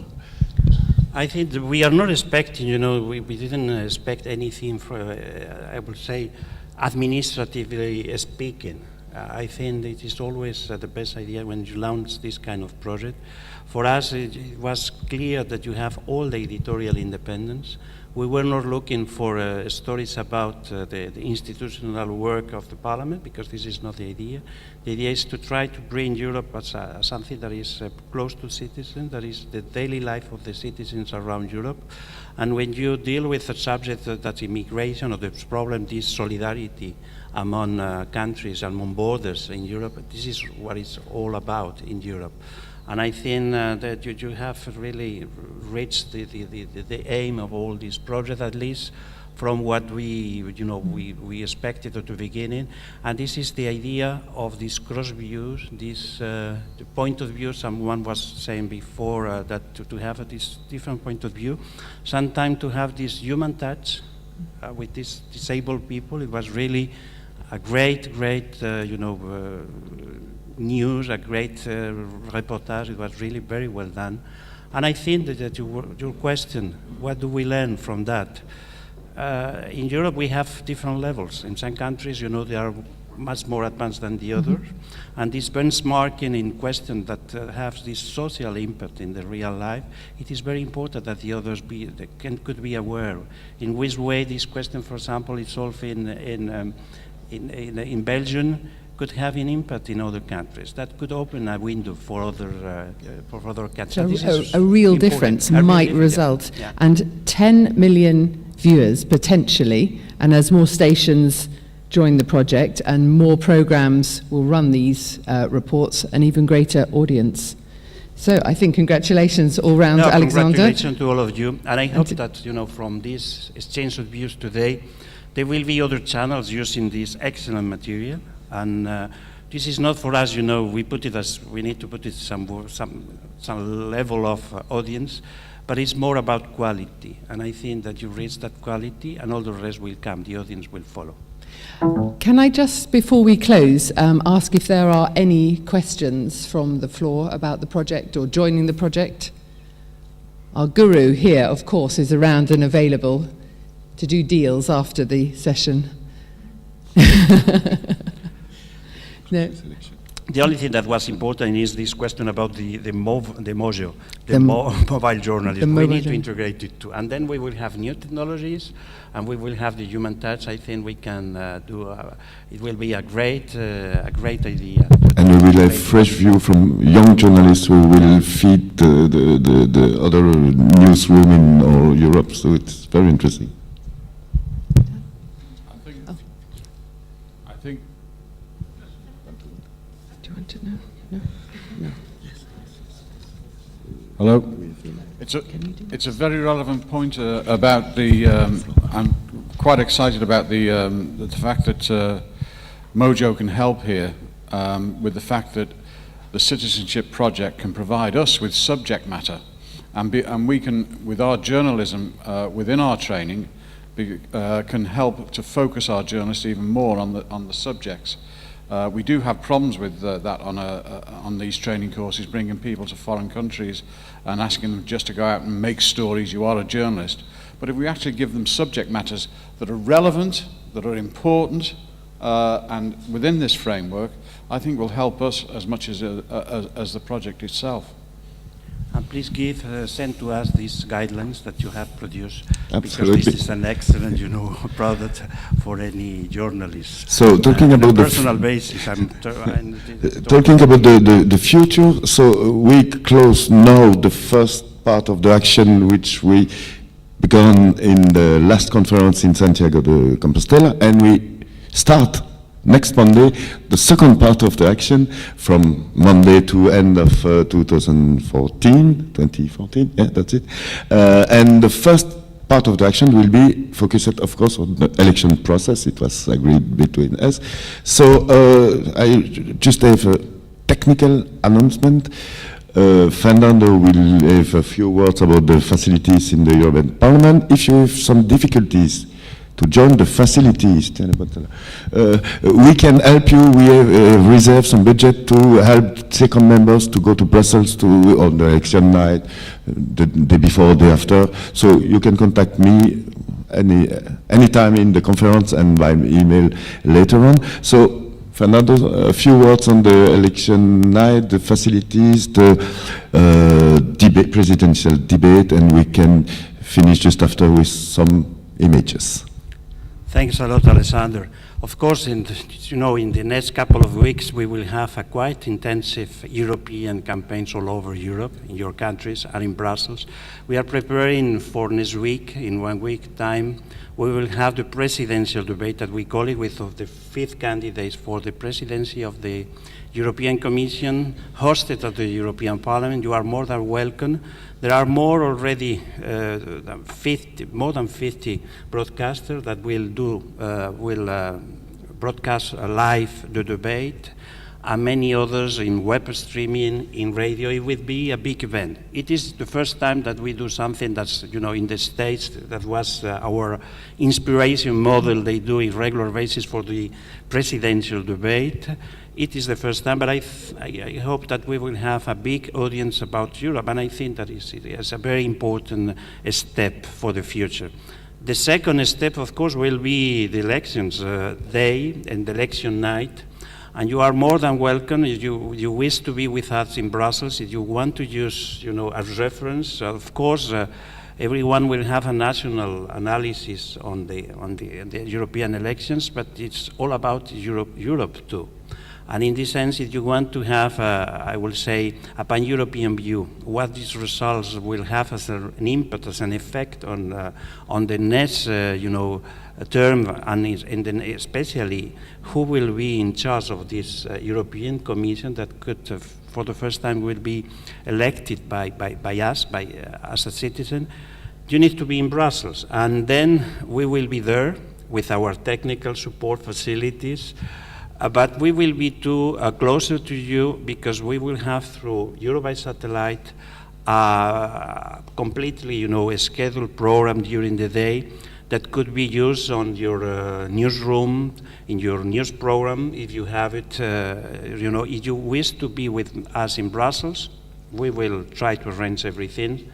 Alexander will provide you with the details, but let's work together. Our idea is to offer a platform, an open platform, and we are not asking for a positive views or negative views. This is a parliament, and of course it's open to the controversy that we will have on the electoral night. So that's what's on offer, and we're going to finish with a bit of a trailer, a bit of bit of Miss Maggioni. No, we don't have time, I think so. We will finish with a little clip in the language of our host. This one. Ovo je reklama. Reklama vam obično pokušava reći što trebate raditi. Ali ova reklama želi da vi kažete nama što trebamo raditi. Iskoristi svoju moć. Biraj tko odlučuje. Glasuj 25. svibnja. Europski izbori 25. svibnja 2014. So we cannot broadcast the clip in all your language, so go to the website of CIRCOM and the European Parliament and you will have all the revelation in your own language. We have the English, but we stop here. Some of you have already broadcasting.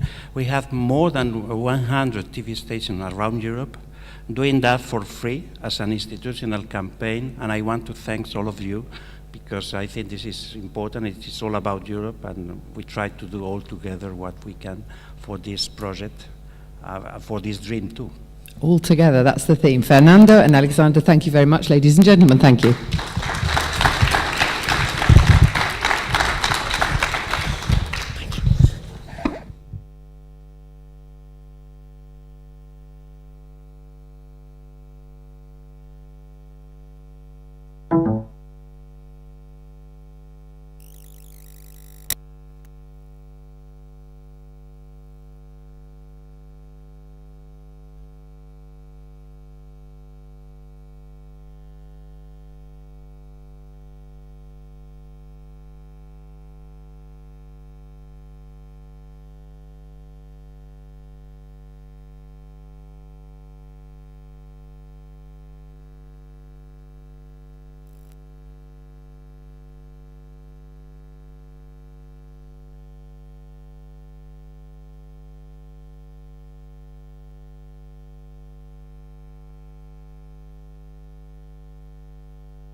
Good afternoon, everybody. I'd like to welcome you to we've got a dual session, the final session of the conference.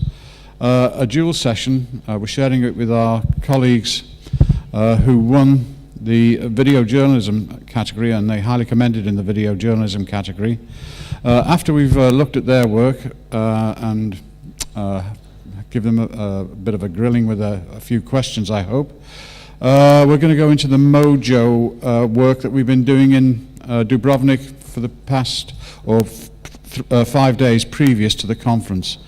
I'd like to welcome Philip Bromwell from RTE in Ireland and Philip Norton from East Yorkshire, BBC in East Yorkshire and Lincolnshire.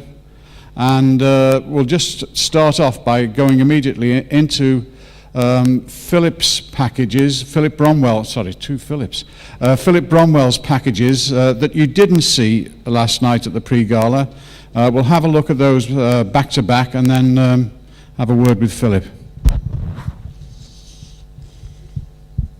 UNICEF Ireland says conditions for hundreds of thousands of Syrian refugee children living in makeshift settlements in neighbouring Lebanon are dire and horrific. The latest official figures indicate that more than 500,000 Syrians have crossed the border, but many believe that figure already exceeds 1 million, or 1 in 4 of the population. Philip Bromwell reports now from the northern Lebanese-Syrian border, and viewers are warned that they may find some of the images in this report distressing.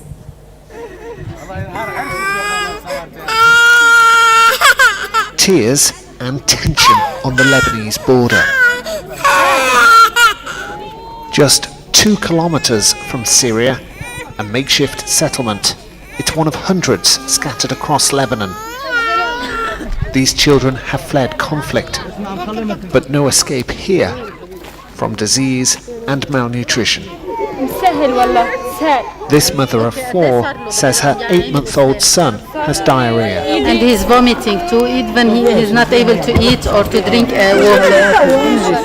A father wants us to see his daughter. The child is malnourished. She just lost appetite. She doesn't eat or drink anything. There are no showers here, no toilets, no cooking areas. These families are somehow surviving with no dignity. Are you going to say hello? Visits to the camp, like this one from UNICEF Ireland, provide a break from the miserable monotony of life here. The bit that really shook me there was seeing 2 little girls the exact same ages as my 2 daughters, but you know, so from tiny little wrists, tiny, you can see their bones. It just, you think if that's your kid, what would you do? And you would do anything. These people really badly need help. Children need it most. In this tent, a psychologist tells us about one boy who has stopped talking. He'd seen his mother killed in front of him. Okay. Beheaded due to a bomb. It's a tragedy so terrible, yet in this camp, it's also so typical. Last week, the UN launched the largest appeal in its history, seeking $5 billion for humanitarian aid for the people of Syria. In Lebanon alone, you'll find 1 million reasons why this help is so desperately required. Philip Bromwell, RTE News, on the Lebanese-Syrian border.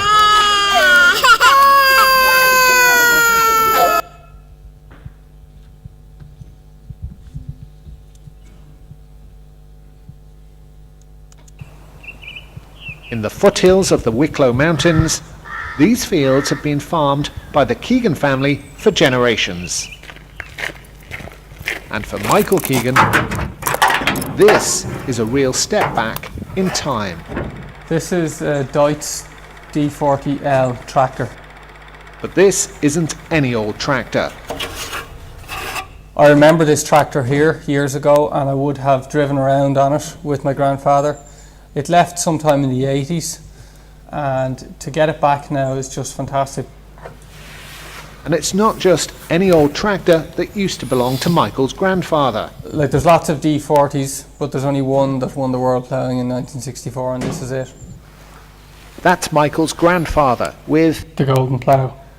It was the first time that Ireland had ever won the World Ploughing Championships, and I believe it was one of the first, if not the first, world title that ever came back to Ireland. Now, having tracked down the tractor, Michael wants to restore it. It's in rustic condition, shall we say. Not an easy job then. After all, there's still a busy farm to run. So has Michael bitten off more than he can chew? When I look at it, oh my god, it looks like it needs a lot of work. Ever the optimist, Michael still hopes to find the plough that accompanied the tractor. He plans to bring both to the National Ploughing Championships in September. Philip Bromwell, RTE News, Enniskerry.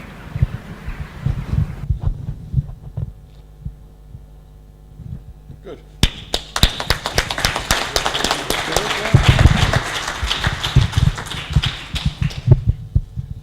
I'll start off with a question. Two very different VJ packages there, Philip. How did you approach, first of all, the Syria? I mean, quite a difficult area to go to.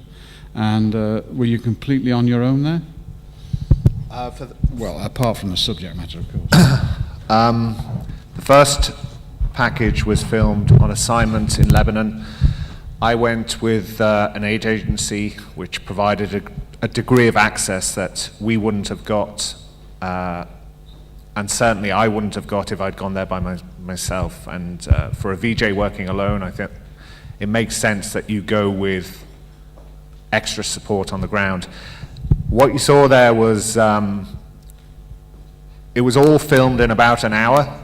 We arrived at the camp, it was very chaotic, and I basically had to abandon my tripod. Everything was, apart from the PTC, everything was filmed on my shoulder, and I just kept rolling and rolling and rolling, and yeah, it's a story. I've been several times to the Middle East now doing the Syrian refugee crisis. It's a story which has affected me, inevitably perhaps. It's still going on. I'm actually going back to Jordan in about a week's time. But in terms of what a VJ does and in what I've done in the past, that's about as far as I've pushed it as a VJ. In terms of where I went, what I did, and the kind of situation I was in. The other report, completely different. That was actually all shot on an iPhone. At the moment in RTE, I'm currently exploring mobile journalism, and I've been helping out I've been one of the trainers on the Mojo course that we've been running in Dubrovnik. So everything you saw there was shot on the iPhone. And I suppose the beauty of those two reports, it just shows the sheer variety of what we as VJs get up to. And we can work on the big stories, we can work on the little stories. Personally, I love working on both ends of the spectrum. And for different reasons, I selected them. I'm proud of them both, and I think they showcase just what it is possible for a VJ to do. Thank you, Philip, and quite rightly, deservedly, of the highly commended award in the pre-CIRCOM. And I'd now like to look at the winner's work, Philip Norton.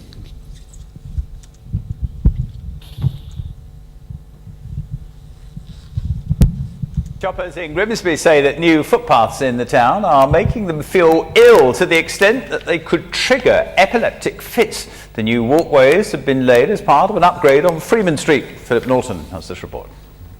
It's cost more than £1 million to regenerate this area. A huge part of that was spent on these new footpaths. But according to shoppers in Freeman Street, the patterns are making them feel ill. When I'm walking down here, I suddenly feel sick and I feel as if I'm going out. Absolutely a waste of money. They dazzle you. The black and white's all right, but I'd rather have just smooth paths to walk on. It's hoped the upgrade will reconnect the town centre with the docks area. But now a councillor who also has epilepsy is worried the patterns could even trigger fits. To me, it could be potentially a trigger for somebody who's got photosensitive epilepsy. and not to consult with people who have got professional advice, I think was a mistake from the council. Christine Thompson says she's already been made ill. Free from migraines for 20 years, she says the patterns have brought on 2 4-day-long attacks in a month. Since they've done them, I've had some terrible do's, really, really awful, and ended up at the doctor's. And I just don't go into Freeman Street as much as I used to, because the zigzags are what you see. You don't necessarily grey, quite often it's silver and gold, but that is how it affects you, and I've been really poorly. The council says it's taking the concerns seriously. We're obviously concerned here about things like that, but I would urge people to try and look to the longer term. The paving is in its newest possible state. It should start to settle down in the period of time once it gets a bit of weather on it, and the pattern will become less vivid. So hopefully any nauseous feeling that people are experiencing at the moment should subside once the paving settles down. The main work here has now been completed. The council says it's not possible to relay the paving, but experts have told me the patterns are unlikely to trigger epileptic seizures. Nevertheless, some shoppers say they're still causing them problems, enough to keep some of them away. Philip Norton, BBC Look North, Grimsby. Now, Hull Fair, one of the largest of its kind in the country, has been opened by the Lord Mayor. Without further ado, I would like to declare Hull Fair 2013 officially open, and in doing so, wish everyone a superb week of fun and entertainment.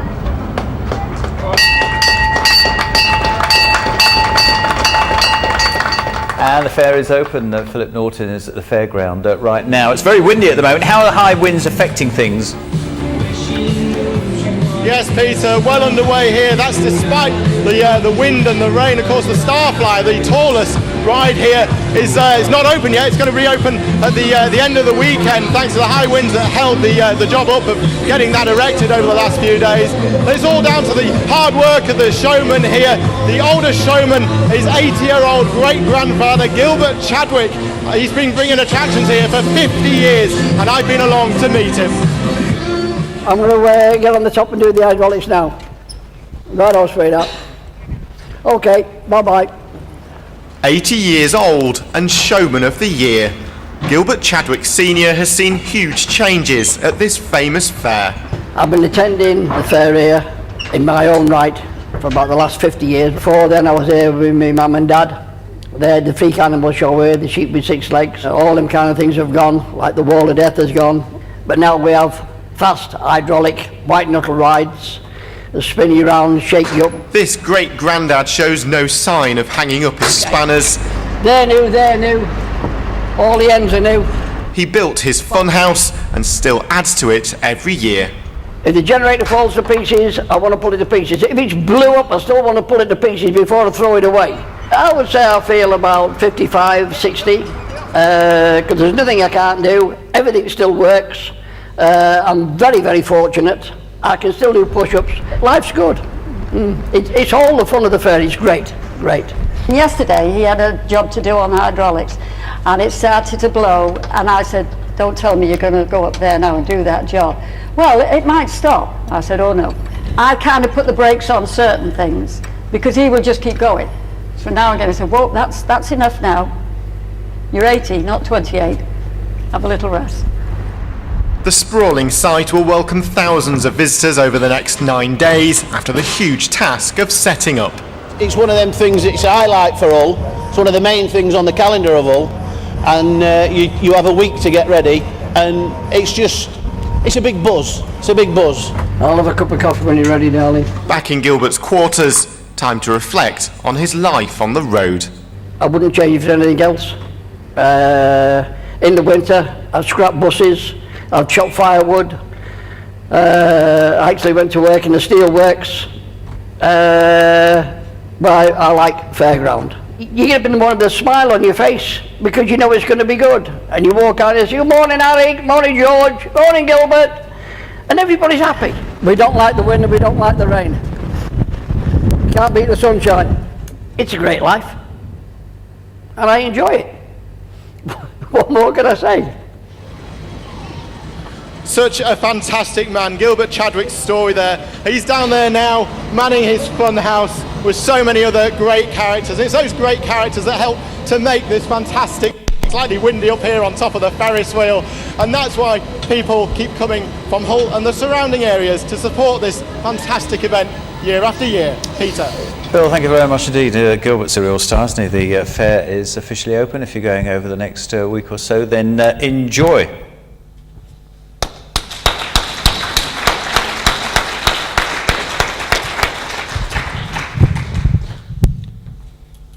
I work at the BBC as a traditional camera operator working with journalists, and one of the issues that we always know about VJs are health and safety. I mean, your other report, which was obviously a very difficult report to do because the whole of the UK, I think, experienced the impact of the floods. So how do you go about approaching your work in a safe manner when in very difficult situations? A lot of it, you just have to be really careful. Obviously, you have to, you obviously got one eye on the story that you've got to tell, but you also have to look after number one and make sure you do it in a safe manner. You're constantly looking, for anything that can pose any dangers. There's the whole dynamic risk assessment that we're really big on. The flood water, I knew, you just can't go in anywhere that's too deep or anything like that, because you just don't know what's underneath the surface. So I took the decision with the flooding piece that we saw last night that I was following a police officer, and he was lifting the manhole covers up. I could see the manhole covers above the surface of the water, and therefore I could gauge slightly the depth of the water. So it's something, as a video journalist, that it's always on your mind. It's something that you always have to bear in mind, no matter how desperate you are to go out and get the camera rolling and get those stories in the can. To put yourself at risk or worse, put your guests or the public at risk is just something you just can't do. Fine, thank you for that. Any questions from the floor?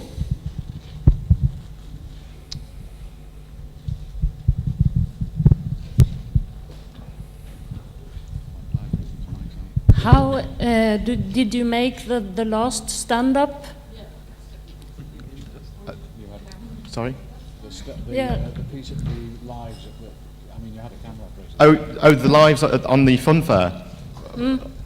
Right, how did they work? I did have a camera operator for the live, so that, yes, we're not at the stage yet where we're doing, VJing live reports.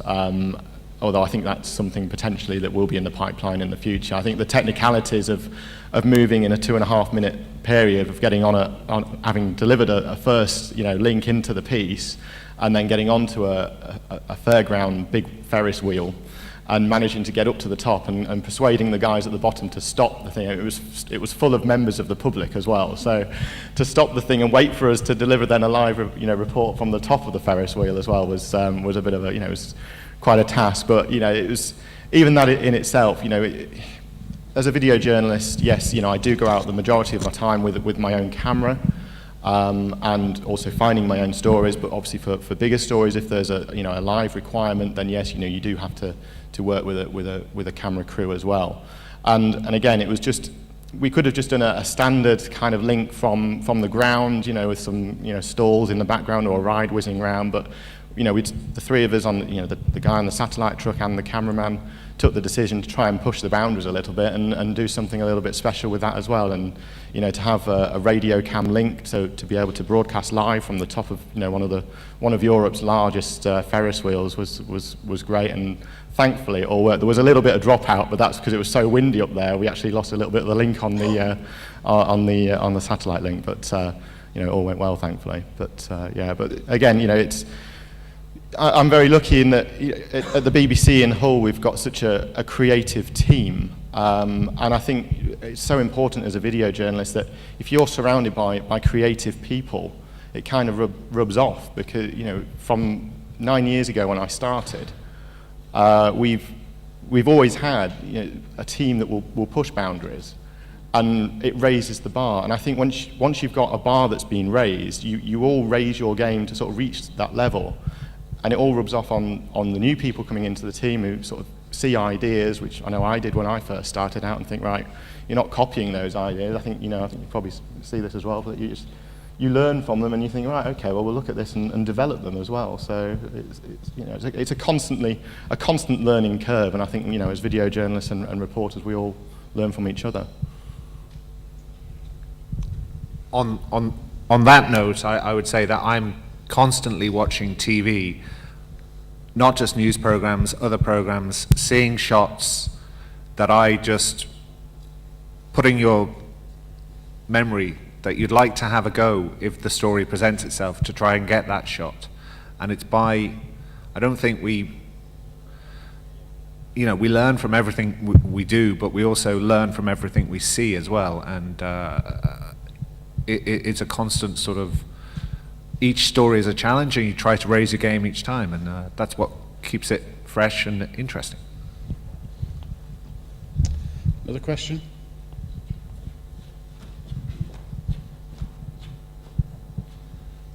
Yeah, I'm just wondering if you could tell a little bit more about some of the technicalities. So from the sort of picture side, what sort of range of cameras are you using? When is an iPhone better than something else, for example? On the sound side, which is obviously key, what works in different circumstances, and what do you need to watch out for as a VJ? What are the worst mistakes? I think Philip might be the best one to answer the question about the mobile journalism aspect, but I know from my own experience that I've actually, my first experience, I guess, of mobile journalism was done unwittingly a few years ago. I actually had a camera, it was a Sony Z1 camera, and for whatever reason the tape would just not load into the camera, it would not start recording, and came up with all sorts of error messages. Unfortunately, I was also filming a flash mob, which is one of these things where it's all kind of done really secretly. They'd involved us in this flash mob. It's not the sort of thing when 100 or so people are going to come out singing and dancing in a shopping centre that you can kind of go, hold on a minute, my camera's not working. Mm-hmm. So I actually thought, what am I going to do here to bail myself out? And I got my iPhone out. And I said, right, okay, just give me 2 seconds. I got my iPhone out and I filmed it all on my iPhone. And I then turned it on its head, and I started the piece that night with the iPhone footage. You could tell that actually it was because it was an older iPhone. It was iPhone footage, and with the scripting, I said, this is what you'd normally expect to see from a flash mob. And just explained the whole phenomenon of the flash mob genre. And thankfully, they then went on to another shopping centre later on, and I was able to go and swap the camera, get one that worked, and then filmed some nicely shot footage with the flash mob in a different location. So I think I'm really interested actually to hear what the mojo is all about as well. I've heard some of the bit in the previous session, so at this point I'll hand over to Philip. So most of the time I'm filming on a fairly big Sony EX3 camera. In the last 6 months or so I've been in RTE, we've been exploring mobile journalism. So in the first instance, purely just to test myself, to see what I could do with the iPhone and with a few extra pieces of kit, what I could do with it. And I've been careful with the choice of stories. My experience thus far is that there's no reason why you shouldn't shoot certain stories on an iPhone, particularly the very latest models, because the camera is of such high standard. But I have to say, for all my iPhone work, for all my Mojo work, I'm applying all the VJ sensibilities that I've had for years and years and years and years.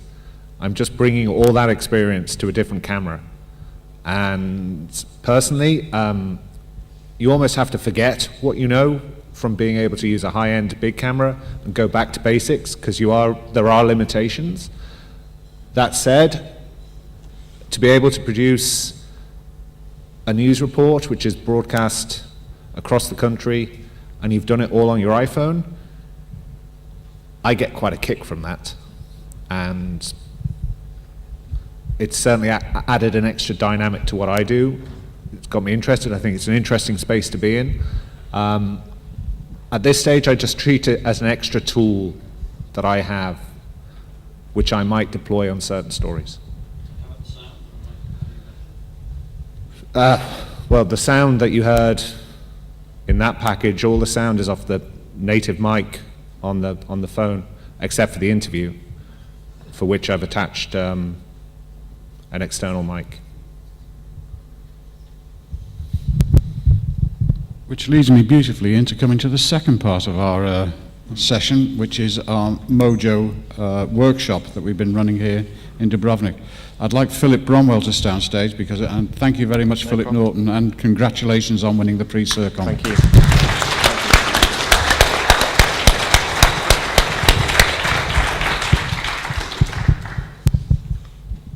As I just mentioned earlier, we arrived in Dubrovnik last Friday to start work on Saturday with 12 trainees from 11 countries. I was joined in this training session by Philip Bromwell and John Inge Johansson, who's been with us from the start in our Mojo training, and also Darko Flypan from Croatia, who's also been there from the start, and a new trainer, Dado Pokec from Croatia. And I thank all the stations for allowing these guys to join me. Without their expertise, this training wouldn't be possible. It certainly wouldn't be free without you, the station, supporting us. So thank you very, very much indeed for that.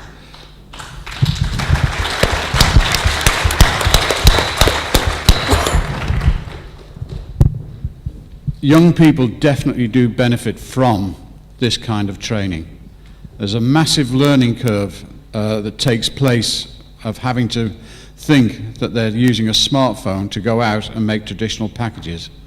It is a bit of a task asking them to make a traditional package in this way. I'm not sure that that's where the future lies. I think smartphones are going to provide much, much more than a traditional packing making tool. And the best of all that is yet to come. Instead of just three guys being on the stage, a bit of a surprise to these people, but I'd like to be joined by Carla, please. Could you come and join us? It's Carla O'Brien, yes, please, you. You're used to performing. And, is it Sunny?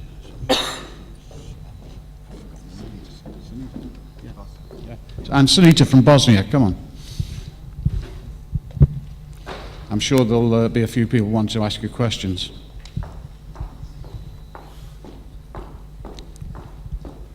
What we're going to do, a little bit of a break with tradition. We're not going to view all the packages in one go. We're just going to give you a flavour of each of the packages that were made in one hit. So we're seeing clips joined together. Thank you very much to John Inge for compiling these. So everybody gets their work showcased, and it's going to last about 12 minutes long. So please sit back and enjoy for the next 12 minutes or so. I think it's important just to add something that kind of extends the Mojo thing that we do on the training session, is that all the packages are actually edited on either iPad or the phone.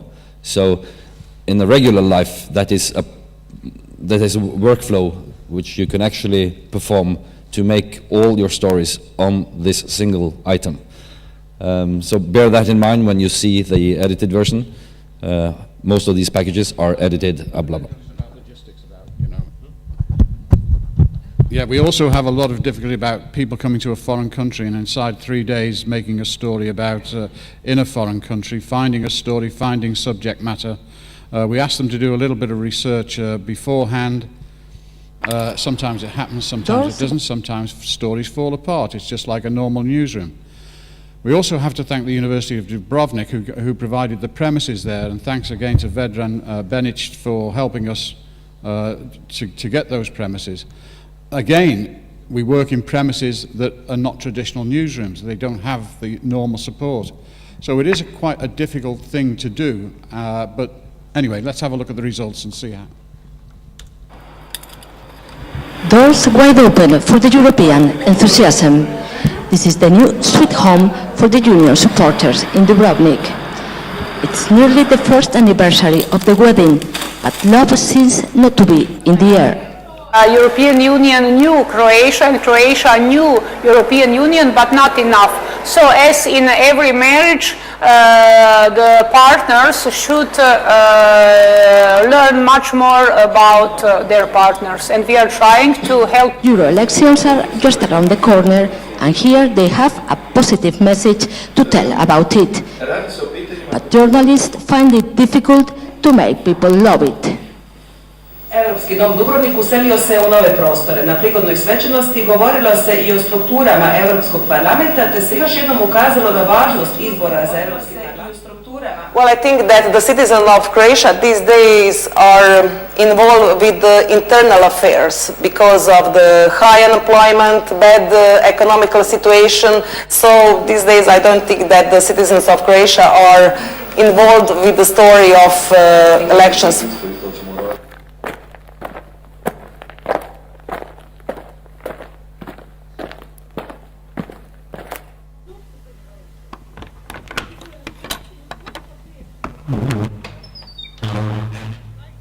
Actually, my family lives in this village like for centuries, so it's like in our blood to do wine making and olive oil production.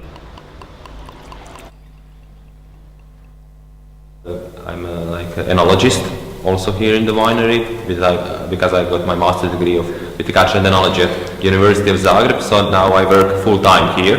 But all my life I was working here because when I was a kid I was helping in the vineyards, in the winery, so it's part of my life. This is Dubrovnik, and so is this. Thousands of tourists are swarming the historic city center each and every day. Way too many. It's not too many, it's over the top. Mark van Bloemen has been living in a historic part of town for over 40 years. Don't be fooled by his English accent or his Dutch name.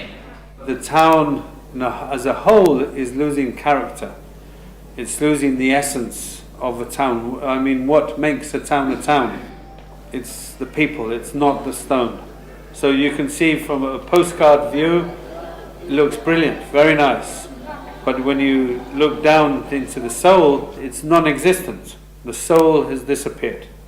Local population went down from about 4,500 3 decades ago to some 700 today. 75% of my neighbors are not there anymore. Det som dette programmet her gjør er at det gir en effekt av sånn som verden ville ha sett ut med et 8 mm kamera. Og det gjøres i telefonen med en gang du starter det opp. Du trenger ikke bruke lang tid i etterproduksjonen, sånn som man må gjøre med andre spesialeffekter på TV.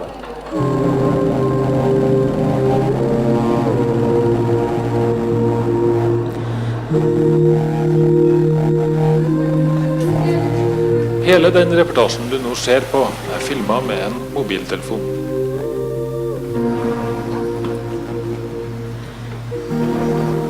Mobiltelefoner egner seg spesielt godt til å filme nærbilder. Men filmer man innendørs, blir dessverre ikke bildekvaliteten like god. There are approximately only 20 different ways of telling a story. Det er tredje året på rad at Jon Inge Johansen underviser journalister fra hele Europa og lager TV-reportasjer med mobiltelefon. For hundreds of years, wine has been stored here. More recently, under the watchful eye of Bojo Martinovic. From 1877, many times change the system, you know, after 3 wars. Is now again is company which have a good production. Dubrovački Podrumi is just one of dozens of Croatian wineries that are now firmly in the European Union. We need now works very hard to have a same position like another countries, and everybody want to sell his wines. Now Croatia has nearly 500 million customers to sell wine to. Ranking 11th in European production, growers want to capitalize. This old sewing machine is what leathermaker Yusuf Yolda built his business on when he was a young student in Zagreb. It is also the only thing he had to rebuild it with many years later. I lost everything in the war. A small factory with 10 to 15 employees worth about €1 million in today's value. And bit by bit, 10 years ago, I restarted the same business. Yusuf was born in Bosnia and Herzegovina and moved to Dubrovnik as a young man. He managed well, he says, like most Bosnians who come to the city do. The community is a little bit divided because some interest groups are being formed, but generally, everything is okay. When you look at how other communities function, we're relatively good.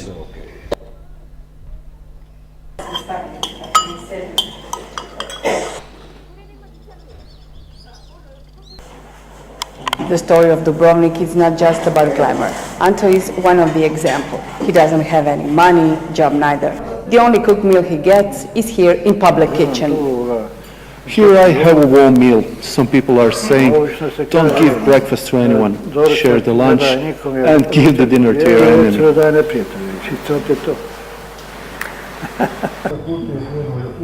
He cannot find any job 5 years now, but he doesn't complain about that. The worst thing is my hip. It's killing me. That's the hardest thing. There are 200 portions preparing here every day. Cook ladies heard many stories. Just like Hemingway's well-known hero, Milan Čejović is an old man at the sea. He has spent all his life there. He is one of the oldest fishermen in Dubrovnik. More I sad je moj život. Rat je bio u Hrvatskoj, ja sam radio drugi posao i onda more mi je bilo, ribanje mi je bilo najdraže i tako me privuklo. I sad ga volim puno.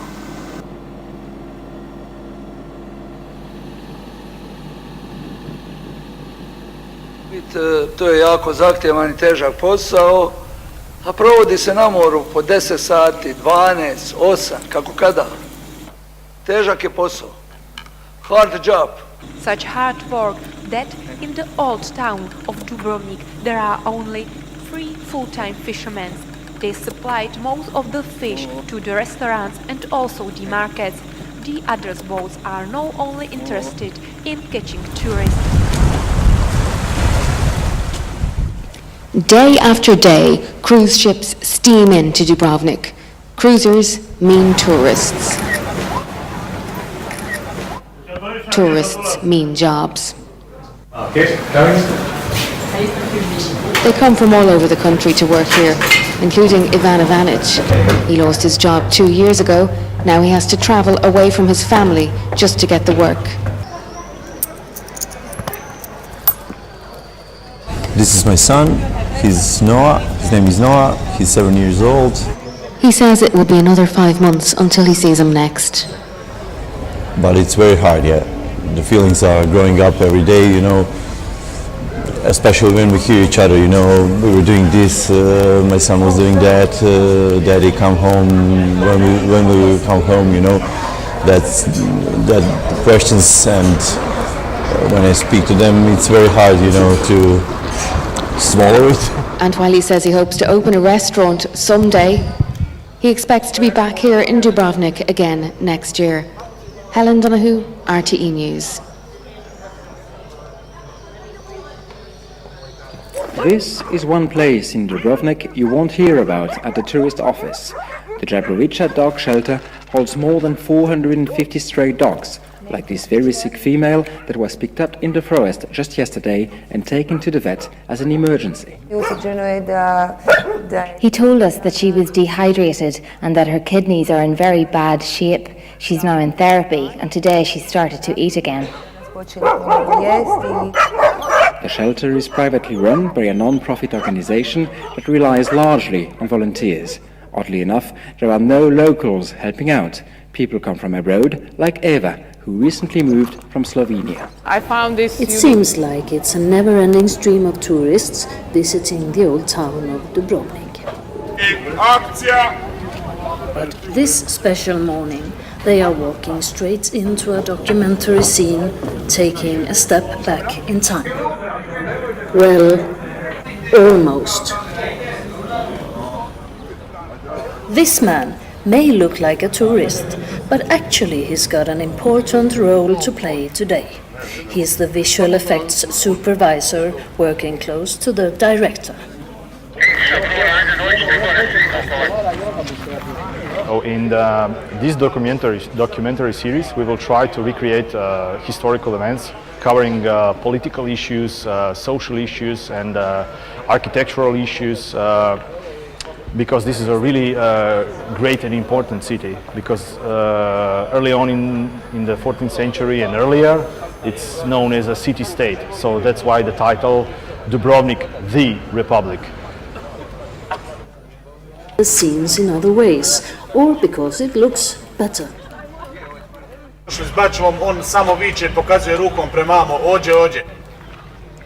And sometimes they can be really spectacular.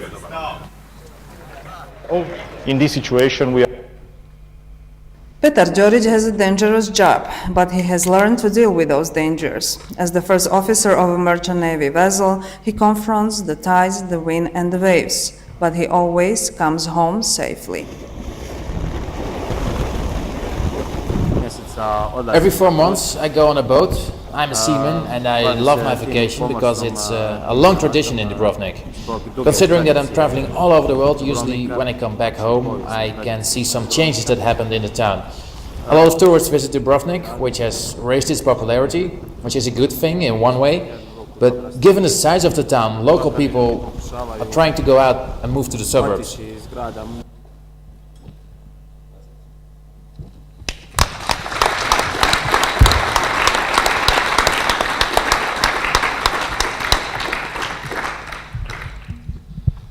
I'd like to say that one thing that we're not trying to do is to replace traditional filming methods with a smartphone.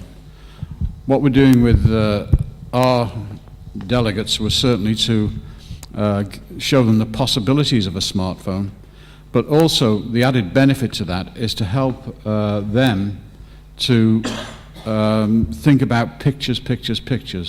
And of course the audio. And audio at this moment in time is one of the major problems with smartphones. I'm sure that's going to change over the coming months, not years, months.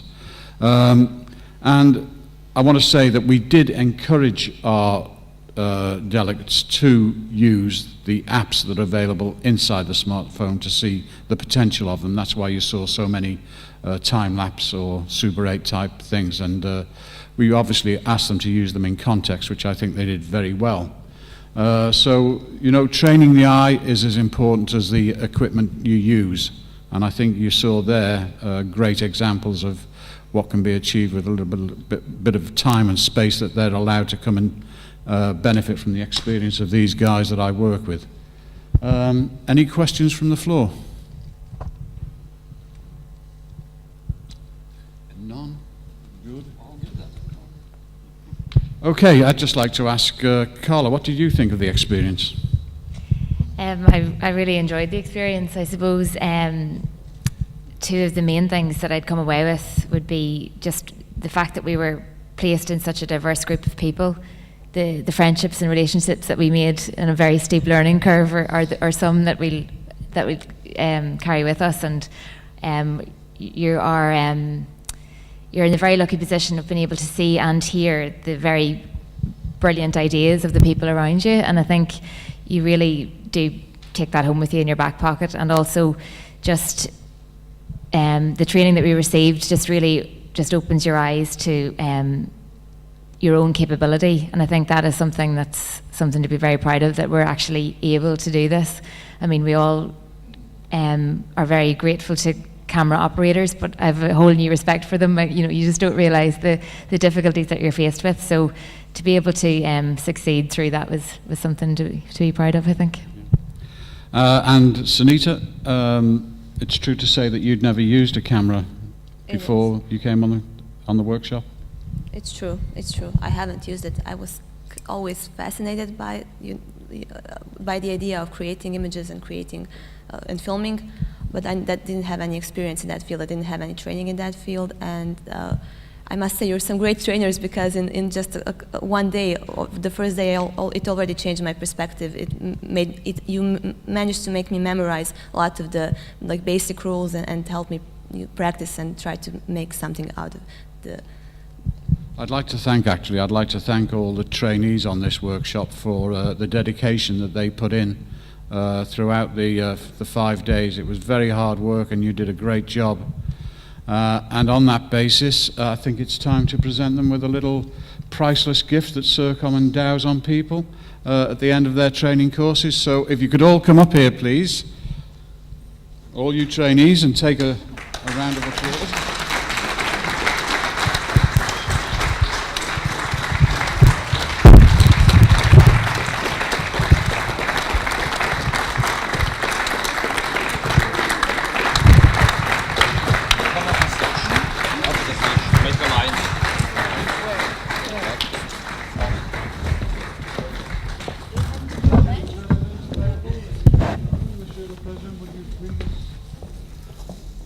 He's coming.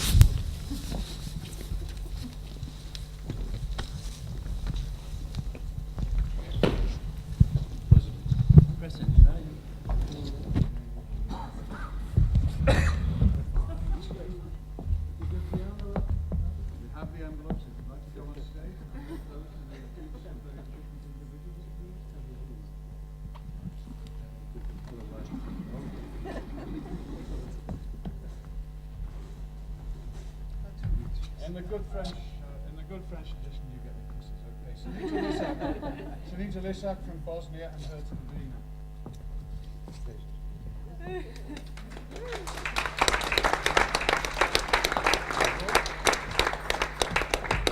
Randy Gitz from Sweden.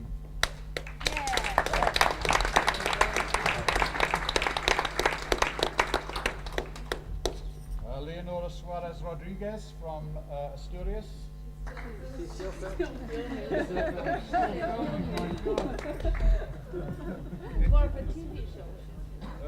Koen Peters from Umbra Flevoland, the Netherlands.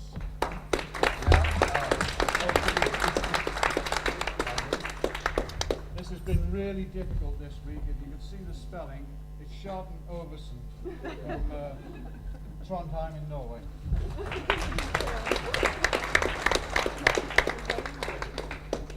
Helen Donahue from Ireland.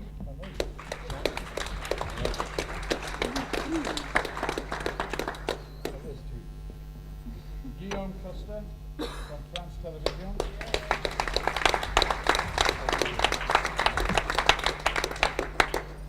Daniela Hegedis from HRTV Eleven.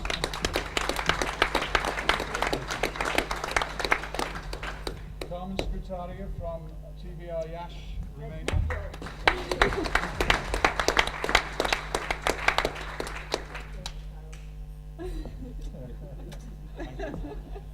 Barbara Lukshova from Czech TV Brno.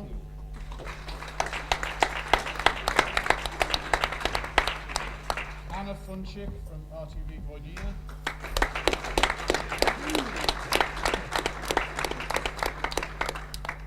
Leonora's not here now. And last but not least, this young lady has quite an interesting career before she came into television. She spent 4 years actually being the lead dancer on Riverdance. I've spent the past 8 days trying to give her a jig. So I'm hoping this might be the exact moment when she's going to do it for me. So Carla O'Brien, if you want this, do it.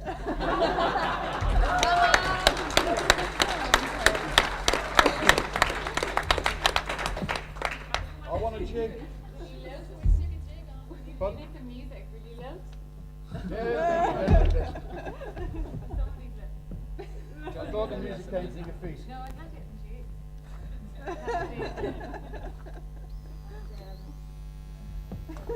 Right here? Yeah, yeah.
Very French it was too. Well, there you have it. Oh yes, indeed. But before we get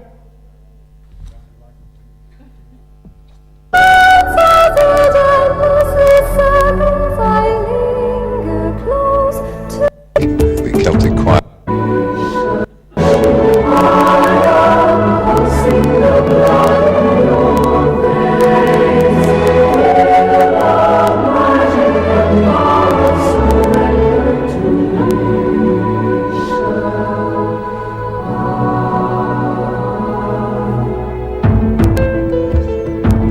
Part of Bill Whelan's brilliant river dance, the Celtic choir Anuna, and now Jean Butler, the dance of the river woman.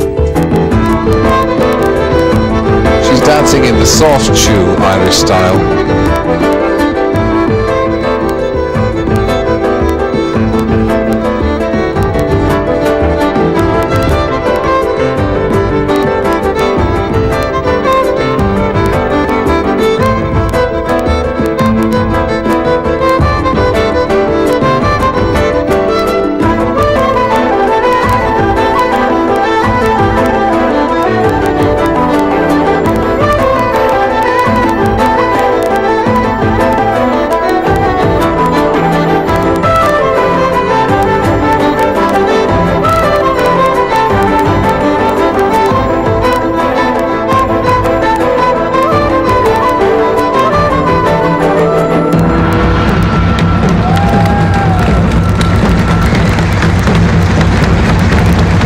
Now Earth Rise, Michael Flatley, showing his mastery of the hard.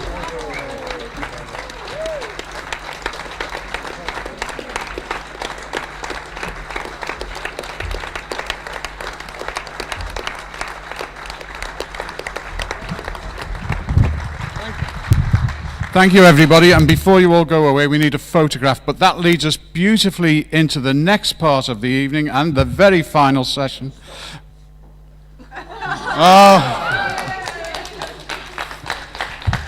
Leonela Suarez Rodriguez from Spain.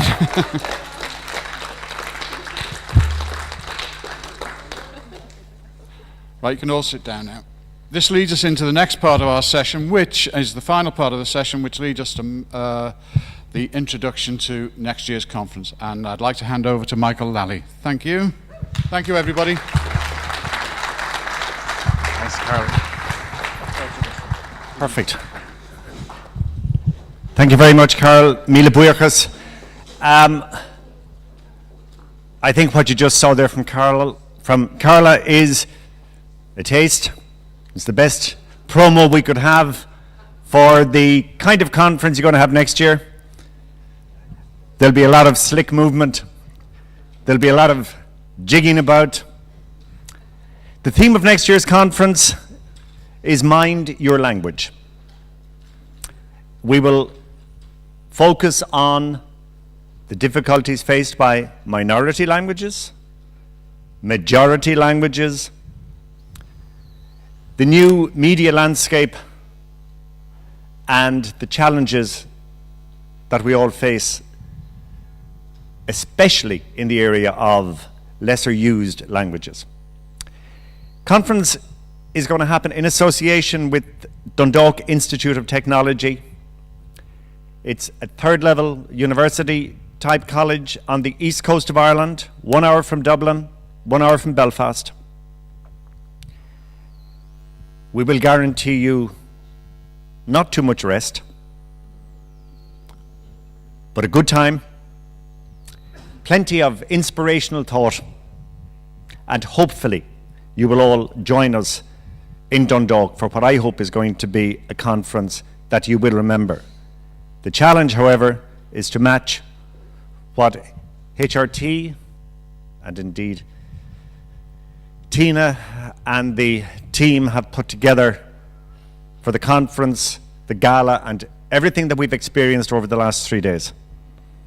I think the Vice President of CIRCOM should now bring the proceedings of 2014 to a close. Actually, this is my last day of being Vice President, and I think I'm handing my function over to Michael. So he will be Vice President. Thank you. So I really want to thank you, and before I invite General Secretary and President to join me on the stage, I would really like to thank you for taking part in our events. Thank you for being here. Thank you for attending the lectures and the workshops. And those who stay, I remind you that we have a trip to Dubrovnik tomorrow, 8:30. Okay, 8:30, don't fall asleep. And shall we say the last words? Shall we sing or dance or? Okay, so now the floor is So we're not going to say long words, only thank you, Tina. Thank you, Goran. It's been 2 days of work, and we hope, Michael, you'll do even better in a year. We still have some hours to spend together. I think we'll be full of joy, Yes. Drink beer, etc. And I wanted just to say that you did a great job, and that was very interesting. And well, Jan, if you want to add something. Since you all have been in here, you might not have been in cyberspace, but this is the most active conference ever when it comes to social media. And I want to say thank you to the University of Dubrovnik and the crew sitting behind you that have been working.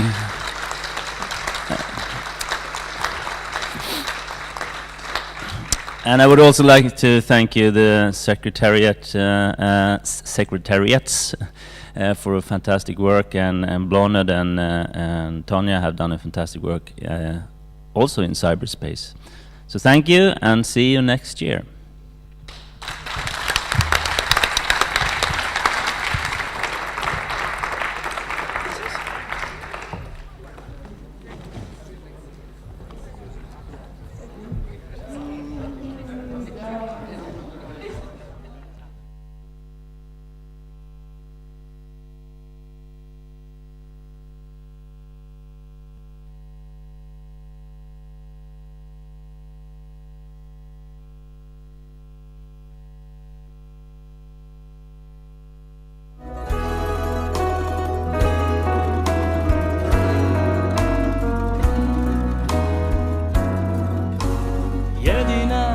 si ta koja moje tajne zna. Samo ti ljubavi vidiš što je u meni. Ljudima priznajem, a pred Bogom pristajem, da zauvijek s tobom sretan ostanem. Zagrli me jako, najjače što znaš, ljubi me polako, tebi pripada.